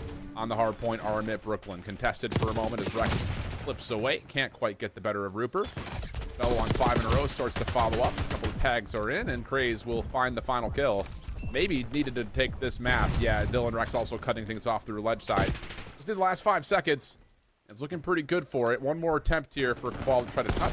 Contest is out for a moment, but the lineup is there, and that will be... well, the game. There we go. Mid Brooklyn just continuing to destroy teams in hardpoint, outplaying them when they need to, outclassing in the fundamentals. Cabal GGs, they had a bunch of opportunities to keep themselves in this game and potentially take map number 1. It all starts with the first P3. Like the fact that they allowed that pressure from the overextension, and then the spawns on flip. Instead of playing for the back, you cut short. And then eventually, you lose every single one of those gunfights spawn all the way across the map. That's where you give opportunities there for Mid Brooklyn. But then when you get down towards the bottom P4, right off the rip of that game, when you go from that P3 to P4, you were the team initially and towards the hard point. The nade that gets invested there. I don't know if the player was not running flak, if he was running dexterity, but where was the trophy system? Not there, so it led to an easy break and a full 60 for Mid Brooklyn. And whenever you find a lot of success on the money hill, especially on protocol, you're usually going to walk away victorious. Yeah, rotational wins were definitely kind of a key staple for Mid Brooklyn here. I mean, we talked about it a couple of different times. The gap on the scoreboard was 25, and then it was, excuse me, it was 45, then it was 60, then it was 70. It's just like the lead just kept mounting, largely thanks to the fact that Mid Brooklyn kept spawns in front of them, kept the map in front of them, and we're winning rotations between a lot of these money hills. I mean, P2 and P3, that first time we were there, that was a bit egregious, you would think. Yeah, you also got to be able to keep up in the slaying. Like, it was sort of keeping themselves into this game, but when the gunfights are a lot more difficult for you, and when you're allowing players like Capsule to set up pinches whenever he wants to, those 38 and 17 in map number 1 with an AR, with an SMG, 32 non-traded kills, Alan. He just went off. Yeah, he popped off. I mean, 32 of 38 non-traded is ridiculous. Also found 49 seconds in the hard point, but yeah, Capsule looking good here against this Cabal GG squad. And Brooklyn are back into their, well, winning ways, at least for now. I remember, you know, when everyone got picked up, the Neptune Lunars, I think you and I both were watching them play scrims while we were waiting for the CDL to start. They were playing Vegas, and they were just like not hanging. Yeah. A couple of the respawns, and it was like, whoa, did Neptune and Lunars really carry this team that much? But the growing pains seem to mostly have been solved, and we'll start to look to see what their Search and Destroy looks like on the Hacienda coming up next. Yeah, this is going to be a fun one, man, because the way that Capsule played in map number 1, you got to believe that Capsule was always going to be the aggressor, especially with an SMG or an AR in hand. But he also has that playmaking ability. The way that he played in map number 1, he's going to try to continue that here in map number 2 with that aggression. He always tries to play for opening duels, but you got to make sure you're doing it alongside Craze. Make sure you're playing those trades, not getting caught out or isolated. Yeah. Because a map like Hacienda, it's pretty self-explanatory. Like, if we're going to go towards A, we need Secret. If you don't have Secret, it's going to be really difficult to plant that bomb. If we're going to go over towards B, you need to make sure you have players watching towards mid open. And if you're going to plant it on B, and you don't check out third side, remember, there's a little crack underneath by those steps that is easy angle for them to eliminate you off the bomb plant. So these are things that obviously everyone's going to know at this point. Just depends on how they were able to put it together as a new squad. Yeah.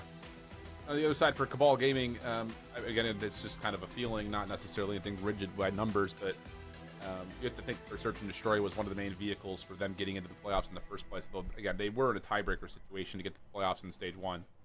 That's something to kind of keep in the back of your minds, but kind of feels like you have to have it based on how heavily outslayed they were in map number 1, and we still have a protocol coming up for map 3.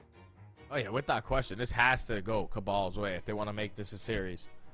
If you allow Omen to go up 2-0, the SMGs they're playing on a protocol control, you're probably going to get trapped early into your base.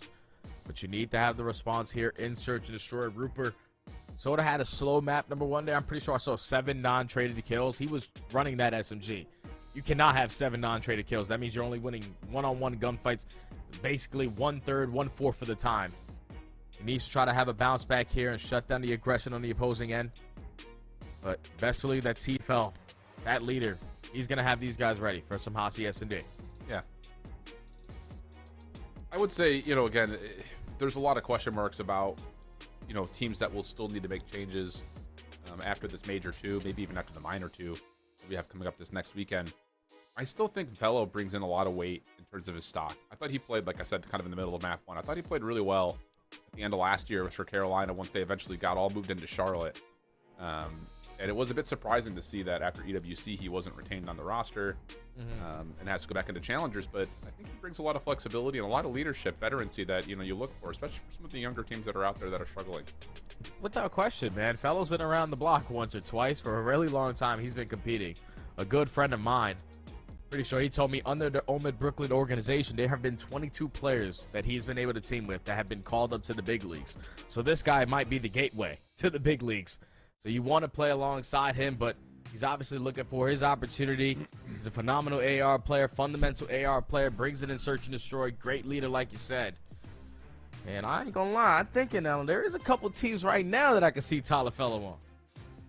Was one of them Optic? No, well, yeah, but no. Like, like they might need just one bounce back match, and obviously they're gonna be playing Falcons this week. But if they lose that match, blow the entire thing up. Yeah, I don't think that's happening. They've had a tough Major 2 schedule, to say it plainly. No, I think you're right though. I mean, an LAG maybe, someone like that. I was thinking like Boston. Boston, yeah, Boston would be good. Yeah, I think especially we started to really see that this Boston team in the CDL has kind of been exposed. Like, I feel like these first 2 weekends of the Major 2 quals has really shown us the light in terms of the teams that either made the right moves or didn't make the right moves on their roster, and the ones that are starting to really understand the game at its core. No more map swap ups. No, Rewind has been out for long enough now, so I'm definitely curious. I think to see if there's going to be a move for a team like Boston if they continue to struggle. Yeah, it's just like the last match that we cashed for them versus Cloud9. I just wasn't expecting that. Like, we had a day full of 3-0s. We thought that was going to be the best matchup on the day, and that was probably the quickest matchup that we had on that entire day. And it's just the way that they looked, man. Like, Snoopy, Purge, super inconsistent at times. Cammy and Awakening don't really seem to be on the same page. Obviously, potentially it's just a bad weekend of Call of Duty, but they just haven't been looking good so far on Stage 2. Yeah. See if that all unfolds. We're hearing that all the players are in. We should be starting the lobby up here in a second. Thanks for dealing with waiting here with us, friends. And here we go.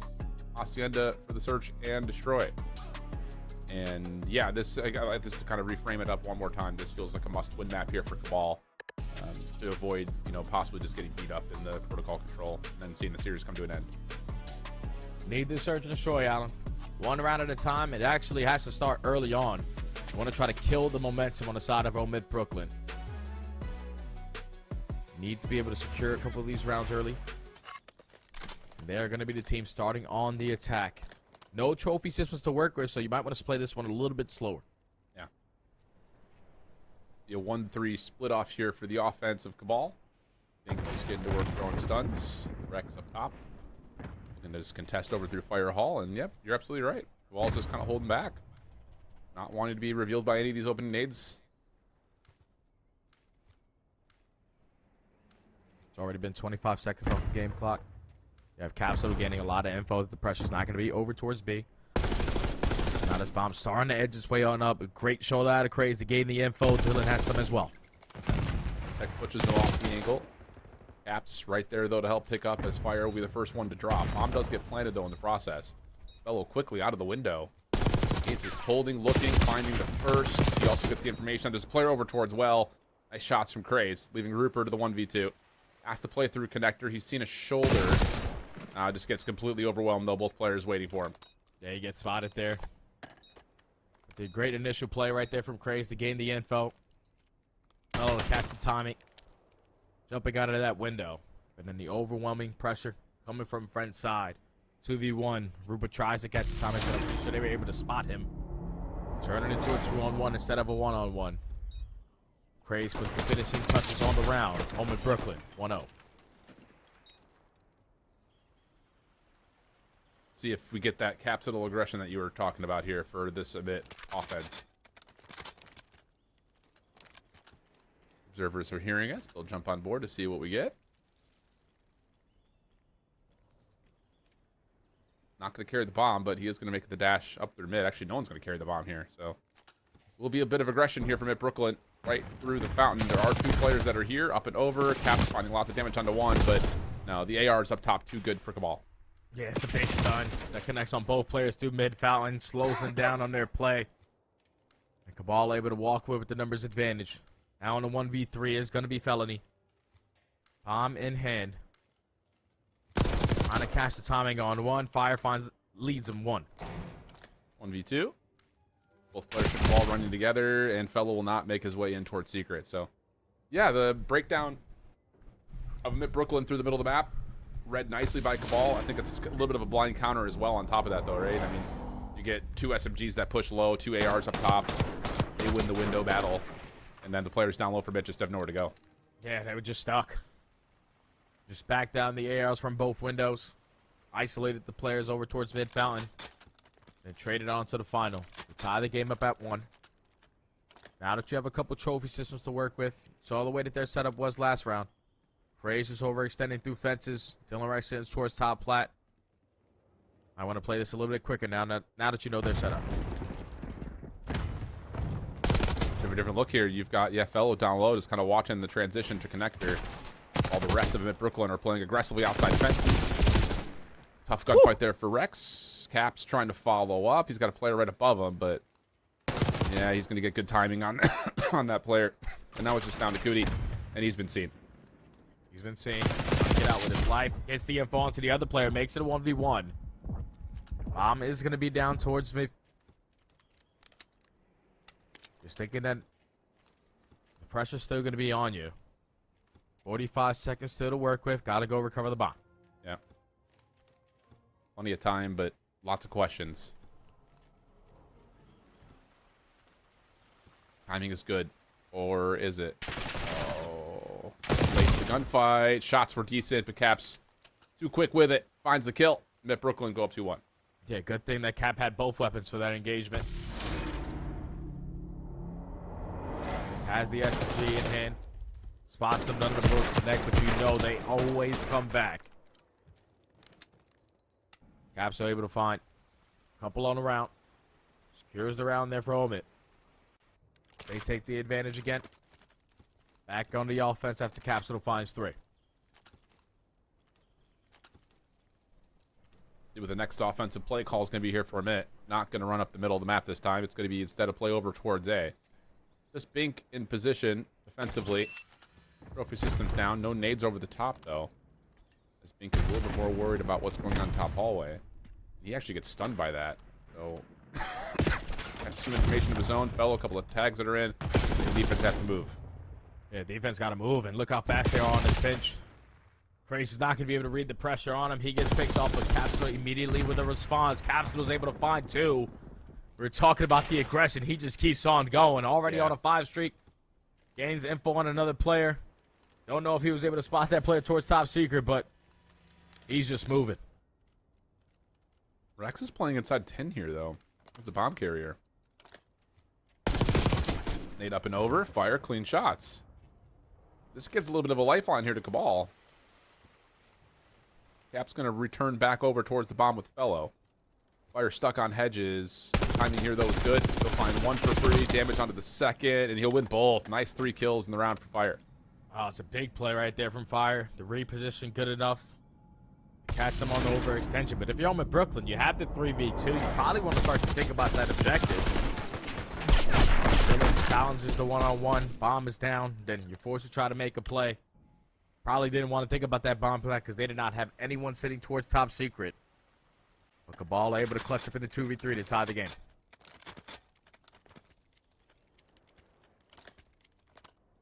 A lot of defense coming through this part. Trophy system ready for Fire, as he will join the rest of his team to go up Spiral. Looking for window battles here, as he's got an AR in hand. Rex has been in this position before, and he gets tagged and runs away over towards Office. So, mid-map control here for Cabal, but there's an RC on the floor. Yeah, so an RC already getting invested. I'm pretty sure it's covering over towards that B site, but Rupert might have found the perfect timing for the first blood. Takes down Dylan. You know, there was one player roaming in the RC. Just going to back him and play a corner. Rays on a pixel peek towards fences. Fellow kind of with him behind on Office steps. Fellow finds 1, and this is great information for Craze. Wow, through the fence he locks up 2. Now it's just down to Fire. More wall bangs coming out as Fire has to back off. Yeah, 1v3, bomb down. You're home at Brooklyn. Just hold strong. You know you have all the info right in front of you. Fire on 3 in a row. Just going to decide to take the long route, but once that time starts turning red, yeah, we got to go. Yeah. Fire opening shot decent. Caps too strong of a position. No worries there. And just a really, I would say, kind of heroic play. You know, Fellow reads the information, Craze through the fences, finding a lot of damage. And that is enough for him to find 3 in the round, I think, yeah? He finds 2 in the round. Pretty sure Capsule finds 1 and Fellow finds another. Right. But it all starts with Felony baiting the way that he did over towards that A site. You draw the attentions away from Craze. He's able to pop up, find the first kill onto Secret. And the second through the wall. Instantly shuts down the round there. And if you're Cabal, I would have liked to see them think about a rotation over towards B. You already had top Office. So you had a lot of information gained on that side of the map, but they committed. They got costed. We'll slide out towards open hall. Freedom here. No one anywhere in the realm towards B. Fire stun will be denied by a trophy, and he will get the alert that there is a quick play over on the B site. Trophy system should be enough to deal with all of this, and that's the case. Or before post plant, but Rex can't get away. Dylan's not able to get out. Rudy finds the first blood. Rupert with the nade, good enough for the second. Instant 4v2, you got to make up for it. Felony just slides on in. At the same time, Craze falls. And a successful retake right there from Cabal. They gained the info early on, but the timing to find that first blood onto Dylan makes them panic a little bit. Their setup instantly got broken down, and Cabal able to tie the game. Still, all-out defense. Yep, all defense. That one very different from the prior rounds, though, because it's just simply put a 4v4 post plant. But Cabal, I think the biggest thing is they understand that B's going to be open for them. Their opening setup pretty much forces them to have to consider what they would do for a retake, and the quickness that they had to get up towards top open hall works out nicely. They find the exit off the plan, and from there on out, it's just numbers advantage. Now the adjustments need to come in on the attack. I think you want to switch it up if you are Cabal. It's been a lot of slow approaches over towards this A site. The Rat Pack can pick up the bomb if you are big, but this water route on the cards here for Cootie is going to be the play that decides if they go B or not. Yeah. Caps is the only defender in the area. the longer this takes, the more maybe Rex tries to look over to this direction to see if he can catch anyone on this water route, but no. Mid Brooklyn are keeping all eyes forward, and now Cootie is in the back line. Yeah, this is where you start to call that rotation. Okay, I pushed all the way through their base. I have control of their hedge. Just got to make sure that you're watching. At mid double doors, get caught on this page, but they're just going to send it on in. Mid Brooklyn are ready to play. Bink finds the first blood. And now here comes Cootie on back. Might not even be needed. Nice shots from Fire on the slide through. Now Cootie finally a part of the play. Takes down Craze, leaving Fellow by himself. 1v3. Slide out is in. Fellow is in trouble. And this is going to be a very difficult 1v3 to pull out. Oh, yeah, he stands no chance at this one. GG's. On to the next as Cabal find the very first successful attacking round of the map. It all starts with the info that Cootie's able to get over towards B site. Work the objective, you find the first blood. And even though Omid got a read on it, it's a little bit late to the party because all the power spots were in favor of Cabal. They need this search and destroy to respond in this series. 1 round lead currently.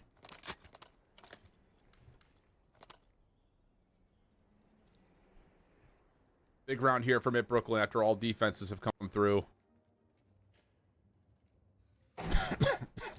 They need to win one attack level. Opening shots from Rex are good. Bink finding just as much damage. And the nades, the stuns all coming through. But Mid Brooklyn will survive through this. Perhaps looking to try to cook something up for top window. That will land, but everyone stays alive 4v4. Yeah, but still, with no top secret control, is going to make this objective a lot more difficult to get this down at A. They do find the first blood on Cootie. He gets a little bit too aggressive there. And now someone's going to try to make up for it. Rupert sitting towards top secret. Going to try to work his pitch. Oh, nice shots from Bink. 3 in a row now. Melts Capsidal through connector side. The Brooklyn still threatening over towards fences. Craze seen through connector. Bink watching from the top side of patio. Not going to allow that Brooklyn to take any fences control. Now it tries to go for the plant. There's Bink for the check. 4v2, time ticking away. Dylan finds one. Rupert effective on the trade. Did allow left in a 1v2. 15 seconds. Gotta recover the bomb or find both kills. They're making it so difficult. Just pepper, pepper, pepper. Eventually the double chow is good enough to shut him down on the round. But Omid Brooklyn, again, just don't have an opportunity to plant it. Craze is forced to plant it in that plant spot because we don't have any top secret control. If you have top secret, you can plant it on the back side of the bomb site. You can be safe from fences and most likely walk away with your life. But he gets picked. The domino effect happens after that, and Cabal end up on top. Now 5-point game.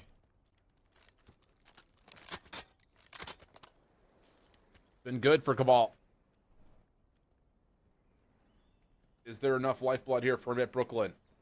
Come back into this series. In this map, rather, I should say. They have not really gotten what they want defensively up top on these opening breakoffs. That will continue to be the case. Rex, the first one to drop. Bink able to follow up on some nade damage to Caps. We've got an early 4v2. Advantage in favor of Cabal. Do not throw this round away. Just play your numbers, play your trades. You have Cootie playing super deep on the pinch. You're making your team be in a 3v2, but Bink finds that pick on the Craze. Now Felony left in the 1v4. This would have to be an absolute miracle. Yeah, it really would be. Doesn't feel very likely. He's going to try to go over towards the window at Boathouse, and everyone from Cabal just pops up. Take the team shots, find the very quick elimination, and with that, it was back and forth until it wasn't. 3 straight rounds for Cabal GG's. They've tied the series, exactly what the doctor ordered. Yeah, it was back and forth early on, back-to-back defenses. And when they started to make those offensive adjustments, read their setups, the water route's good enough there for Cootie to find openings, information. Leads to them tying up the series. A big search and destroy for them. You needed to be able to shut down the momentum. You needed a response to make this a series, and the strategy was good enough there to tie the series up at 1. Yeah, really good stuff from Cabal. And it really did feel like for Mid Brooklyn, they just could not get the fights that they wanted in the first 30 seconds or so, whether that be on offense or defense. A lot of those defensive rounds, the first 3 that they were able to put together were all off of retakes, essentially. So Yeah, really good stuff for Cabal GG, just to not allow Brooklyn to get away with the game early. Just kind of keeping it patient, keeping it passive. A lot of 4v4s, some of them in retake form. So good stuff from Cabal. They tie up our series 1-1, but we do have a protocol control coming up, Jay. Tell me your thoughts there. Oh, that one should be a fun one, man. The way that Capsule played in the opening hardpoint on protocol, it looks like he's ready to hit all of those flank routes. We've seen Omid Brooklyn, at least the last inch of it throughout stage 1, really found a lot of success on protocol. So Tyler Felony is definitely going to bring the same exact game plan. We just need to dominate that mid-map pressure. You know, on the opposite side for Cabal, they just simply need to keep up in the slaying. Like, if you're the SMGs, you need to make sure that you're catching your timings, that you're winning your one-on-ones. 7 non-traded kills out of Rupert is simply unacceptable. But on protocol control, you have an opportunity to basically put them in hell. You just got to make sure you're playing your timings correct. And we also have, of course, that means the Skyline Hardpoint for map 4. Step away for a break just a moment. We'll be back with map number 3 right after this.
Welcome back, everybody. We are at a 1-1 map count here between Cabal and Amit Brooklyn with a protocol control and a Skyline Hardpoint to continue on in this series. There's also a Skyline for the map 5 if we do need it. Good bounce back for Cabal in the Search and Destroy. 6 straight defenses and then nothing but Cabal to finish things off to get them a 6-3 win, Jay. Yeah, great response there in the Search and Destroy. The strategies were on point. We saw it early on in round number 1 when those stuns were instantly connecting on the aggressive players on the side of Omid Brooklyn right through middle. So they had the game plan ready for what they were going to get thrown at them in that S&D. But now you have to respond on another respawn in protocol. The control is going to be very difficult. We know the adjustments that come in over towards that B point. You now have more opportunities to win a lot more offensive rounds. And I feel like we've been seeing a lot of that throughout the CDL too, Alan. But we've also been seeing a lot of these nay spots as well. So if you're some of these young challenges players, make sure you're playing in those private matches to learn some of these cheeky things. Yeah, I like that call. And we've seen, I think, this protocol, the change of the control point, I feel like, has not really modified the defensive dominance that we've come to know.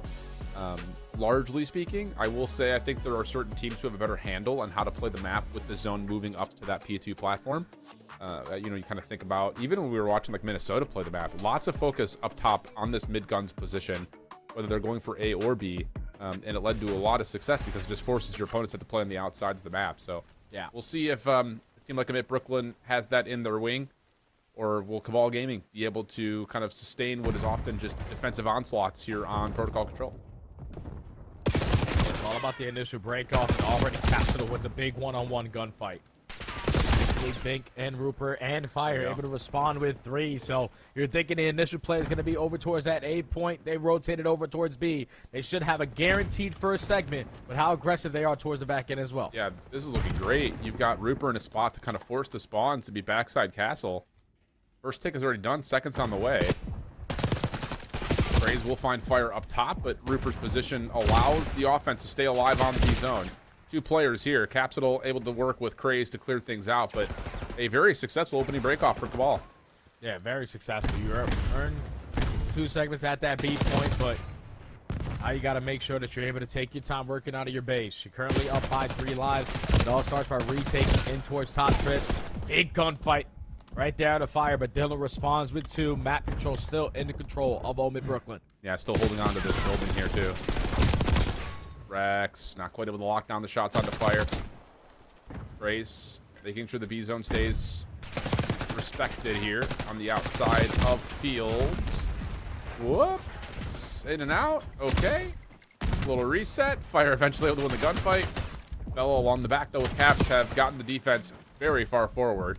Big 1v1 win for Kuti, though, will allow the clock to stop here for B. But does he expect Craze? The answer is no. And it looks like that might be the end of this offensive play. Yeah, Felony on the opposite side over towards Heli. Reads the close spawns coming in. Is able to line up a double. Final 10 seconds on the cards here for Cabal. Craze lines up a freebie onto Fire. Only person who can touch a point currently is going to be Rupert, but he gets taken care of as well. Which started off as a great round for Cabal with the initial 2 takes. Once Omid Brooklyn were able to successfully find all 4 dead, they do not allow them to breathe off of the respawn. 2 segments what they got to make up for, but they take the defense. Yeah, the opening breakoff I love. I mean, it's just, I think the understanding from Amit Brooklyn to get forward through mid-map was just continual. Even when there's only 1 player left. I mean, we saw Fellow and Rex even stepping up that far forward. So, really good stuff from them. We'll swap the sides around, see if Cabal can do the same thing to Amit Brooklyn. You know what's been throwing me off guard so far this series, Alan? The fact that Fire is basically like the main AR. Like, he's usually the aggressive SMG player. That's what he's basically been his entire career. He decides to switch up a little bit. He's been dominating so far, sitting at 8-4, double positive, even though they lost first round. He was the reasoning why they found those early 2 ticks, but now they're on the defense. They need to have a response. I think opens up with the first kill. Kuti this time gets the better of Capsule, and that's already 3 dead. Yeah. Solid start. Craze trying to find a way to crack the code, get out of spawn. He has been able to do that, plus find a kill over the backside of the A site. So good stuff to at least allow Amit Brooklyn to get and continue to put pressure on A. Kuti surprised from behind. And yeah, Amit Brooklyn just continue to just run individuals through and do what they can to kind of keep Cabal from getting comfortable. Yeah, I know, but Cabal right now winning their gunfights. You're making it more difficult for Omen Brooklyn to even earn a segment. Craze finds the timing to work his way through underground. Freebie for the first. Now you're just hoping that your teammates can find a little bit more success, but Rupert effective on the trade. They are now working on that first segment. Yeah. First will be locked. Second now starting to come up. Double stack is making this go pretty quickly as well. Craze finding a kill over towards B. There's a lot of pressure on this defense. You can even see Rupert is not comfortable enough to even challenge this A zone. Thinking someone's around the back side of him, and that might just be the entire zone. Yeah, they didn't even really give that a true try there, Jay. Yeah, nah, that's way too slow right there on the attempt. You had a lot of mid-map pressure. You know that there was a double stack on it. Just decided to play a little bit slower. Now Omen Brooklyn, a minute to work with added to the game clock. Currently only down by 1 life. You got Felony trying to finesse in the spawn, but he's going to get isolated. 2 dead in favor of Cabal. This is where you start to get aggressive with your kills. Yeah. Goody seen. Backed off into Spiral. Nice shot from Fire. 13 and 5 for him. 18 plays 15, 16, or 60 seconds on the clock. And, well, Caps may find a route here. He's got some help over the top. Damage is out. Caps follows up for the first, but there's a follow-up from Goody as well for the trade. And Grace is going to get isolated through the middle of the map. So both of your SMGs already taken care of. Felony trying to make up for it. At least lines up the first. Bad timing on the trophy placement. Is caught with it in his hands. Now only 40 seconds to go. Capsule is already in your face again. That's 2 dead. You can find this kill in your spawn. That's already 3. Now you stack a little bit. Yeah, and here we go. A chance to actually play through the zone. 28 seconds on the clock. Rex will be the one to pause. Caps sliding down the staircase wins a key 1v1. Now you've got help from Mid-Brooklyn in the middle of the map. Crazy able to find a really low HP and Fire. And the first tick's going to be locked here on B. Second likely to come through if Caps can continue to play from this position. Yeah, we're giving them opportunities, though. Challenging his one-on-one gunfights and stack the point a little bit. Now Capsule gets caught. Cootie just flies on in, finds that kill onto Dylan. Rex. Crazy has to make up for it. Able to line up a double. 20 seconds left. You got to get on the point. Oh, it's an 8v5 as well. Fellow. 3 in a row. Keeps the clock paused at 16.5. Good look at Rupert. Finds the second kill. Shut down by Fire, but you still have Mid-Brooklyn on the zone. Fire good for 2. Trying to jump over. Finds himself the third. Rex still staying alive. Not able to find the second. 4v2 situation. 13 seconds. You got to go. Yeah, you got to go. Closest player to the point is going to be Fellow. A big one-on-one versus Big. Cootie's now going to get caught between a rock and a hard brace. And Omen Brooklyn are able to secure the attack. But you're definitely going to look at that later on. You go back and review the VOD. We could have simplified that a whole lot easier. But not being aggressive on the backside of tower the way that they were, stacking a lot earlier. But they are able to secure the round. Now up 2-0 in the control. Yep. Okay. Here we go again. It's one of those moments where you start to look at this Mid-Brooklyn team. They've got a lot of resiliency built into them. That was a very last-second attempt. But that mid-map control continues to be successful for him. Fink and Rupert not having a great game. Actually, no one is besides Fire. As Rupert will get at least 1 elimination, jump on the A zone early. Yeah, Fire's now just trying to hold down this top position at Trip, so he's going to get isolated by Capsule.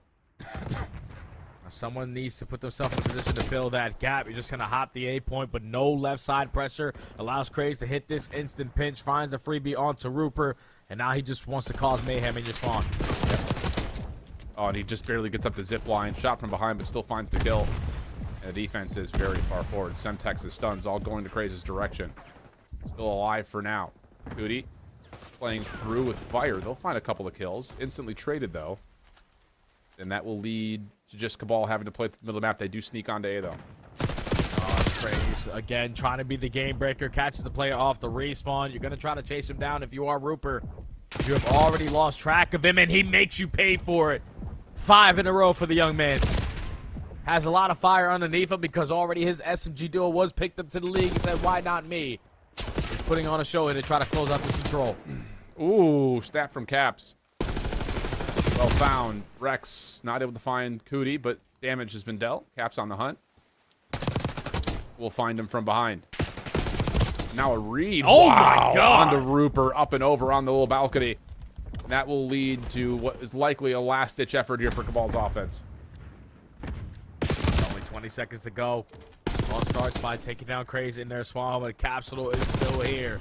Capsule lines up a double. Give me number 3. No, Wow. Fire is able to find that trade. But final 10 seconds, Cabal got to get on one of these points, and they might not have a chance. Not looking good for it. They're trying to set up some sort of a mad dash over to B. Oh, Jesus Caps Christ. is just absolutely tearing him apart, my guy. I know what you're going to say, pal. Yeah, I know what you're yeah. going to say. And that was straight facts, brother. He was destroying them with the AR in hand. Craze had his moments. But when you're allowing these guys who love the gunfights just get pushed up into your spawn, look at already in the best play. Lines up 3, should have had the 4, but simply runs out of ammo. The slaying, again, too much for Cabal GGs. And both of the respawns, Omen Brooklyn take the advantage in the series, now 2-1. Yeah, really clean stuff. Again, the offensive round win, impressive to say it plainly, but Capsule just takes over. Legitimately just takes over. So that's, I think, more like it if you're a Caps fan. And I'll be honest, we didn't really get a chance to see a lot of them up until this matchup here in Season 1. And, well, we always like to tell the story about players that are options. I think you're looking at players like Fellow and Caps that could definitely be, you know, used as a tool to improve some of the squads that are not finding either good flex players or, you know, good SMG players. Because, I mean, Caps has shown both really throughout the series so far. Yeah, the good thing that you're really looking for in an SMG who's going to be a really fast-paced guy, first guy in, is just truly his confidence. Because if you lose your confidence when you step up to the big leagues, when you're playing against the like of the Tiny Terrors, when you're playing against Shotzi and Pred, or Hydra and Envoy, like any of that combination of SMGs, you tend to think, all right, those guys are going to play super quick. I got to try to match them. And if it doesn't work out, then I'm going to slow down my game. And that's just not what you've been able to do this entire time to get yourself into that position. So for these SMGs who consistently have that confident factor to know I'm going to be the best player on the map, I'm going to be the first guy in, and I'm most likely going to win all of those gunfights. Those are the difference makers in the league. Yeah. So far, Capsule is able to show it in this series. Yeah, really good stuff. And it might just become a spot where it's going to get worse, right? I mean, you've got a Skyline Hardpoint coming up next.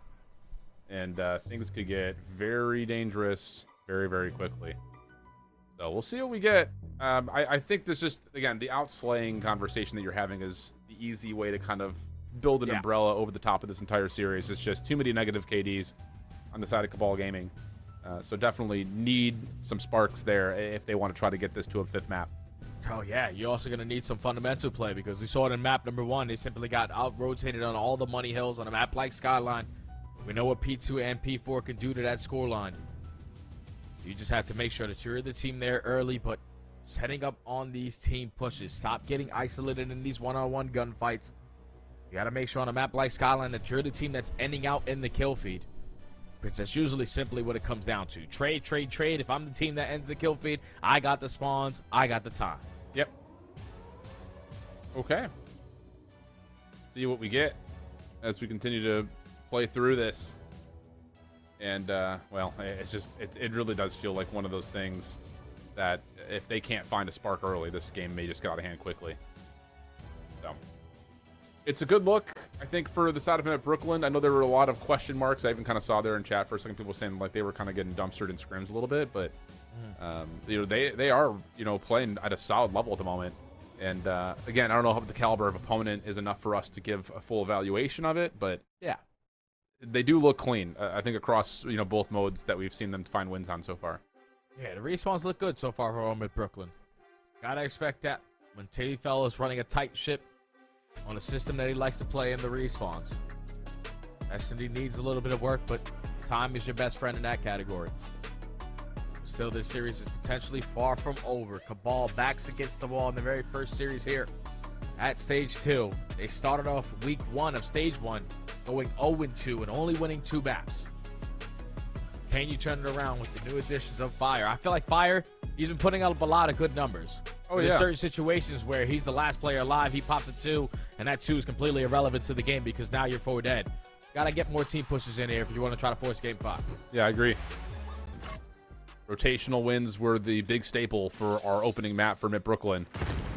Let's see how much they're going to find the same success here at Skyline. Caps not able to break through the glass, but still finds himself in the hard point. Battle up top starts to rage on, and Bink, good for 2 kills from that position. actually neutralize the hard point and maybe have a chance here for Cabal to get on for some early time. Yeah, Cabal spawning on the preferred side. They find the initial kills to soak themselves up. A little bit of time here at P1, but I just need the rest of these gunfights to go your way. You already have a route on the cards here for Craze. Should be able to eliminate this player off of the point. Give me number 2. Spawns now flip. Big play right there from Craze. Yeah, massive double. You see the lockdown on the back for Rex. Rupert can really just do nothing besides sit here, and he'll be found by Craze. So, yeah, this has been a very controlled opening here from Brooklyn. We'll have a small lead off of the P1 time, but, again, more importantly is the macro win over towards the P2 side of the map. Yeah, they're winning the trade fight. You already have a couple kills going in favor of Cabal. Rupert getting aggressive over through kitchen. He's going to get sniffed out. One player does spawn out, but Omen Brooklyn currently dominating the kill feed. Are going to have P2 in their back pocket. You take someone from behind if you hard Craze fire. I know you don't really like that, but Omen Brooklyn have an opportunity now to run up the score. Yeah, Craze is feeling himself. Made out. Rupert in his way. Oh, nice shots from Craze. Pistol now. He knows he's got more in front of him. But the follow-up is not actually there, so the spawns will move, and at the same time, so will the control the hard point. Yeah, now Dylan Rex has to make up for it. Already sitting towards bottom zip. Able to find one, trying to apply the pressure to the back. Gonna go back for the slide. Give me kill number 2. He's just trying to stall time for his teammates to get into the play, and he stalls at least enough for Craze and Felony combined for the 2 with the SMGs. Find a break for the final 20. And now Capsule, even though he's off to an over 6 start, great route initially, he gets gunned. Yeah, I was about to say, what I've noticed from the protocol hardpoint, it's extending here in the skyline, is that Brooklyn are not going to give up any time. You know, they're going to try to finesse their way on the back 10 seconds or so, and then have an opportunity just to send one player on a route to move things around. They're really kind of making you feel like there's 5 members on the map at any given moment in time. Caps, like you mentioned, the 0-7 start finds 2 there, gets them on the scoreboard. But all things told, everything over the top of the hard point, I was going to say Cabal are doing a nice job, but Craze, little pinch through mid, finds 2. Big angle. Do the mid-map drop down to find a double. They were here ready to contest. He already watches one player cross. Great team shots for that one. Fellow finds the 3rd. Last guy, Bink, a clean 4 dead. You can already see on your minimap, spawn starting to flip. As soon as Craze was able to spawn up, he knows there's one player towards the back. I just need this kill. Everybody turn around, but no one wins the gunfight besides Capsule. He's able to miraculously find a double and give his team another opportunity to find a break, but the ball currently has the spawns for new. Yeah, a little push out here. At least that's the attempt over to Big. He shuts it down. That's a lot of vacancy now for Cabal over towards New. Rupert, a couple extra tags into Fellow. Semtex out, and that will stop the play up high. As Brooklyn have to try to find a way to break from the front, and they're actually going to try to hit through P3 here. Yeah, you got to get some success here if you are Dylan Rex in the top flat, though, because it's not going to be a lot of success pushing your way through kitchen unless Craze is able to pop a double. Capsule there for the trade. No back spawn secured, and a perfect break attempt on the back of 2 guys on the overextension. Yeah, I mean, again, it's just another moment, another exhibit where you look at this and say, Brooklyn and their break attempts have been really clean, and they will challenge everything. Fellow recognizing the threat around the back. To not keep Cap safe inside the hard point itself, and that's enough for another re-break to come through, or is it? My God! A little Turner Burn finds himself a couple, but Cabal Gaming still in the time and still holding the lead. Yeah, but that double right there flips the spawns out. A big 2-piece right there from Craze. Secures the final 10 seconds for Omen Brooklyn. Still going to be down by 12 points or so, but you already have players contesting for the spawns at New. Craze go back and forth. Craze on another pinch. Lines up the first. Probably going to go for the ego challenge towards top plat the way that he's feeling, but Cabal currently in the HP. Bink nade coming out. And now the hunt is on for Bink. Clean movement here from Craze. Looks he's got a player inside the hard point. Tough battle with Rupert, and he just stays down, waits for his teammates. That's a good heads-up play from Craze. With the rotation to New. Shut down. Lead still in the hands of Cabal, who are hanging here, Jay. I mean, it feels like Brooklyn are making all the right plays, but they still find themselves down about 30 points. Yeah, that play right there from Craze, though, isn't really the right play. He's on 5 in a row, but just being aggressive over towards top plat with no one blocking piano allows Cabal to flip the spawns on its head. They just have to make it count now. Final 10 seconds here at P1. They find the initial 2 kills. Both players actually still going to spawn in towards the back. Now it's all about the gunfights. Ain't good for Craze on 8 in a row. Continue to be a walking killing spree. Nice shots up top. Doesn't know what weapon to go to. Will have the trade plus a follow-up. Nice shots by Big. But still, the spawns aren't even blocked, let alone do they actually kind of supplant what's going on, mostly because Cootie is still hanging back here. So Hardpoint still in the hands for a moment of a bit Brooklyn. We have a 10-point game. Yeah, but you got one player now trying to re-break it, and Dylan Rex already sneaks behind enemy lines, finds the freebie onto Fire.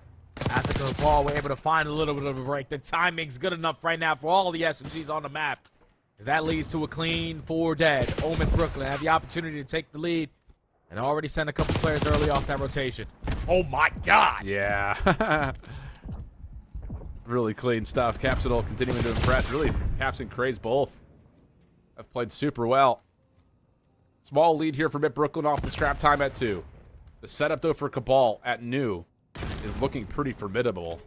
And, ooh, Rex actually, I think he tried to throw a trophy. I don't know if it fully got down. So he's vulnerable inside Jim. Oh, there it is. Who are you going to try to chase him out? It's not going to happen. Rex, so a little ego chow, finds himself a double, and that will lead to a break. Oh, the fact that he's able to find a double with 3 dead. It's basically a 1v4. Stalls out enough time for his teammates to get back to the play, and now he's continuing to dominate. Making number 7, but Cootie good enough on the jump. Cootie good enough for the double. And even though the spawns flip, Cabal are in. Although Fellow allows Caps to continue to play off this pinch through mid. Nice shots from Caps.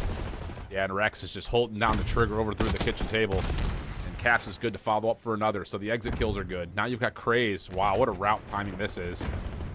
Up and over. He's got 2 in front of him. The transfer is there, and it's a 4-man feed. Spawns are in Egypt right now for Cabal. Yeah, and this is what you want to do if you are Craze. Just create a layer. Make it more difficult for them to work all the way across the map. He's continuously being a nuisance. He's going to wrap his way all the way back towards the hard point. Play for the stack. The pressure's in through bottom bed. Nice read up top. Yeah. Little crossfire setup between Caps and Fellow. Nice shots from Rupert, but not enough to lock down Caps. He's got Bink and Fire trying to play through bedroom. 1 up high, 1 down low. They don't find a way to get immediate entry, but at least they can set up something for a break attempt here. Oh, and it all starts with Rupert. What can he get done on the pinch? Nice. Maybe 3. Can he line up the 4th? No, he don't, but Bink effective on the trade. Secures the back spawns for his team. Final 20. Massive time for them to keep themselves in this game. Just got to read this final push, because Omen Brooklyn, like you said earlier, they don't give up any junk time. No, they don't. The first 2 kills are good. Fire almost with the collapse, not quite. Goody following up. No, nothing there in 5 seconds of scrap time. Go the way of Mid Brooklyn. Now playing through old over to P1. Rupert on the cross. Seen, but kind of finesses back over to bedroom where Rex meets him, and it's just an opening exchange that does favor the ball for the time being. You need to put yourself in towards the hard point. Big gunfight went right there out of Cootie. Even though Capsule finds the trade, you still got players in towards the hard point. A 30-point difference. How do Omen decide to set up this break? They're going to invest a cruise missile. Is there any trophies to keep that player alive? Yes, there is. You got to send it. You find that opening kill onto Rupert. Now you got to get on it. And Caps can play inside of Jim. Fire, though, up top finds an elimination. Oh, what an effort right there from Fire. Doesn't quite find the kill, though, and that will lead to Cabal getting in for more time. 18 seconds of scrap time, but they are aware that someone's playing over towards the helipad. Fellow is the one who's already blocked spawns, and not even just blocked him, he's moved him. Yeah, missed the fundamental. Finds a double. Allows his teammates to spawn on him. Even though Cabal is still soaking up this P1 time. Bink finding that double is going to spawn those players across the map. Dylan Rex is going to have his hands full alongside Craze. Caps it off the respawn, catches the player on the repinch. Would look to be a weak setup from Omen Brooklyn. They are able to stand strong and now soak up all of this P2 time. Yeah, Caps getting to work, playing over towards kitchen side. Got help nearby. A re-wrap back from Fellow over to helipad. And for Cabal, this is just trying to find any information. It's taking so much time, though. Finally, they find a kill around the back. Caps trying to come back to the play, but gets spun around as Fire finds 2. Just down to Craze. He has been the man of the hour, though. 36 and 20. Rex also putting the pain down over towards the spawns. He'll find himself his 31st kill. And now, all of a sudden, what started as the Craze and Cap show, Rex has gotten himself into the conversation. Yeah, he's got himself into the mix. SMG has been the god gun, even after the update. It's going to be a 40, almost 45-point difference as we head back over towards P3. Initial gunfight good enough for Felony. Rupert effective on the trade, but when you have a lead like this, it's going to allow Capsule to make a play, making play. Yep. all the way around the back. He's got fire for free. Oh, and the long range shots Shots. in towards kitchen or clean. Caps now off the long route around the back. Fellow shut down at mid, does force a team kill. And Bink at least pushes Caps off just a touch. So we get into P3. 224 to 196. Cabal with the opening gunfights going their way. Caps, though, still snapping and taking care of low health pools. And he's trying to finesse his life, and he does well to catch a second. That's like the same thing that Dylan Rex did in the previous attempt. But he was able to find a double, give his team another opportunity. But this time, Rupert is making up for it. Pistol loud capsule with the turn and burn. That's 3 dead. Fire, last player on the point. You gotta get something done. Only able to take down 1. The break there for Ole Miss Brooklyn. They cannot win it here, but they're only gonna need 10 points. Yeah, you've already got Craze playing for new. Yeah, and the final 5 are going to go their way as well. Everyone else tracking backwards. They know that their only opening here, the only hole in their setup is up top. Capsule vested down low at Hot Tub. Craze looking to see if someone will hop over the top side of bedroom to get into the back. 242 to 209. First kills are good. Hardpoint goes open. Just down to Fellow. He gets red, and that's now 4 dead. You can win it here if you are Cabal. Now we just gotta stay strong on our setup. It's already 3 dead in the feed. Someone put themselves in a position to watch the overextension. Where 8 just spawned, he's now gonna wrap all the way towards left. Cool, your job is just keep them away as long as you can. First missile out. Rex trying to use this as a chance to open up the hard point. He's found 1, and then he also connects onto a second. 230 to 242. Craze on the backside. Help with him. But the smoke inside the hard point. Can they find the player behind the tub? Yes, they can. Final 5 seconds. You got to run. You got to touch if you're Cabal. Through the middle of the map. Rupert trying to get in. Not going to happen. Same can be said for Fire. And as it's just down to Cootie, he will not be able to touch in time as Amit Brooklyn get to 250 and take the series.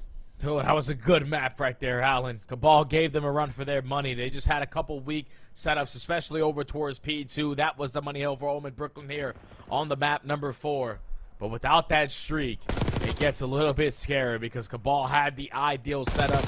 Maybe if Fire has a trophy to keep him alive, he's still able to hold that overextension. But Hellstorm able to open up with a double, able to find those final 2 kills, spawn them all the way across the map. And Ole Miss Brooklyn continuing on the hot foot as an organization.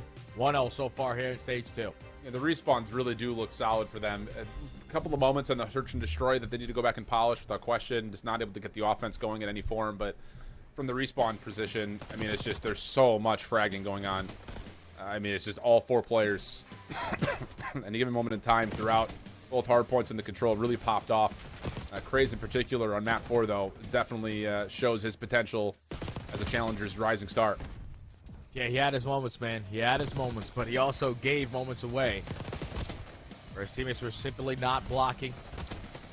He was able to flip those spawns. A couple mishap plays there, but Ole Miss Brooklyn able to take care of it.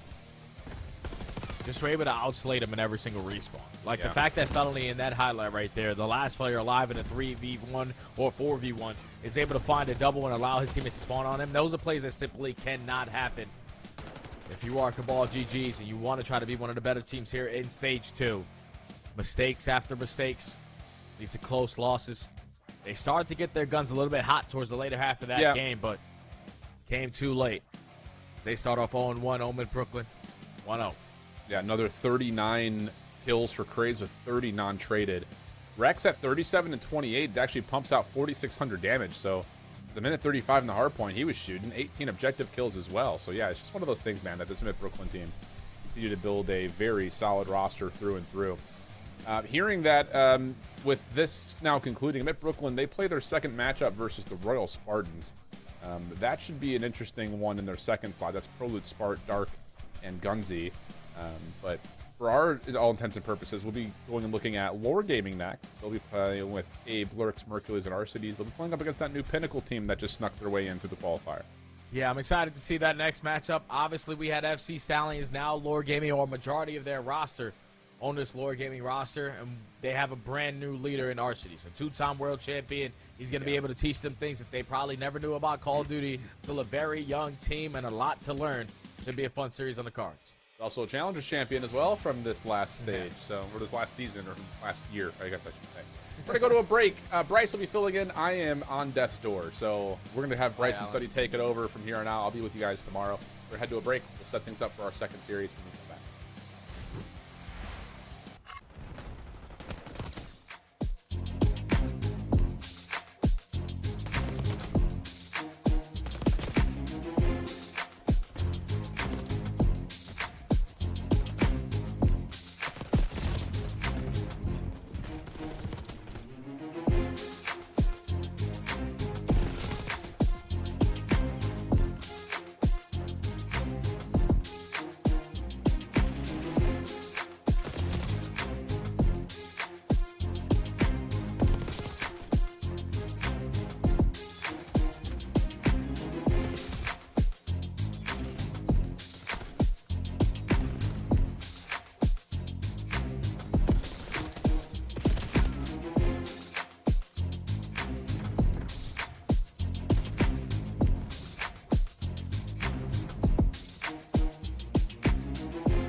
Ladies and gentlemen, hello and welcome back to Challengers Elite North America. Well, I'm jumping in for I Hold Shift. As you can see, I'm I Hold Bryce now, but I am glad to be here and to save that beautiful man's voice. Speaking of beautiful man, that's another reason they brought me in. They thought these are too good looking. They can't resonate with the everyman. So they said, well, ugly it up a little bit and make Jeremy look even better. Study, how are we doing, my friend? I'm doing good, brother. You know, Bryce, we got a lot of history, man. Ever since I was a child, you have been in my life. So I'm excited to get into these series on the NA side because they're always going to be a blast. They certainly are. Well, let's have a look at the North American standings. It'll be an update for everyone at home and for myself because I don't do a lot of North American COD at the moment. But some good things going down in these groups. Study, take me through it. Yeah, obviously we just finished the series with Omid Brooklyn versus Cabal. They were able to walk away victorious in a 3-1 fashion. But looking at these other results, the Spartans starting off 0-1. They lost their series in a 3-1 to Luxury Exotic. That was one of those teams who tend to struggle last stage, and they take down one of the big dogs. But I think the biggest one is going to be the one that we're going to see in our next matchup. We had Lore fall short. We're talking about that Stallions roster with 3 core players in Abe, Lurks, and Mercs. With the addition of Archd's, they fell in their series versus Distro Gaming, a brand new roster so far here in Stage 2. They were able to walk away victorious in a game number 5. So that shakes up everything that I thought that was going to be played out today. I like that. A little bit of controversy going on in this one, but if you are just tuning in, well, you've missed 3/4 of the Call of Duty, but don't worry, there's still some left on our schedule. Lord Gaming versus Luxury Exotics is coming up in just a few minutes. And if you are wondering where we've been and what's going on, well, games went to map 5, then we had to do the vetoes, and then you have to sort of wrangle the players into a lobby, and sometimes that's not the easiest thing to do. Yeah, it just takes way too much time, especially if you're Lore, like coming off of a very defeating game number 5. You want to take a little reset, 5-10 minute break before you even sit back in your chair. But obviously that match is going to be upon us. You see it in that final slot on the Bravo stream. We're going to have Omid Brooklyn versus YFP. Omid were actually able to 3-0 in that series. The final matchup is going to be Pinnacle versus Team War. Pinnacle is one of those new rosters that I'm excited to see. They ended up falling short in their first series in a quick 3-0 versus Pioneers. And on the opposite side for Team War, they won their series versus South Carolina in a quick 3-0. So both of our series on the Alpha and Bravo, one team 1-0, one team 0-1. We obviously want to end the day 1-1 to stand a better chance of making it into playoffs. Oh, let's find out, of course. Every single one of these players looking to make a name for themselves in North American challenges. And truth being told, the league is always in turmoil, and as we start to wing our way towards the middle of the season there, teams are looking for the very best to improve their chances. So this is where you'll see those players first most of the time, Study. Yeah, no, without question. We even saw it so far throughout Stage 1. Lunars and Neptune, the only 2 players picked up. They're one true rookie in Lunars, but you can see what they've been doing to their respective rosters. LAG still haven't really found their identity, so Lunars haven't been able to figure it out, but Neptune's been on point. Like, he's been a god in CDL. He certainly has. Well, let's start getting into our teams. Then, of course, here's Law Gaming and their roster. Abe, Arcides, Lurox, and Merc. Now, Study, tell me a little bit more about these players. Man, this was such a young roster so far that we saw this season. They spawned in as the FC Stallions in Stage 1. They made it to the playoffs, got all the way to a top 4, but fell short. So they decided to make a roster change. Encourage out. You're bringing a 2-time world champion in Arcides, and you're expecting that leadership to be there. But you heard me in the breakdown. They lost their last matchup, so they got to be able to shake it off. And with such a young roster, it's probably going to be a little bit difficult to do in such a short time. Well, let's find out. Of course, they are not alone in this one. I have an opposition, and this will be them. Luxury Exotics, which is an incredible name for a team that plays Call of Duty. But Hitman, Ripsy, Millie, and KB will be throwing down, looking to get a win on the board for themselves. Yeah, this was one of those rosters last stage who just snuck their way on in, but obviously they were able to re-qualify through the elite qualifiers during this stage, but they do make one roster change. D-Lo out, Millie in, Hitman, he's been an S&D player his entire time, Rispy and KB, they bring it in the sling, especially with those SMGs. But this is one of those rosters where I was expecting to be on the bottom, at least to start off the initial matches, but they were able to take down the Spartans in a clean 3-1 fashion. That means they most likely won the S&D, but they stole 2 respawns versus the likes of Spart and Prolute, who usually find a lot of success here in Challenge, but they're on fire right now. They certainly are, and this is how they are going to show down with our maps and modes. Protocol Hardpoint, Hacienda Search and Destroy, Protocol Control, Vault Hardpoint, and Skyline Search and Destroy if we get that far. And I'll tell you something, I'm kind of glad to not see a Vault S&D. I said too many of these in the European section this afternoon, and the old play around A gets a little bit old when you see it that often. Yeah, now Vault S&D is very straightforward. Like, let's add more strategies to the mix. So we're going to have that Hasi in that map number 2, Skyline if we get there, all the way in that map number 5. But I'd love these maps right here for lore, because one thing about that FC Stallions roster last stage was that they love themselves some protocol. So RCDs, you just got to fill the gaps, camp through the top windows, hold down the power positions, and you should have a field day here on protocol. All right, well, let's see. All these teams looking for the very best. Of course, slightly different when we talk about the elite, though.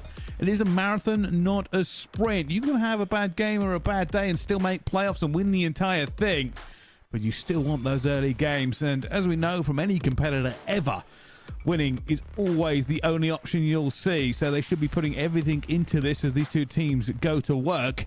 But we will find out as we head towards that first hill. And I am hoping that we do not have a lobby reset, because it is feeling that way. Hey, man, the fly through, we're making sure we get every single angle of protocol. Map is massive. So many different angles of approach. All broken down by missiles and whatever the hell was breaking all those walls. Protocol tends to be one of those mixy maps, at least in the beginning, Bryce. But then when you start to get those trophy systems in your back pocket, the team that dominates the P3 to P4 chain are usually going to find a lot of success here. So with lore being 0-1 so far here in this stage, you don't ever want to have a day where you go 0-2 in elite, because that makes your chances at playoffs a lot more difficult. It certainly does. And while we get that lobby up and started again, so it was something I was going to cover, because obviously I was watching the games before I kind of jumped in and switched out shift, and they were discussing something that you may not have seen, Study. A lot of people were discussing your career. They were kind of, they were asking, like, people were saying, you know, how good were you and all this sort of stuff, because obviously it's been retired a little while. And I thought, you know what, I'm probably one of the more objective people when it comes to that, because obviously I was casting you during that time. And I think you were pretty good. I think you were pretty good. You were certainly you were him on certain aspects back in the CWL days. Sniping was, I think, when I first kind of remembered you into this one. But I think for anybody watching, Study was legit. Trust me, this guy would have been having a great time in the CDO as well. But speaking of having a great time, our game is ready. Yeah, I wish I was in the CDL now. When I was winning championships, my only championship, I won $10,000. You just spawned in on the map or make it to the event. You minimally are making that amount, but already into the game number 1. Lord Gaming versus Luxury. Luxury so far 1-0 here in stage 2 of Elite. They're looking to go 2-0. Lord trying to go 1-1. As they're starting off this P1 with a lot of time here. And sometimes, and not very often actually, bleeding out of P1 is a little bit difficult, but Ripsy managing to get it, knocking it down eventually with that Jackal, and you can see he's looking for another one as well. The angles he's hitting, and eventually gets it with a grenade. It's a good job to stop the bleed on P1. That's a good nade. Good angle of approach there to find that kill, but you do give up 25 seconds. You're banking on this rotation over towards P2, but you currently do not have it. It's now Lord showing a lot of presence already through top mid. 2 kills do not go their way. You're going to have a pinch on the card here for RCDs. The average top mid cover. Let's just clutch up on this hard point. And that's 3 already. He's on a 5, but not going to be in the fight enough to stop them getting onto that point. And now just trying to spread the map here a little bit. Look for where the push comes through. They do have mid-map control, and it does mean they should be able to hold off at least one push, but that is going to be a huge flank. I say this, they're already around the corner, and this is going to line up for them. Surely this is broken. It has to be broken. Thankfully, Lurk predicts his play to perfection. Is able to throw shoulder after shoulder to line up 3. Leads to the break there for Lurk. Final 15 seconds going their way. Now you're going to start thinking about that rotation, though. Lurk is going to get caught through mid-spiral.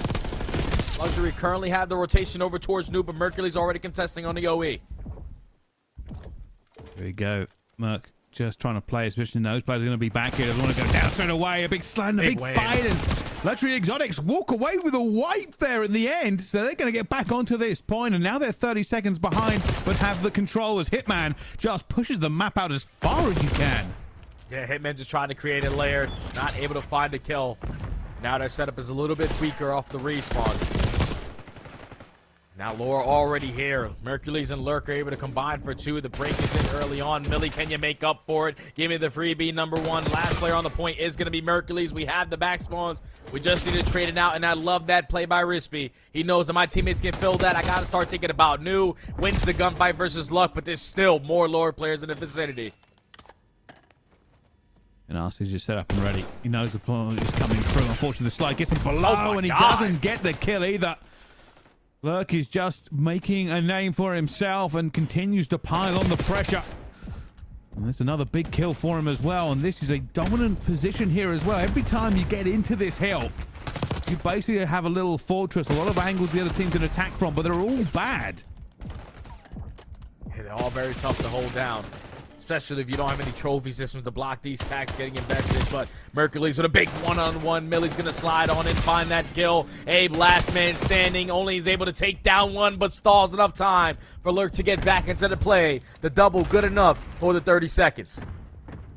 Now you see KB ready to hit this, waiting. Does give away his position a little bit here, but they're going to try and get the pinch going through. Millie with a big kill to begin with. Now the rest of the players will pile in. You can see them just get another full wipe, and you have to give them credit there. Excellent setup for the break. They waited the timeout and hit it from all angles. Yeah, but it's only for 20 seconds, so Laura going to still find themselves up by 30. We've now gotten a grasp of what they're going to throw at you at every single one of these hard points. If you are Luxury, let's all start with this P1. Not allowed them to soak up a lot of this time. They found 25 seconds the first go around. Hitman is able to find a double. KB effective on the trade. 2-for-1 special. But as long as you keep on trading this, if you are Laura, mid-map will be in your favor. The Luxury have the numbers. Now they need the break. This is where, again, bleeding off that P1. It's an easy contest, and sometimes it can be very difficult to hold, but Luxury Exotics are doing a great job of it so far. Filling the kill feed and filling the points. And now all the way back, Law Gaming have already been pushed. With 20 seconds left to go, they can't really overcommit towards that P1 side of the map. They know they're in a better position for P2. Yeah, they just want to fight for this map control, make it easier for this rotation over towards P2. You already have a flank right on the cards here. And Hitman read it, but could not win the gunfight. We got to start clutching up in those one-on-ones if we want to stay tight into this game. Now the spawn split. Lurk is already lurking in your base. Finds another freebie. Now he's going to jump out towards middle. Give me another one. Gains the info on the last. And Lure can now run up the score with all the information on their side. They're just waiting for it as well. And there's just so many points available. They're going to have to play this correctly. But Ripsy again. And so influential in getting those big kills. And there's a dive off the top as Merc tries to stay alive. But too many angles to fight. And it's always going to be a little bit awkward for that one, but Abe comes in for the save. Still players from Luxury going to be around here, but will it be enough as he gets taken down? Hitman cannot stand in the way. Oh, that's such a big gunfight onto Hitman. On a head glitch over towards Stapsid. We instantly switched over to Lurk, who was able to find a double. 22 and 13. Arcidy's the vet of this lineup. Is thinking about that rotation over towards New, but he lets one slip on by. KB sort of has a read on it. He's going to play it patient, but it's a big one-on-one gunfight to secure the back spawns. Maybe look for this one as well, but I thought he went a bit too high with the centering. Didn't manage to lock it in as well, and still getting these trades going while being in a good position for it at the same time. Millie desperately trying to do God's work. Isn't going to be able to, as the rest of Law will pile in from the front, and if they win these gunfights, we've got split spawns towards mid-map. Yeah, that's the second time that Hitman gets aggressive right up the middle of the map, Bryce. Like, he can't do that, especially if you're not finding kills, because now your setup is a whole lot weaker when they're just pushing their way through the front door. Spawns now secured, though, for Luxury. They keep walking away with the final 20 to 25 seconds, but that's not going to get you back into this game. They need this rotation over towards New. Ripsy looking for this one. Players already be waiting for him as well. You're basically dropping into the fire. Lurks the big nade. Be a second one at the same time and should not win that gunfight. Oh my goodness, Lurk. There's a reason he's 28 and 16. That is smooth moves. Now Floor just continue to find every single kill in towards bottom bunker. They're basically going to put a bow on this map. So it all is in the hands of Lurk. He's surrounded by players on the side of Luxury, but he's finessing, only able to find a double. KB effective with the pistol. Potentially for the final 40 seconds. Luxury need all this time. And they do have control right now, but they don't have the numbers. Merc comes in for the first. Should be an easy pickup for the second as well, and they are straight back into this point. Repsy will get one, but will be traded out because numbers matters in this close quarters. And they are looking and marching towards that 200-point limit. And that puts them in lethal range on any hill. Whew. Yeah, this is just that money hell on protocol. You are forced to play for every single second now. If you are Luxury, a 60-point difference. Already have lurking in the patches. Trying to find a couple freebies. 32 his name is not going to find that angle on the Raspy. And now Luxury on the hardpoint. Starting to get out of there, try to reposition. You can already see players on the minimap looking for him as well. Timing not going to be his way. And Luxury doing such a good job of trying to bleed out that P1. Of course, the issue is going to be exactly this. It puts you in an exposed position. You end up losing some of the gunfights because of it. And then you lose map control as well.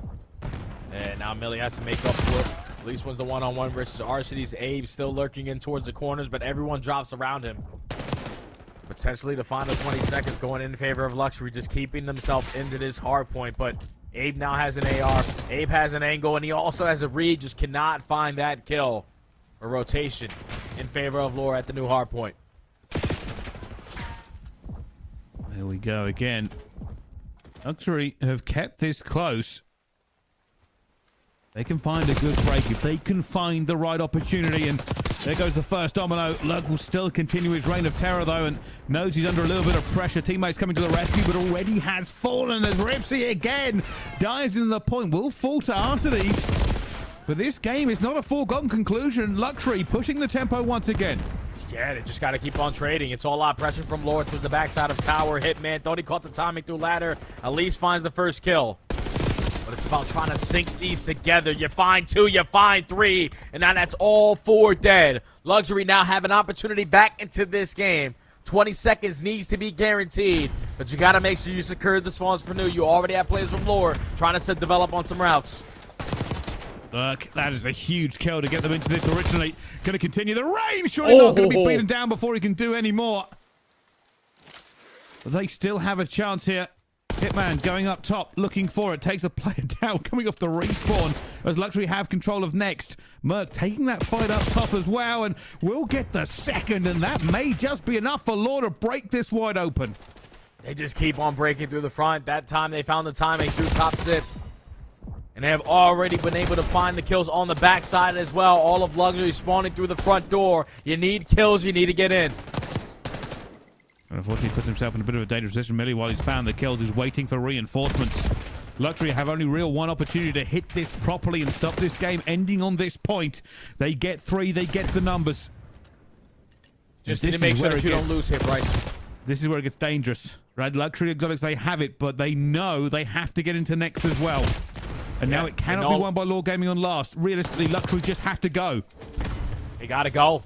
And they have already found a couple gunfights to go their way. They do not lose at that P3 HP anymore. Millie trying to create a little bit of space, but gotta make sure you're set up strong.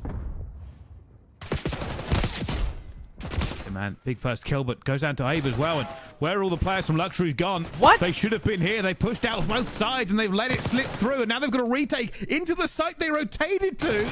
And that is about as bad as it could have gone for them. You said, you know, create a little bit of space, but on a hill like that, if you are that far away, you have to retake. Yeah, we just can't have openings right there, Bryce. Like, if you're going to play that aggressive up towards Spiral, you got to make sure big door's being covered, make sure Zip is being covered, but no one watching the big door approach allows these players to just slip through the lines. Like, that is unfortunate right there from Luxury, because they were simply outclassing the majority of that hard point. You were winning rotations, trapping them to the backside of P2, but they messed up not once, not twice, but 3 times at P3, and then at the money hill at P4, You can't get broken into that easy. That should have been, without question, a W in favor of Luxury Exotic, but too many mistakes allows them to fall short here in map number 1. And if you're Lord Gaming, you definitely needed that off the bounce back of your last series. Well, they managed to get it done in the end there, and you are right. Like, I could see the theory behind going all the way up Spiral, but you can't trade near the hill if you're all the way up Spiral. That's the real thing of it. If your teammate loses a gunfight, you cannot get that trade and save that choke point. And eventually, that's the problem. You see all the players rushing back into the point trying to get it, and they had to run through the choke points they were holding. And unfortunately, when that happens, it's over. Yeah, it just doesn't make sense, Bryce. Like, all it took was one kill to go down, and the hill now is switching sides. Everyone else is out to play. You had people still dropping from Zip. You had people playing top Spiral. Just their setup was not the best there for Luxury Exotic. Multiple opportunities they had to pull away in this game, but they just kept on throwing away all those situational plays. And now they're down 0-1 in this series, but the good thing that they were able to rely on last stage was their search and destroy. Yeah, and here's the thing, right? That play, technically pushing up the top spiral, it works in a scenario where if you know where the push is coming from. Like, yes. basically the play there is to get that kill and then drop down and back out, right? You stagger the enemy team. Problem is when you've got a situation like they had where they didn't have map control and it was a bit of a scramble because they basically got wiped, remember, and taken out of that last hill. It means that not only do you not have map control, but you don't control the tempo of where these engagements are going to be. And unfortunately, he didn't get hit through Spiral. They came through front door, and it means that he had to then jump down Spiral and try to get back into the fight. And it meant the trades were against them. And like I said, it works in the scenario if you have that control to begin with, and you can push out and kind of make sure you know where they're coming from and take those fights in your own terms. Unfortunately, the fights weren't on their own terms at that point. And unfortunately, it just, one bad gunfight and it all fell apart. Yeah, it's just tough, man, because he knew that they were still capping that old hardpoint at B3. So most likely, once that old time finishes, this guy is going to approach from Spiral Door. It's just, by the time that was still going down, his teammates were already showing presence over towards Big Door. But at the same time, Lore had 2 players on that side of the map already ready to contest. But enough for that. We're in a barn burner on the Bravo stream. Team War versus Pinnacle. The new squad I was talking about, Bryce, B-Man, Adam, Sparks, and D-Lo. D-Lo we've seen a couple times, but they're looking for a bounce back because they got steamrolled in their first series. Let's find out, because this is held P4 at the moment. Reinforcing in depth, trying to make sure they hold the angles. There's a lot of bodies here for Pinnacle. They're all flying in, but 2 Real finds 2. He's trying to find the third. Knows where they are. Somehow still ended up actually losing the hill there for a few seconds. But it's looking like this is going to come down to a P1 finish. Oh, yeah, that's exactly what it's going to come down to, Bryce, because 3 kills already in favor of Team War. Basically a tie game. Those 3 kills now allow those players to spawn over at New, so they're going to be late off the rotation. Team War just need 1 set of kills, and this map 1 is theirs. Trying to hold it down as well. Assault finds the first, though, but they are still trading, going back and forth. And this is a huge kill. 2 Real is going to find it as well. And they'll get the first few seconds, but they're going to pile in every single step of the way. Unfortunately, they are staggered with no time for a concentrated push. And this should mean this all goes towards them. Team War stay on the point, but Adam finds 2. And somehow this game is still going. Oh my god, I don't know how Adam was able to find a double through bottom vault. Can you make up for it if you are Yuli? He's only able to take down 1 2 Real back into the trade fest. 249, 234. We're still going, Bryce. And oh my goodness, they jump on in the last few seconds. They cannot allow them to touch here for even a minute time. And you can see Team War are running towards it. They will lose this if they don't find the kills. But 2 Real comes in and finds Adam with another one as well. Assault with the last kill will jump back onto the point, and it comes down to a 1v1 there that Team War managed to get with only a second on the clock, and it would have been devastating to lose. But Pinnacle, unfortunately, lost the trade war. Man, what a mixed fest to end that map right there. They just simply lost the trade fights, like you said. The fact that Adam gave them opportunity after opportunity. They just need that first gunfight to go their way to start off the trades. But Team War, an 8-point difference, are able to secure map 1. 2 Real puts up 3,200 damage, 30 and 18, a minute and 30 in the hill. With 4K damage on the side of Yuli, allows them to take map number 1. Well, there we go. Couple of close games, both sides, Alpha and Bravo for it, but Yeah, I mean, we didn't get to see an awful lot of that second game, but it certainly ended in dramatic fashion. I thought once they got wiped, are they even going to be able to get there in time, especially with the trades as well? Unfortunately, I don't think they knew exactly where the push was going to come from, so it gave them an opportunity to break back in, and a 1v1 would have literally decided that map. Yeah, I think if you're Pinnacle, though, you're going to be rewinding back time a little bit on the ending of that game because you don't really want to be the aggressors with only 13 seconds at that P4 HP because you didn't even lose there. They decided to send every single player on that side. None of the kills go their way, so they found themselves late off the rotation towards New. Maybe if we stand strong, trap them in towards the back, we stand a better chance at closing out that map, number one. But Team War, they got some vets. They iced up in the final moments. They certainly did, and we'll have a look at how it all gets on. But if you are wondering about how it's going in North America with these teams as we start the stage, here is the standing so far in Group A. Omit Brooklyn, Destro Gaming, and Luxury Exotics all 1-0. On the back end of that, of course, Royal Spans, Law, and Cabal all looking to pick it up. Since we have Law currently taking the lead over Luxury Exotics, maybe that'll change. In Group B, just Omit, and then it's Pioneers and Team War also picking up the 1-0, with YFP, Pinnacle, and 6F Carolina looking to get their first one on board. Yeah, that's crazy, too, because that YFP roster, they got players who've been around challenges for a long time, and they got steamrolled in their first series versus Omit. But to look at the maps and modes again for our Alpha stream, it was Lord taking a 250-216 victory in that map number one on Protocol. We are just waiting for them to spawn in on a Hacienda Search and Destroy, which was the map 5 that they lost in their previous series, Ricey. So hopefully they're able to come with different strategy here because obviously it didn't work out last time. Well, let's find out, though. Because Luxury Exotics will be disappointed with the way that it ended on the Hardpoint, but a chance at redemption. Into the Search and Destroy, and I've always said this, I think S&D is always the great equalizer between teams. It comes down to your breaks and the way you manipulate the situation as the round goes on, and let's face it, every round is a brand new canvas with which to try and paint yourself a win. And now we see onto the attack here with Law. Yeah, Law are going to start off being aggressive over towards A. You know, if you want to get this A-bomb control, it all starts with this top secret. But Rispy is able to line up 3. Now it's all of a sudden Mercury's in a 1v3 to try to take round 1. Not ideal. I was going to say, normally the breaks on round 1 are a little bit different. No trophy systems, but a lot slower, Bryce. I don't know what that was. It's a grade A bash out in towards Secret. That's a horrible feeling, by the way, climbing that in the middle of the map. But has managed to get away with it so far. Problem being, of course, needs to make a kill and then get away. Giving the position away is going to allow Luxury Exotics to take a better position with 40 seconds to go.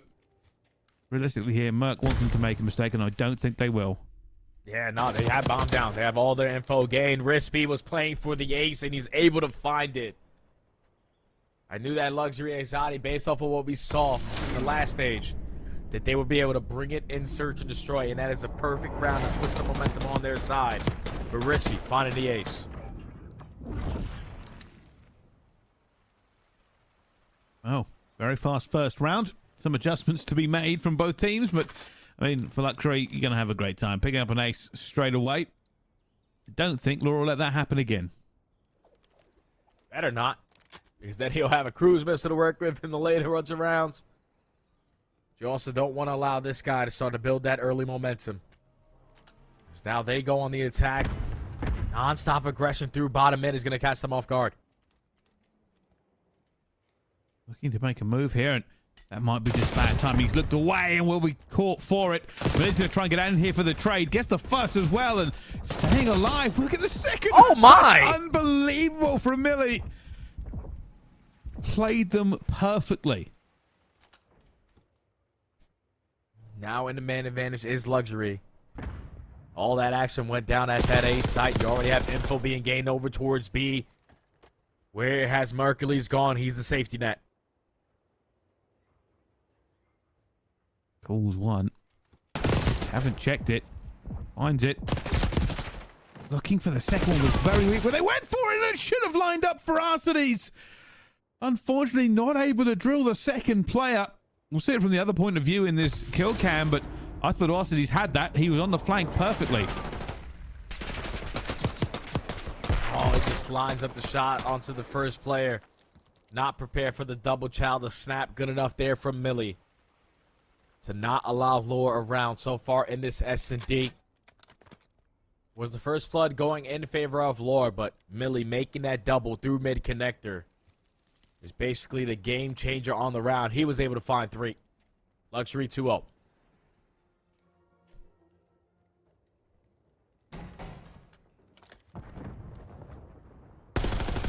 Custodies going for the quick chow to begin with.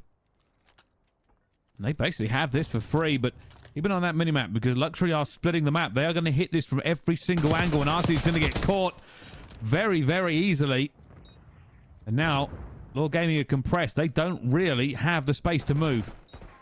Yeah, they're forced to make a play, so they're going to get aggressive through the opposing spawn. Abe is able to line them up onto Hitman, make it to a 3v3. And when we thought they were going to be trapped, Lurk is now making something out of nothing. Only able to find one, makes it a 2v2, 25 seconds. AB looking, this comes down to a little bit of timing and a little bit of luck. Running around looking for it. Millie's already found one. Going to be Merc in a 1 versus 2. Going to be worried about the flank here. Going to have to check the bomb and finds the first, finds the second. Doesn't matter. That player's going to run away but not be able to defuse.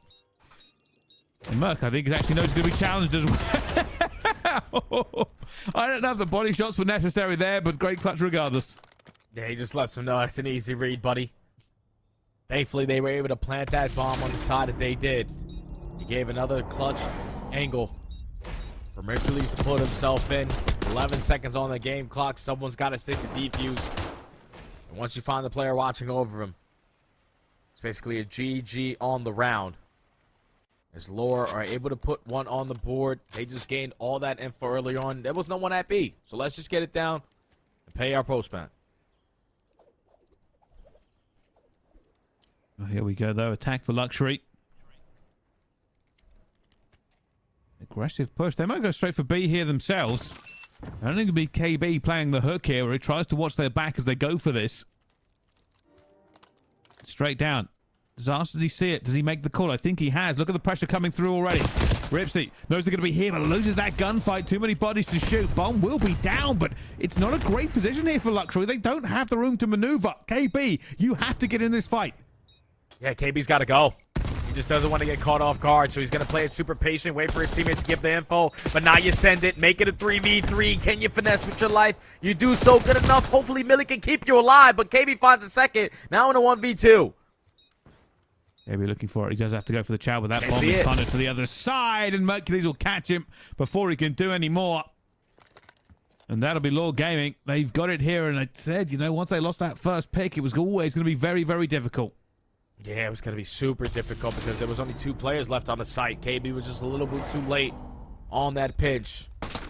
His teammates just got out pressure from multiple different angles. And even though he was able to find 2 on the round, the plant spot not good enough. The angle for the stretch good enough for Lore to tie the game.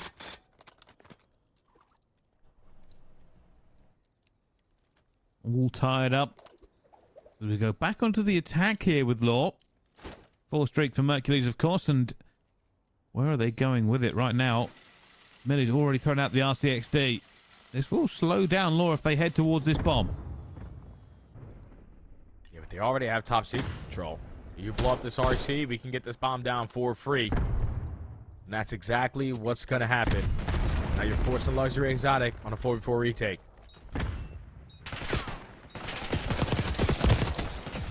Oh my god! Oh my god, Bryce, that can't happen. All the skills to pay the bills, and now 2 versus 4, but with bomb down there's going to be the 3rd there for Lurk as well. Really trying to be the hero isn't going to work out, and that's Lore with 3 to the good. Hey, they are making their adjustments so far on 2 attacking rounds.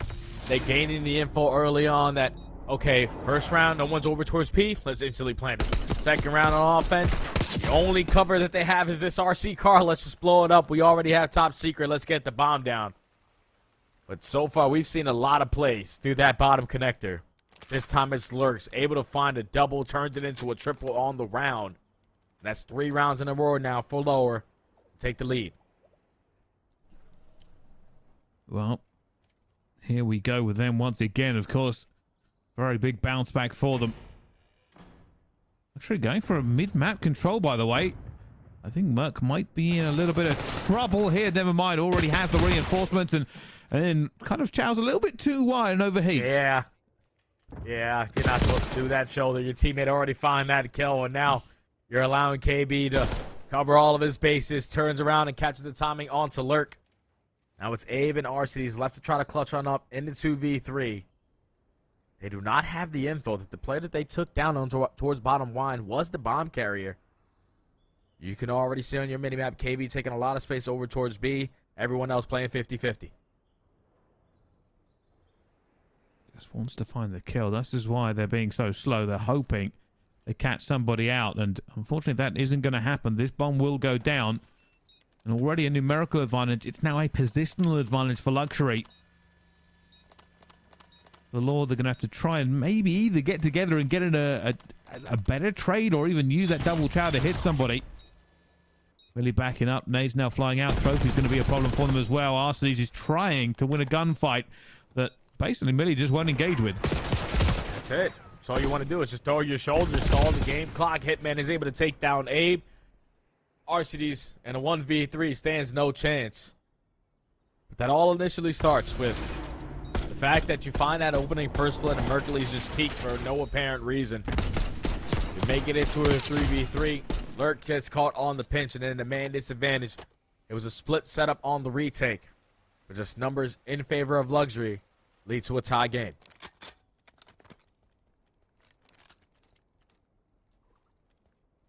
Back and forth, these two teams.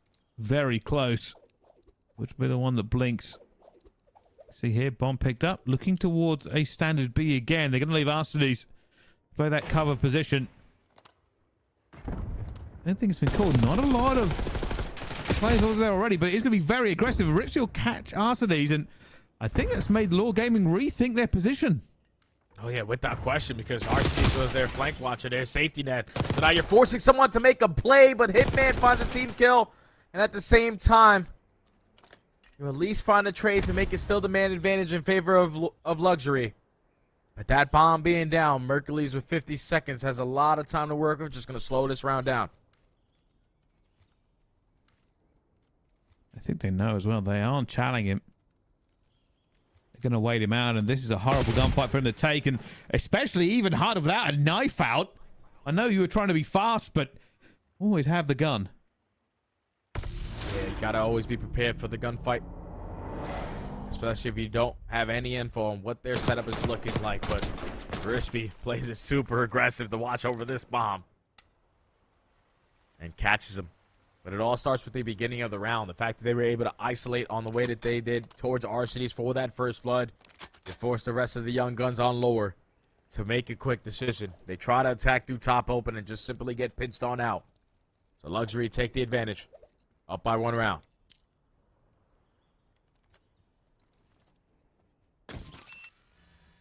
Already a trophy out. Bit of pressure coming through. And this may be a bait, by the way. Keep an eye on this minimap. Do Luxury make a bit of noise over towards A, draw the players in, then hit B very, very quickly. I don't know if they've made enough here. They've certainly pulled Law Gaming over. The secret to that strategy, of course, is committing to the bit. If you're going to draw them over to one side, you do it, and then you go fast. They've got bomb down, but look how close Law are. They're already here. RCD's trying to set up a couple wall bangs to find an opening kill.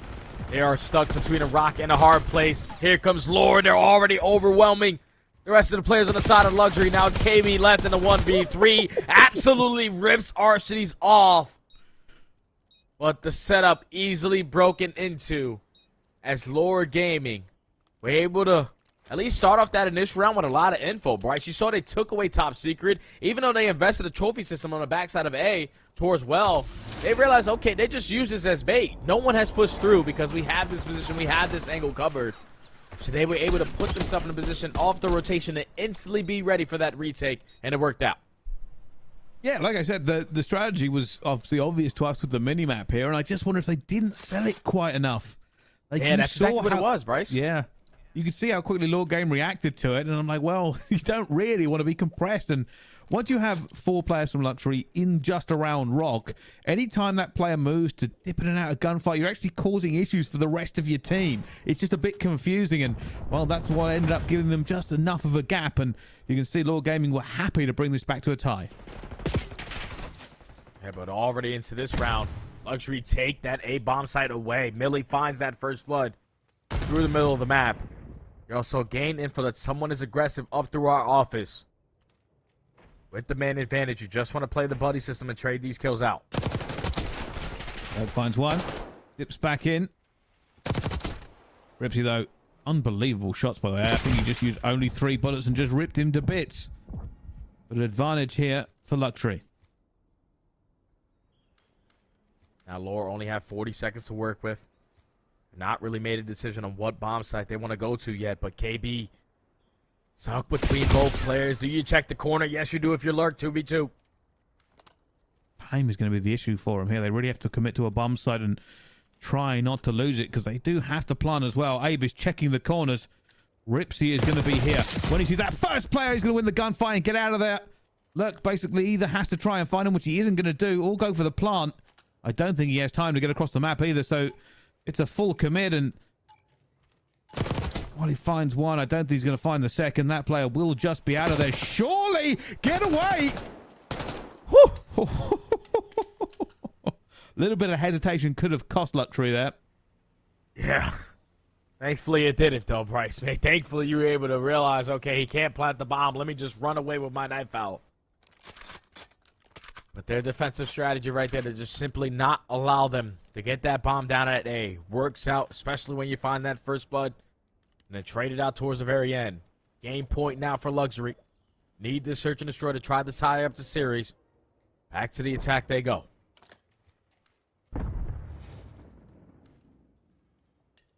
We've got some mid-map control. They know where Lurk is going to be now as well. Made himself known. I think Luxury still want to commit towards B at this point. No, rotation, they're going away. Yeah, they're just banking now with Rispy. Can't do it for them. They're already telling them there's no one sitting towards top secret, so we can start to get this bomb down towards the backside of this safe side, but Mercury's here to contest. Finds one. Can he get away clean, though? There's a lot of players looking for him here as well. That's Big a win. huge gunfight. Hitman now looking to thread the needle, and with 36 seconds left to go, they've lost half their team. Oh, and Arcides also finds another one. Abe is able to close out the round. Lord did not bite the bullet on that early B pressure. They completely disregarded Rispy. Pushing up through the map, they just held strong on their setup around A. Prepared for the rotation back on in. And you found that opening kill, but the biggest one was Abe onto Rispy. If you lose top plat control, your teammates are forced to turn it around. But now we go to around 11. Wow. How does this one play out, as either team could walk away with it now? On the attack here for Luxury. Mid-map control might hit B aggressively here. They see they've got players through at the same time. They've taken all of it upstairs so far. All 4 players now going to be in and around Rock. Yeah, Arcides gained the info. Like, he slid through top open. He knows the play's going to be over towards B, but they allowed the bomb to go down. Now they just need to find some success from the retake, which they found before. Rispy finds one. The Rispy finds a second, and that should cut this asunder. And then while Arcides finds the first, they will now be hunting him down. And there is going to be nowhere to run, nowhere to hide. And down he falls. Luxury played that the way they wanted to. Lord Gaming, I don't know whether that was the right call to give them all that space. Yeah, that's exactly what I was about to say, Bryce. The fact that you gained that info early on, that they were going aggressively over towards B, through top open. You saw Arcides just peek the window, spot a couple players, and just simply back on out. But they just decided to play super safe in their base, expecting a push out. Once that bomb went down and then Rispy put himself in a position to find not one, but 2 through top mid, it's a GG. Lore, if you're there, you have all the info. We have to contest that because you know at least one player doesn't have a gun in his hand. He's working that objective. So you had the advantage, but then you just played too patient. Luxury are able to capitalize and take the map to tie the series. Just all fell apart for them in the end, and it does seem like, there are some moments where you think it's utter brilliance from both sides, and then we called, small mistakes, and maybe it's just hindsight or seeing the map, but the best way to retake a site is always going to be from all angles, and if you can compress the other team, that's what it's all about. If you give them too much space and you lose a gunfight, it causes issues, it breaks the battle line. That was a case of essentially allowing Luxury to basically dictate around the bomb side, and with Ripsy doing what he does best and just finding outrageous kills, it all went to bits. Yeah, you just can't allow that to happen if you are lower. It's the second time now so far this stage they have lost a Hacienda. It was a 6-2 in their first series. This one all the way into round 11, so they did make those adjustments, but just couldn't make the final one to secure this map. Now we have a series on our hands, Bryce, because Luxury, in my opinion, they were simply outclassing them as well in that map number 1. They just made a couple slight mistakes that costed them in the end. But winning a round 11 search and destroy to tie the series up, all momentum is now on their side. Wow. Very close games, as you can see here. 250 to 216, and now a 6-5 S&D. Luxury versus Law is already sounding the bells of going the distance here, Study. And truthfully, I don't know who's going to come out on top.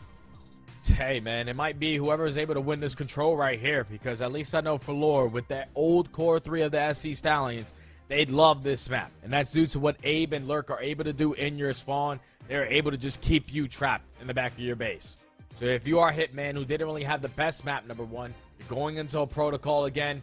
You cannot take all those risks that you did in that map number 1, because if you die all the way on their side of the map, with your teammates still getting trapped, then you're simply going to be in hell. That's as simple as I can put it, because if you don't have anything to control, everyone's coming off the respawns, no gunfights going your way. As soon as you come off the respawn, Bryce, you got to do this. Left, right, center, up. You got to look everywhere because they're just already there.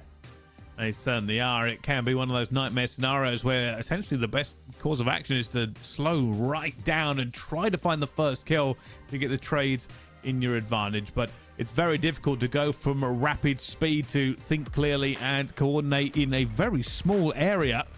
We'll find out how they do it. We head straight into this map as well. The control is upon us. Yeah, this one's always going to be a mixy one. We know our protocol is played. You guys were here for the first stream on Alpha.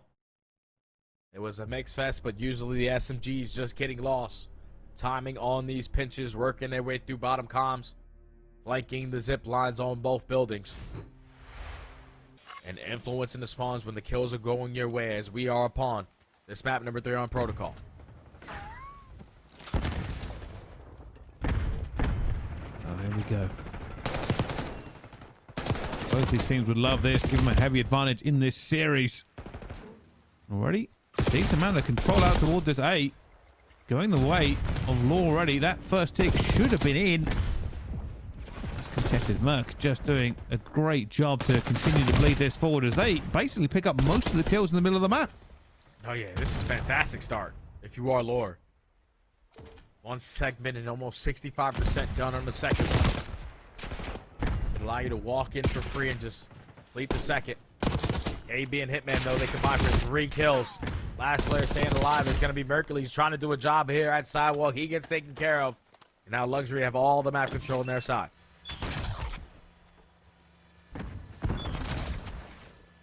And this is where it gets dangerous. If you lose another wipe, you get punched back into spawn, and that's when the blender starts. Ripsy is doing exactly that. Look at them. They're losing ground second over second. Well, gaming, this is where you've got to be careful, because this is what happens. Good now, Ripsy, but there are more players here. Luxury Exotics will continue to do this over and over again. Yeah, they're just going to waste a lot of time trying to work out of their base, Bryce. Now they only have 30 seconds to go. Thankfully, Lurk was able to get on out. Can he find an opening kill to make it easier for his team? Abe already finds the first, Lurk with the second. Right back onto the 8-point we go. That's 3 dead. Last player that can't contest it is Hitman, but he's just laying down mid-gun waiting for his team. The man finds one. Just trying to bleed these kills out here as Or that. Well, that's exactly what they're doing. I mean, this could be over. That could be the end of the game. They can't break out of it as well. Millie fighting back and forth for it as well. Slightly alive longer than I thought he would be. Lord Gaming actually playing that correctly. Look how slow they've gone to get out of their own spawn. Yeah, that's exactly what you need to do. Take your time off the respawn, especially when you go 4 dead. Just kill out all the areas together. It all starts with 10. Now they give themselves other opportunities to already work their way out of base. Millie able to spot the player on the low ladder, not going to commit on the gunfight. What can Lurk get done over towards the staircase?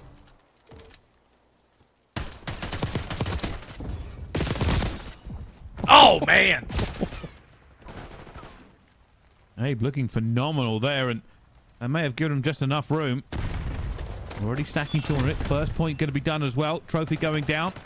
Nades through the mid here. They have a bit of mid-map control. Merc is going to push this one out. Perfect timing at the same time, and unfortunately just too many bodies against him. Lurk cannot fight every single direction as Millie picks up 4. Hey, no more respawns now. You are luxury, though. Second segment does get locked.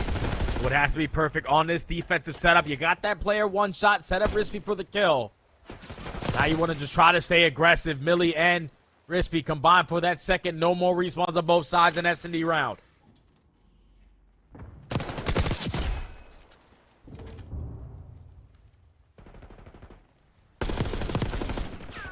He's trying to help this now. 2 versus 3. Could have done with that kill. Not going to get it. Millie finds it at 1 versus 2. It's going to be Abe with 2.2 seconds to go, and we'll be trapped between a rock and a hard place as Luxury get it done. Clutch up on the defensive side, even though they give 5 segments away. Thankfully, you got players like Rispy who have bailed you out in multiple scenarios today. Able to find a clutch kill. Him and Millie combined for the final 4. But then Millie with the repinch. Reads it to perfection. It all starts with that player that jumps out towards 10. If you don't get that gunfight there, then you're most likely going to lose the round. But he ends that round on 7 in a row. Now it's just 1 or 2 kills off of earning that cruise.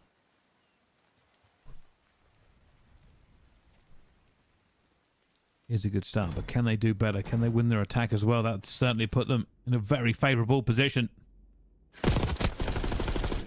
Really just waiting. Have a little bit of time to play around with here, but not as much as they probably would like, as well, he's going to try and hit a flank. It should work. And, well, almost got the kill delivered to him, but loses it. Yeah, he was trying to line up a freebie to potentially earn himself that Hellstorm, but it's chopped down on. Now Rispy has to do it all on the back of the spawn. Able to find the first shot to RCD's Millie. Opening up another lane, but he also has an AR in the back pocket. The shot's good enough there for Abe, though, on the repinch. That leads to 3 dead. Still not a single segment earned to Luxury's name.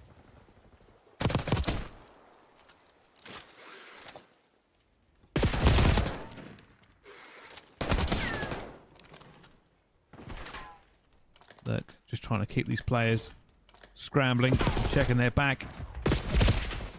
Oh, that's always a difficult fight to take. 27 seconds to go, but clock has been stopped.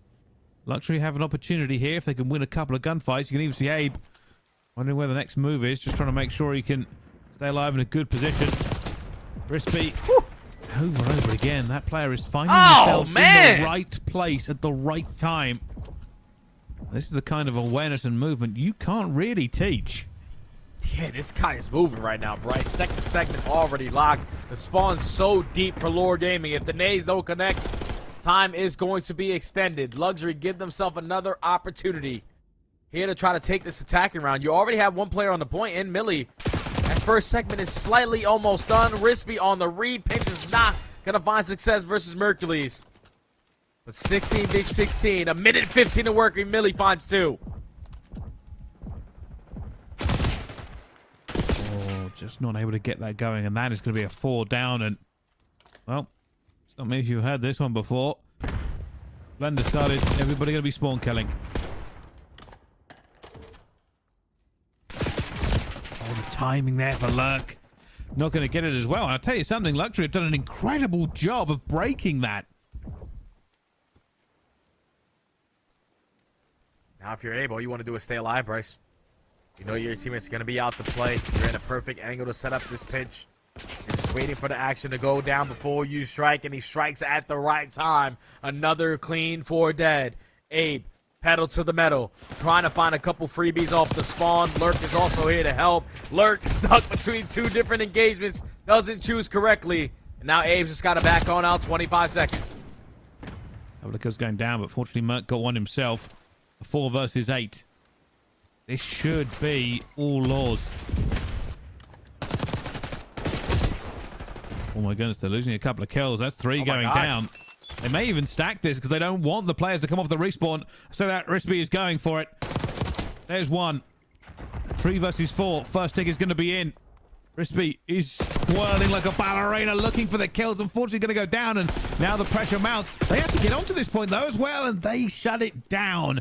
5 ticks for Luxury, but not the win. Yep, another 5-tick offensive round.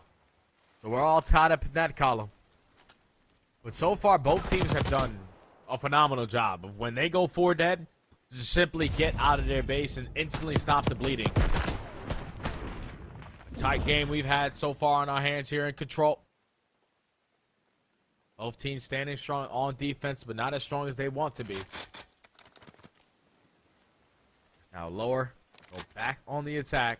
Abe having himself a phenomenal game at 20 and 14. Mercury's trying to match him at 18 and 14. But Abe with that SMG has just been setting pace. Abe. Well, there's the pace. Already putting pressure on. Again. Straight into it as well. They might even get a tick off of this straight away. Still Abe chasing at the bit there to really get this one going. Oh, back off. 17 health should go down now.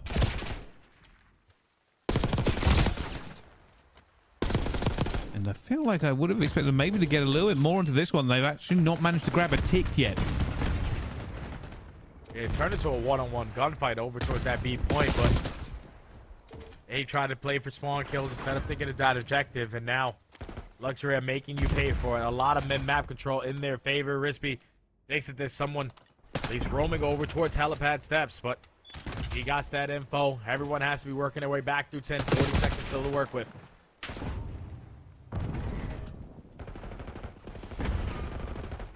Millie trying to play the life again and pick up those easy kills. Now, first pick may actually go on to be here. You can see that Lurk has managed to get over there and not only getting onto that B point, but finding kills as well. But a lot of time burnt here without grabbing anything yet. Yeah, they're wasting a lot of time, and it's due to what the player on the pinch and Millie was doing. He's just influencing the spawn for them to spawn deep from that A point. And now with only 15 seconds left, they still don't have a segment to their name. Millie's going to continue to be a problem, a menace in the back of their spawn, only able to take down 1. Teammates now trying to reinforce over towards A. Rispy again is able to find another double. 10 seconds to go, and I don't know if Laura going to have another opportunity. Gotta stay up. Literally hit the deck there knowing he was going to die. Oh my goodness, Lurk managed to find KB. Rispy has jumped into this point, and this is a big gun fight, and he finds it. Still contested though, Body still piling in as well. Hitman trying to get that kill and does. Drills him one more time. Arsenal's continuing, and this is a bloodbath towards the middle of the map. Law Gaming cannot afford to put a step backwards as they continue to just move and try to lock this one down. One of the hardest points in the game to stay alive with and not have it contested. Yeah. And you were hoping that you could find yourself someone throwing a trophy to try to keep Mercules alive. But all the nades, all the stuns connecting on the side of Luxury Exotics. And Rispy again, man. Just breaking them down. Slides on in with the SMG. Lines up the shots onto Lurk. 2-piece onto Merc. And then you slide down the steps and get number 3. He is a problem right now with that SMG in hand. Here we go. Can Luxury find this and take the lead? Honestly, I think Rispy is playing so well. It's not just getting the kills, it's where he's finding them. Yes. And how important they are to the game. That's something that does not show on the stat sheet.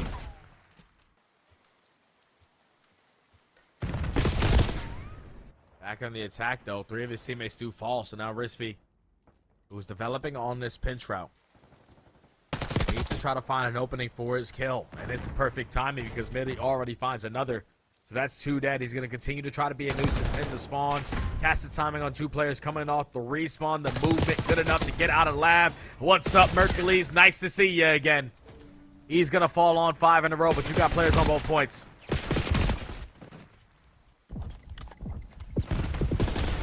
Just trying to stay alive over and over again, but for Law, they're going to start feeling this pressure.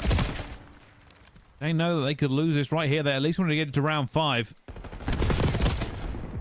They win. Just like that, I think it's all locked up here at A. We're going to have to start talking about B very, very shortly. Yeah, or need to lock in. We need to start winning a couple gunfights because Luxury is simply outclassing them in that aspect. Currently up by 2, but all the gunfights that they are finding are in clutch positions. And Rispy again finds a big one.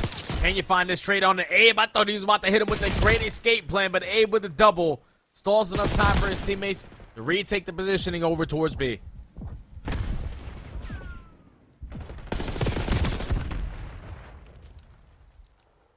This is what matters. I feel like Rispy's bullets genuinely bend.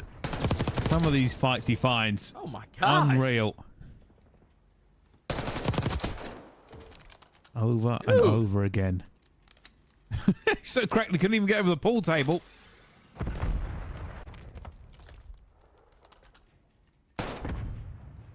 He's just so annoying, Bryce. Like, the players that are coming off the respawn want to take their sweet time, but they might not have time on their side. That's already another 3 dead. You're up by 4 lives. If you are Luxury, there is 1 player trying to break down their 7. It's going to be Arson. He's working on this deep pinch. He's taking his long route, though. The second segment might be guaranteed. Needs that shot to hit, and he's going to lose the gunfight. And unfortunately, that might be everything because they're back onto this point. Trophy system's going to be down. 2 players stacking up. Half that tick is done. Fly into the point. Fly. Lurk will try and get there in time, but it's too little. It's too late. And that's going to be Luxury winning the control. Huge to take the lead. That's a massive map right there for Luxury Exotic, man. Obviously, everyone came to play. Millie 31 and 21. But Rispy, so many impactful kills. Even in this best play right here. Archides is definitely thinking, I got 2. We're going to have another opportunity to work our way back on it. But Millie with the shots to take down a 2-time world champ and flies on in with that SMG to close out the round. Luxury just way too much to handle right there, Bryce. Laura were not prepared for the aggression and the finessing plays out of Rispy. Like we said multiple times throughout that map, he was finding clutch kill after clutch kill. And now they find themselves up 2-1 in this series. 1 map away from starting off 2-0. As the 12th team that made it in, Bryce, they are supposed to be the underdog. And they are 1 map away from being 2-0 here in day 1.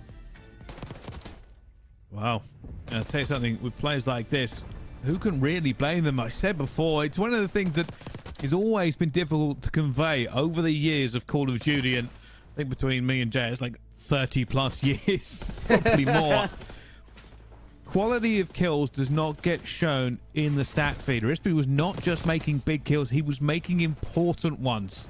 Don't get me wrong, the flashy 3 pieces and everything else, they're also gravy, but truth being told, when you're being annoying in a team spawn or when you're finding a 2-piece to break any sort of setup, it matters. Definitely does, Bryce, because you could tell what it did to the players off the respawn for Lore. You're just forced to instantly spawn on up, start your pre-aiming like, all right, I know this guy's on my base, but he's not here, he's not here. You're forced to check so many different angles.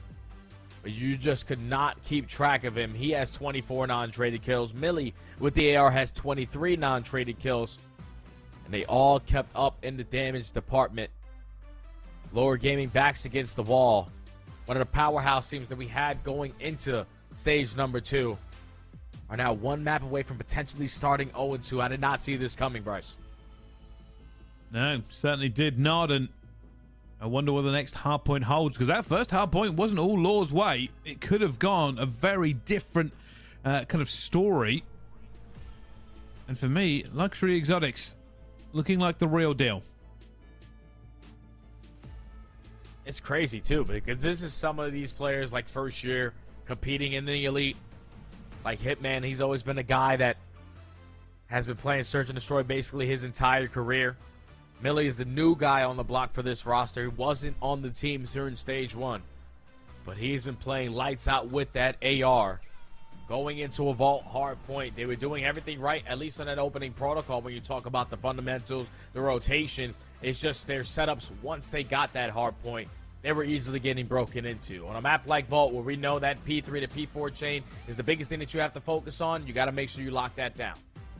You certainly do. Well, let's find out how that Hardpoint goes after this break. Don't go anywhere. All the action coming right back up on Challengers Elite.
Ladies and gentlemen, hello and welcome back to Challengers Elite. We are ready and live with this game. The next hardpoint beckons us just over the horizon. So far, Lore Gaming have got 1, Luxury Exotics 2. Study, how do you feel?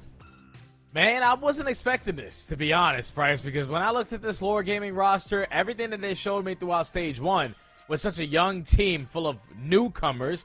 You drop one player, you're bringing a 2-time world champion. I'm expecting them to be a lot more polished in all of their game modes. But obviously you lose a round 11 search and destroy, followed up by a 3-1 loss on a protocol control.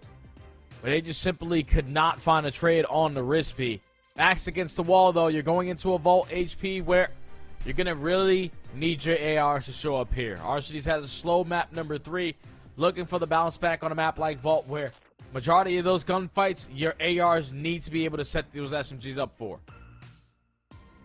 Yeah, I was going to say this. I think Arcades really did have a slow map. That was the issue. I mean, even that gunfight, you don't want to ever pin one thing on one gunfight, but I thought he would have beaten Millie in that, and if he had, it would have opened it up a little bit more for them, and maybe, just maybe, they could have fought their way back into it. But yeah, when you find a player like Arcades not firing on all cylinders, it's usually not the norm. So maybe when they get into this Vault hardpoint, have a turn of a leaf, and he'll be the player carrying. He needs to try to turn it around here. Is the way that Luxury are playing Rispy, regardless of the map. He's just covering so much ground. You also got Millie laying down damage with that AR. Their slaying is there. And just to touch on what we saw in map number 1, they won a majority of their rotations. When they needed to find breaks, they found them. It just came down to that, to them making their setups count when they're winning these rotations. It was Hitman taking a lot of risks, trying to create layers. If you don't find a kill, then your setup is a whole lot weaker on the other side. But that P3 to P4 chain, you need to make sure that you're the team in control of it, because they're basically unbreakable, especially that P4. Wow. We're going to find out, of course. Only one of these can walk away the winners, as everybody else is playing in this to try to get as far and as fast as possible to get those points ready for playoffs. Of course, playoffs still a little way away and many more games to go, but always an early win is going to make you feel a little bit better about your chances. Without question, man. You don't want to be the team to start 0-2, and that's what's on the cards right now for Lore. A team who we projected to be one of the powerhouses going into Stage 2. Potentially going to start 0-2 here on day number 1, in Luxury. The complete opposite story, the underdogs. Trying to start 2-0 on day number 1. Just need one more map, and Vault might be the answer. Well, as you can see, the fly-through has started, and that does mean we are heading into Vault hardpoint. These two teams, and I'll tell you something, I'm keeping an eye on Rispy. I'm playing well enough that I should be wide open and keeping an eye on him for this one.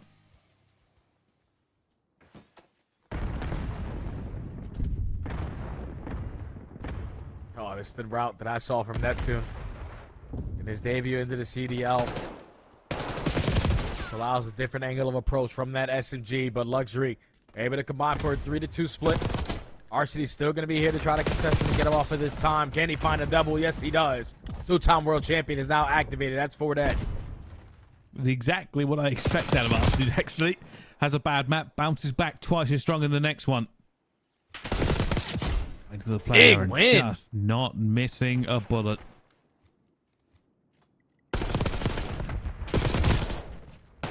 Problem They still don't have the spawn secured, though, Bryce.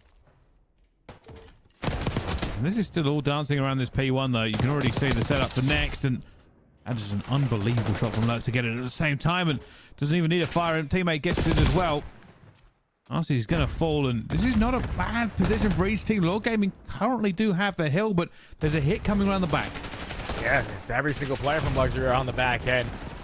All you have to do is cover your teammate from the front side, but everyone falls besides Abe. He tries to make up for it to slide out the back door, but that's already 4 dead. Luxury with the break. A lot of time still here remaining here at P2, and they have them trapped in towards the back. Trading across it again. You think they're going to get through? KB is burning through every single round left in that magazine.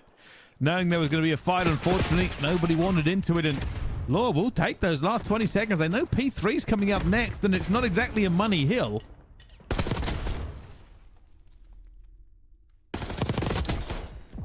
Oh, big double out of Mercules. It'll allow his team to soak up that final 10 seconds there.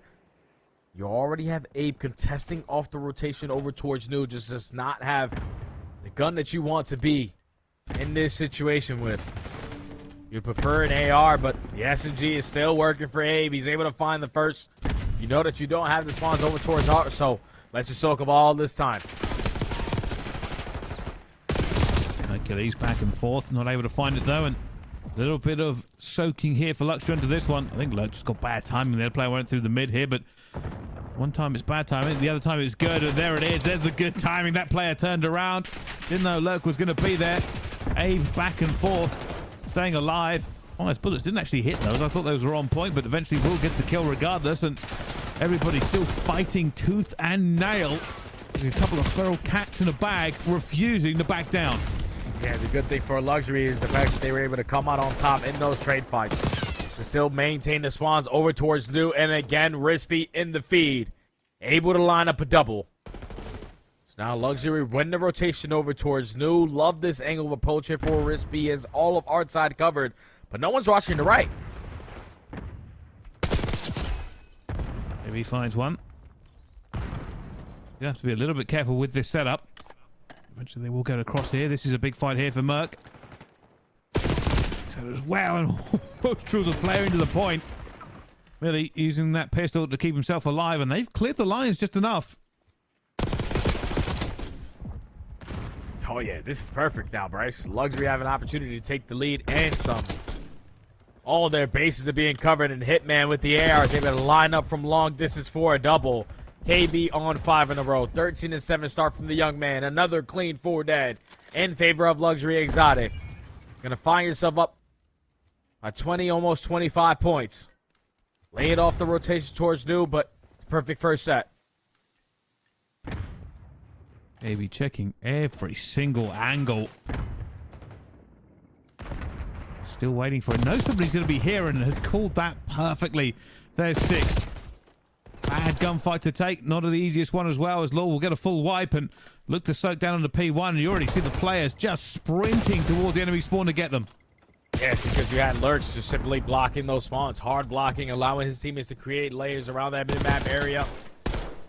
Knowing that they still have the spawns for the rotation to New, but you've already let Luxury out. They're in your face, trying to contest through that mid-map. 3 go down, not on the right side, though. 4 are still dominating here at P1.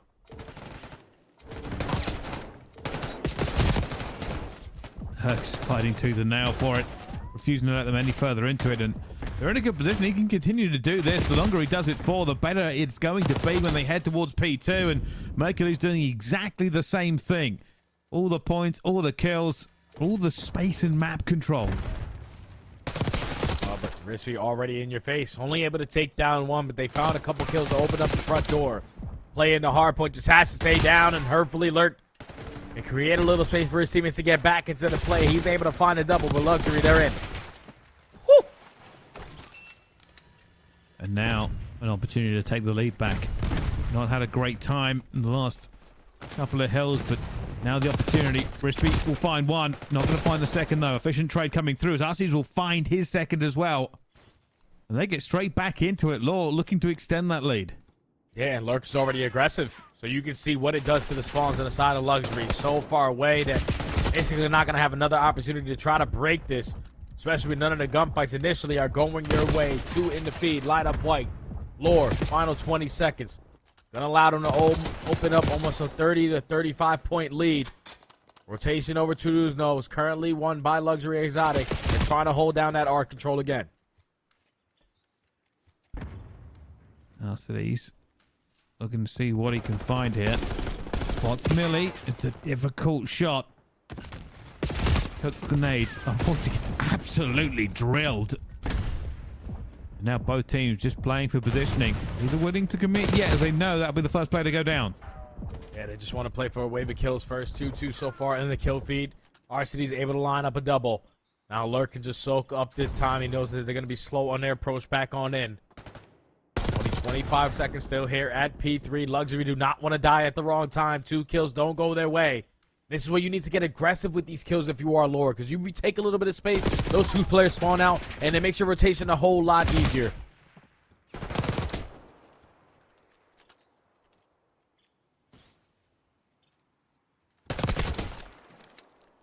He finds a big kill. For Luxury, this is huge for them, and unfortunately that is left wide open. Arcees walks in the door, they take control. And Merc will continue to pile on the pain here to Luxury. This is screaming map 5. Yeah, without question it is, because you allowed Lore Gaming to walk right through the front door here at the Money Hill of P4, which you played so hard for. From that P3 to P4 rotation, you need to find a break here. Just too many players from Lore contesting from the backside. Rispy able to open up through the front door with 1. But he's instantly going to get traded. RCD's cover fire over the top. Another clean 4 dead. We are without question, Brycey, going to a map number 5. Yeah, they've really turned up the heat here just when you thought this game was going to be pretty close. Anything but so far into it. They're going to try and maybe just get that one settled in here, but realistically for Luxury, they're waiting for a miracle, and considering it's P1 next, not really known for being a clean hold.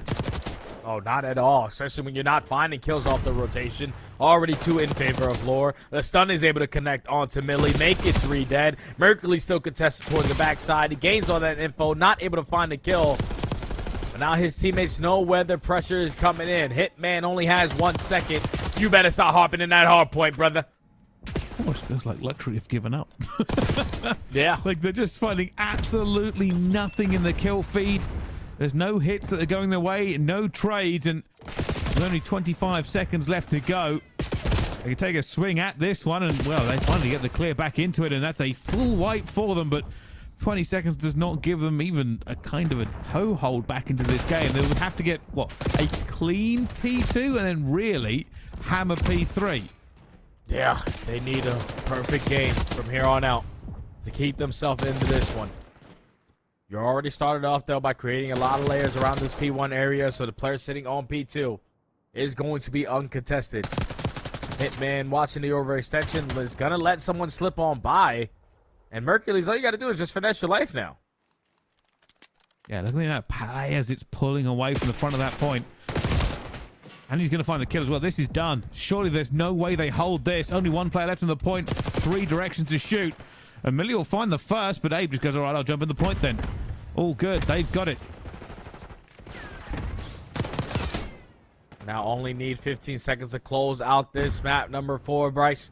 And force the game number 5. The spawns for Luxury towards the backside. You have to get in. You have to win a couple of gunfights. They find the initial 2, but only 1 second needed. One is contested to somehow go back into the point, but if you're Lore Gaming, just go to why even stay here? Just go to the next. It's 2 seconds. Just sit on P3. Relax. Oh, Make yourself a drink. Have a good time. This game is done. And there it is. Easy in the end.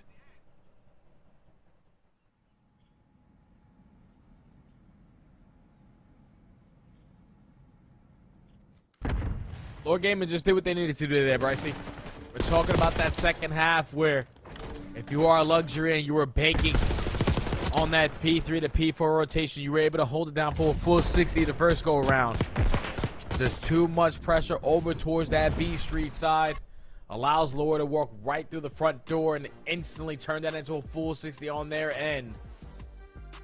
And that was just not well played right there from Luxury. I felt like the entire map, they were just playing from the back foot, laid off rotations, forced to find a bunch of breaks.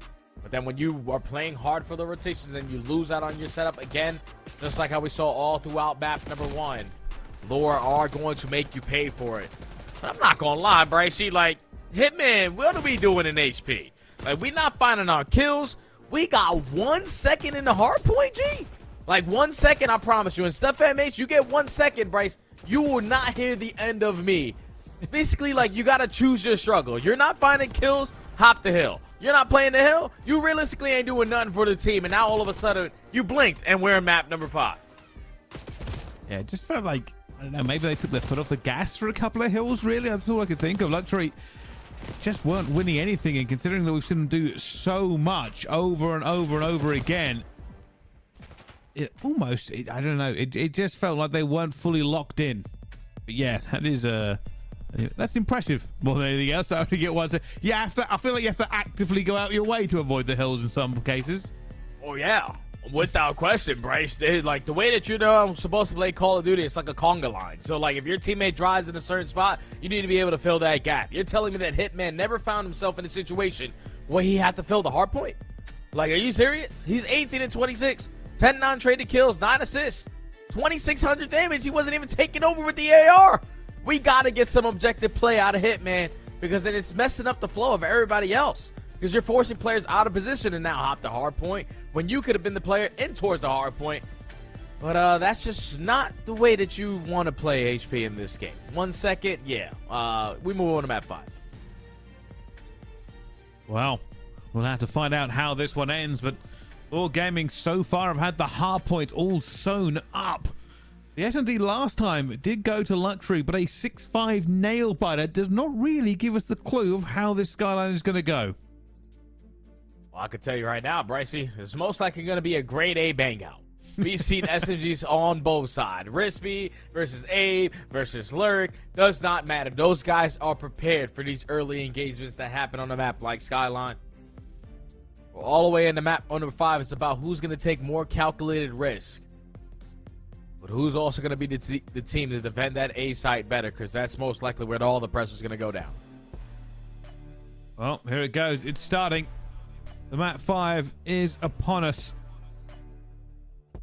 And we will see exactly how this one ends. Will it be Luxury or will it be Law? I guarantee the winner will be us watching. Should be a phenomenal map, number 5, between these two aggressive teams. Obviously, Lore are looking for this W. You don't want to start day 1 0-2. They're going to be the team on attack early on. No trophy systems to work with. Let's hit a couple nades and find the opening first blood through top hall. Lurk gets it done. Oh, the timing.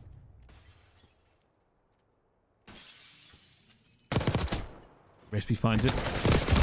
Oh, almost gets several. Billy's going to come in as well. Look at this. Law not really having it down, but Law will get it as they do have cover from mid-map. Yeah, it starts with that first blood, though, Brycey. The double nades through the top hallway to find that first blood. Effective on the trade onto Rispy. I thought that was the biggest skill of the round there, because Rispy found the timing on that pinch to find multiple kills, but was only able to leave that engagement with 1. Go 1 for 1 every single time on the trade with Lord finding the first blood.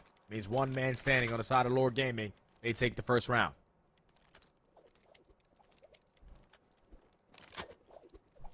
Quick round to kick things off. And here they go. Aggressive. Taking catwalk control. Nade already going out here. There's been calls made. You can already see Law reacting on the minimap. Where is close, and they're going to get caught here. Rispy flew too close to the sun. Oh, and then lurking on the pinch, is able to find that second kill onto Hitman. Instantly a 4v2. Millie and KB trying to clutch on up here. They know that there was a player already pushed out on towards bed, so not going to check every corner. Let's just work on the ground.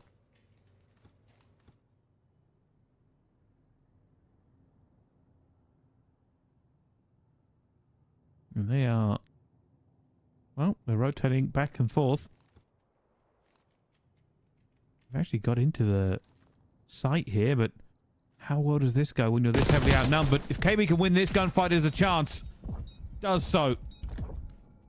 2 versus 3 with bomb down. It is plausible.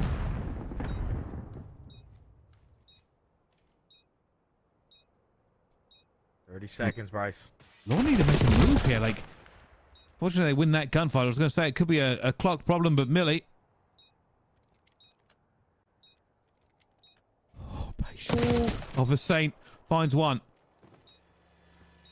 Fuse going in, finds a second as well. Oh, this is played out perfectly. Law have left so long left onto the clock. Oh, what a clutch from Millie. That should not happen in a 2 versus 4. And then a 1 versus 3. Perfection. Oh, man, and this is the newcomer to the team, Brycey.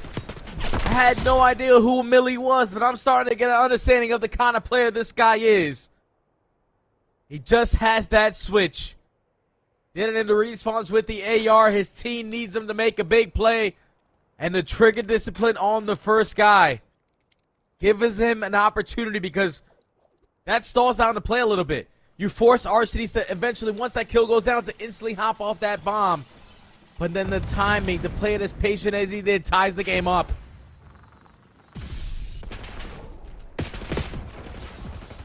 That is an outrageous clutch, and Luxury got a fire lit under them as Rispy takes 2 already. Millie diving through. There's a 4th. There's got to be the 5th. This player is weak. Down they fall. And Luxury Exotics veins are alive now with flame, fire, and fury. My goodness. They are not afraid to make plays, Brycey. Millie knows I'm on a hot streak. I'm on a heater. Let me continue to play at that pace, but it's all on Rispy again. The game breaker flies his way through top hallway and is able to find 2 on both sides of the plat, Bryce. You cannot allow that to happen. When an individual make a play like that, it basically secures the round. And Millie continuing the hot streak on 5 in a row. Couple trophy systems to work with. All-out bloodbath here towards A. Again, Rispy. Confidence. Might go for the plant here. Might just overheat. Just checking the angles. Don't think Arcades will have the angle, though. It gets Chowdhuai weak, leaving it a 1 versus 2 for Hitman. Oh, your team needs you to make a play here, but he's stuck between both players. The slide, good enough. The finesse, good enough from Hitman. Was giving him a lot of flack for 1 second in the hard point, but that's how you make up for it. The 1v2 clutch, the slide, the Omni movement good for the first. The hot swap for the second. On to a 2-time world champion. Takes the 2v1 clutch, and now Luxury starting to pull away.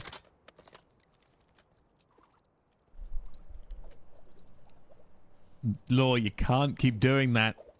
My God. They've been clutched on twice. This should be 3-1 in the other direction. Oh, now's the most dangerous time for Law because they clearly got the numerical advantage. There cannot be that many more clutches this game. Hello? We don't see him?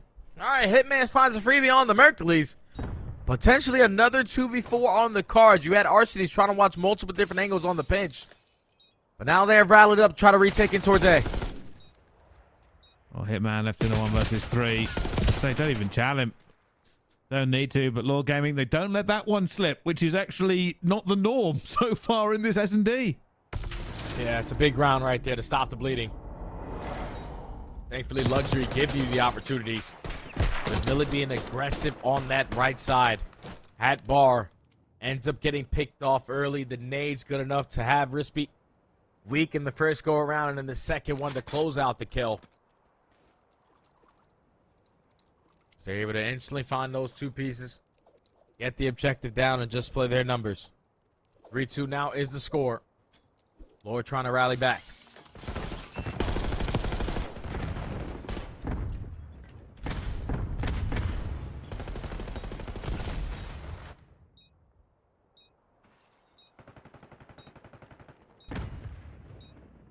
Couple of kills already going down. You can feel the pressure here. Hitman needs to find something. Needs to hold his teammates back. My God. Falls so quickly, and Millie does as well. Not a gunfight to be won as this tied up 3-3. Oh my God, Abe just did it all right there.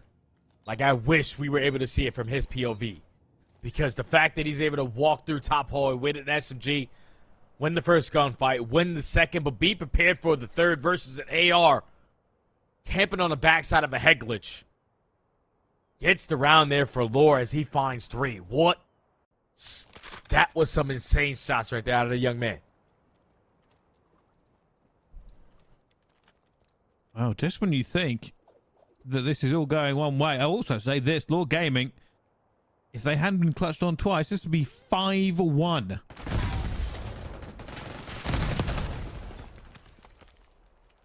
Oh, and already into this round, Bryce is an absolute bloodbath through the hallway. 2-for-1 trade. Abe gets almost caught overextending a little bit, but Arcity finds that kill. 1v3 now for Rispy. He is also gonna fall, and Lore. 3 rounds in a row now. Take the advantage here in game 5.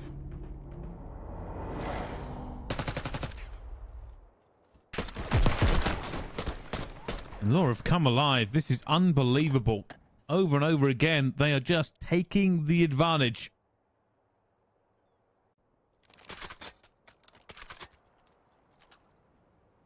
Four, 3. Gotta stop the bleeding here if you're Luxury. Your fast A-bomb plant was easily retaken last go around. And that was due to what Abe was able to find. He is on 6 in a row. Mercury's gains only info. The pressure's through mid-hallway. How do they adapt?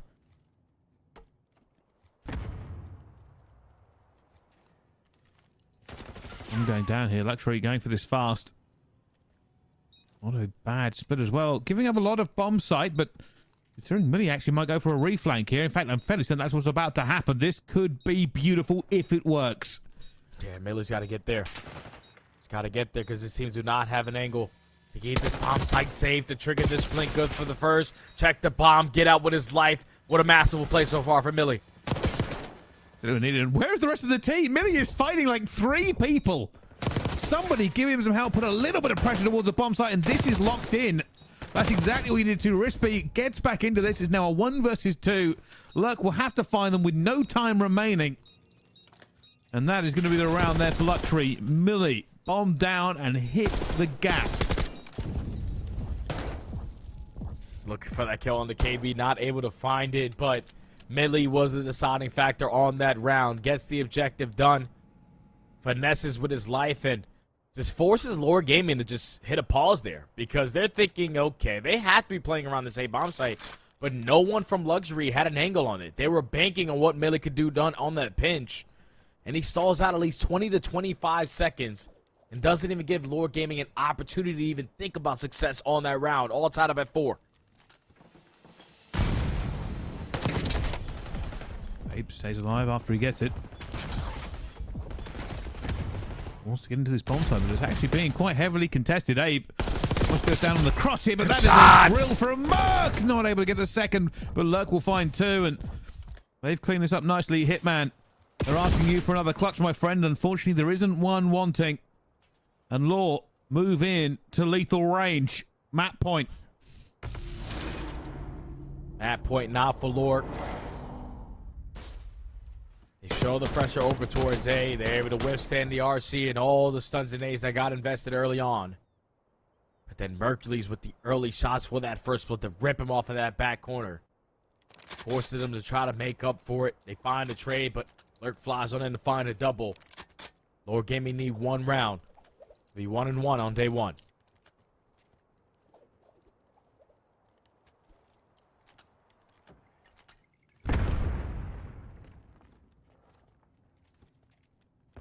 Aggressive play. Taking a lot of map presence, but could be a problem. Lurk will get the first, but Arcity will get the second, and that might be everything. Rispy's going to fall as well. And now KB will need to clutch. 2 and 7 so far. Can't even win the gunfight, and that'll be Lore Gaming to take the S&D. They find it, they take the series, and get the win. Oh, it's a big series right there for Lore Gaming. One of the powerhouse teams that we had going into Elite Stage 2. They're right there wrong up for their first series, but they lost in the map number 5 and get redemption here in their second. So go 1-1 on day 1. But keep in mind, like, that S&D is only close because they let a 2v4 get away, they let a 1v3 get away, a 1v2 get away. They were outclassing them there on map number 5 as they are the team that is victorious here. But if you are Luxury, like, you're supposed to be the S&D team. You're supposed to be able to adapt in those situations. Just those late couple of rounds. The aggression from Lore was just too much to handle. Well, it certainly was. And Well, what a way for that one to end. And you got to give credit. I mean, Luxury obviously did have a good job, but Lord, if we're being honest, looks stronger the entire way through. I keep hammering on this same point. 2 clutches from Luxury Exotic they shouldn't have got, including this masterclass by Millie. Patience is a virtue. It's also a game changer. But if these 2 clutches hadn't happened, it would have been a much more one-sided S&D. Oh, yeah, without question, man. But things happen for a reason. This is also one of those other big rounds where Hitman just made him look stupid there with the movement. But then Lore started to adapt in this game. Started being the aggressor, setting the tone early on. Multiple first bloods. And he's late in the later half of this S&D. But once you got to this situation here, go at game point.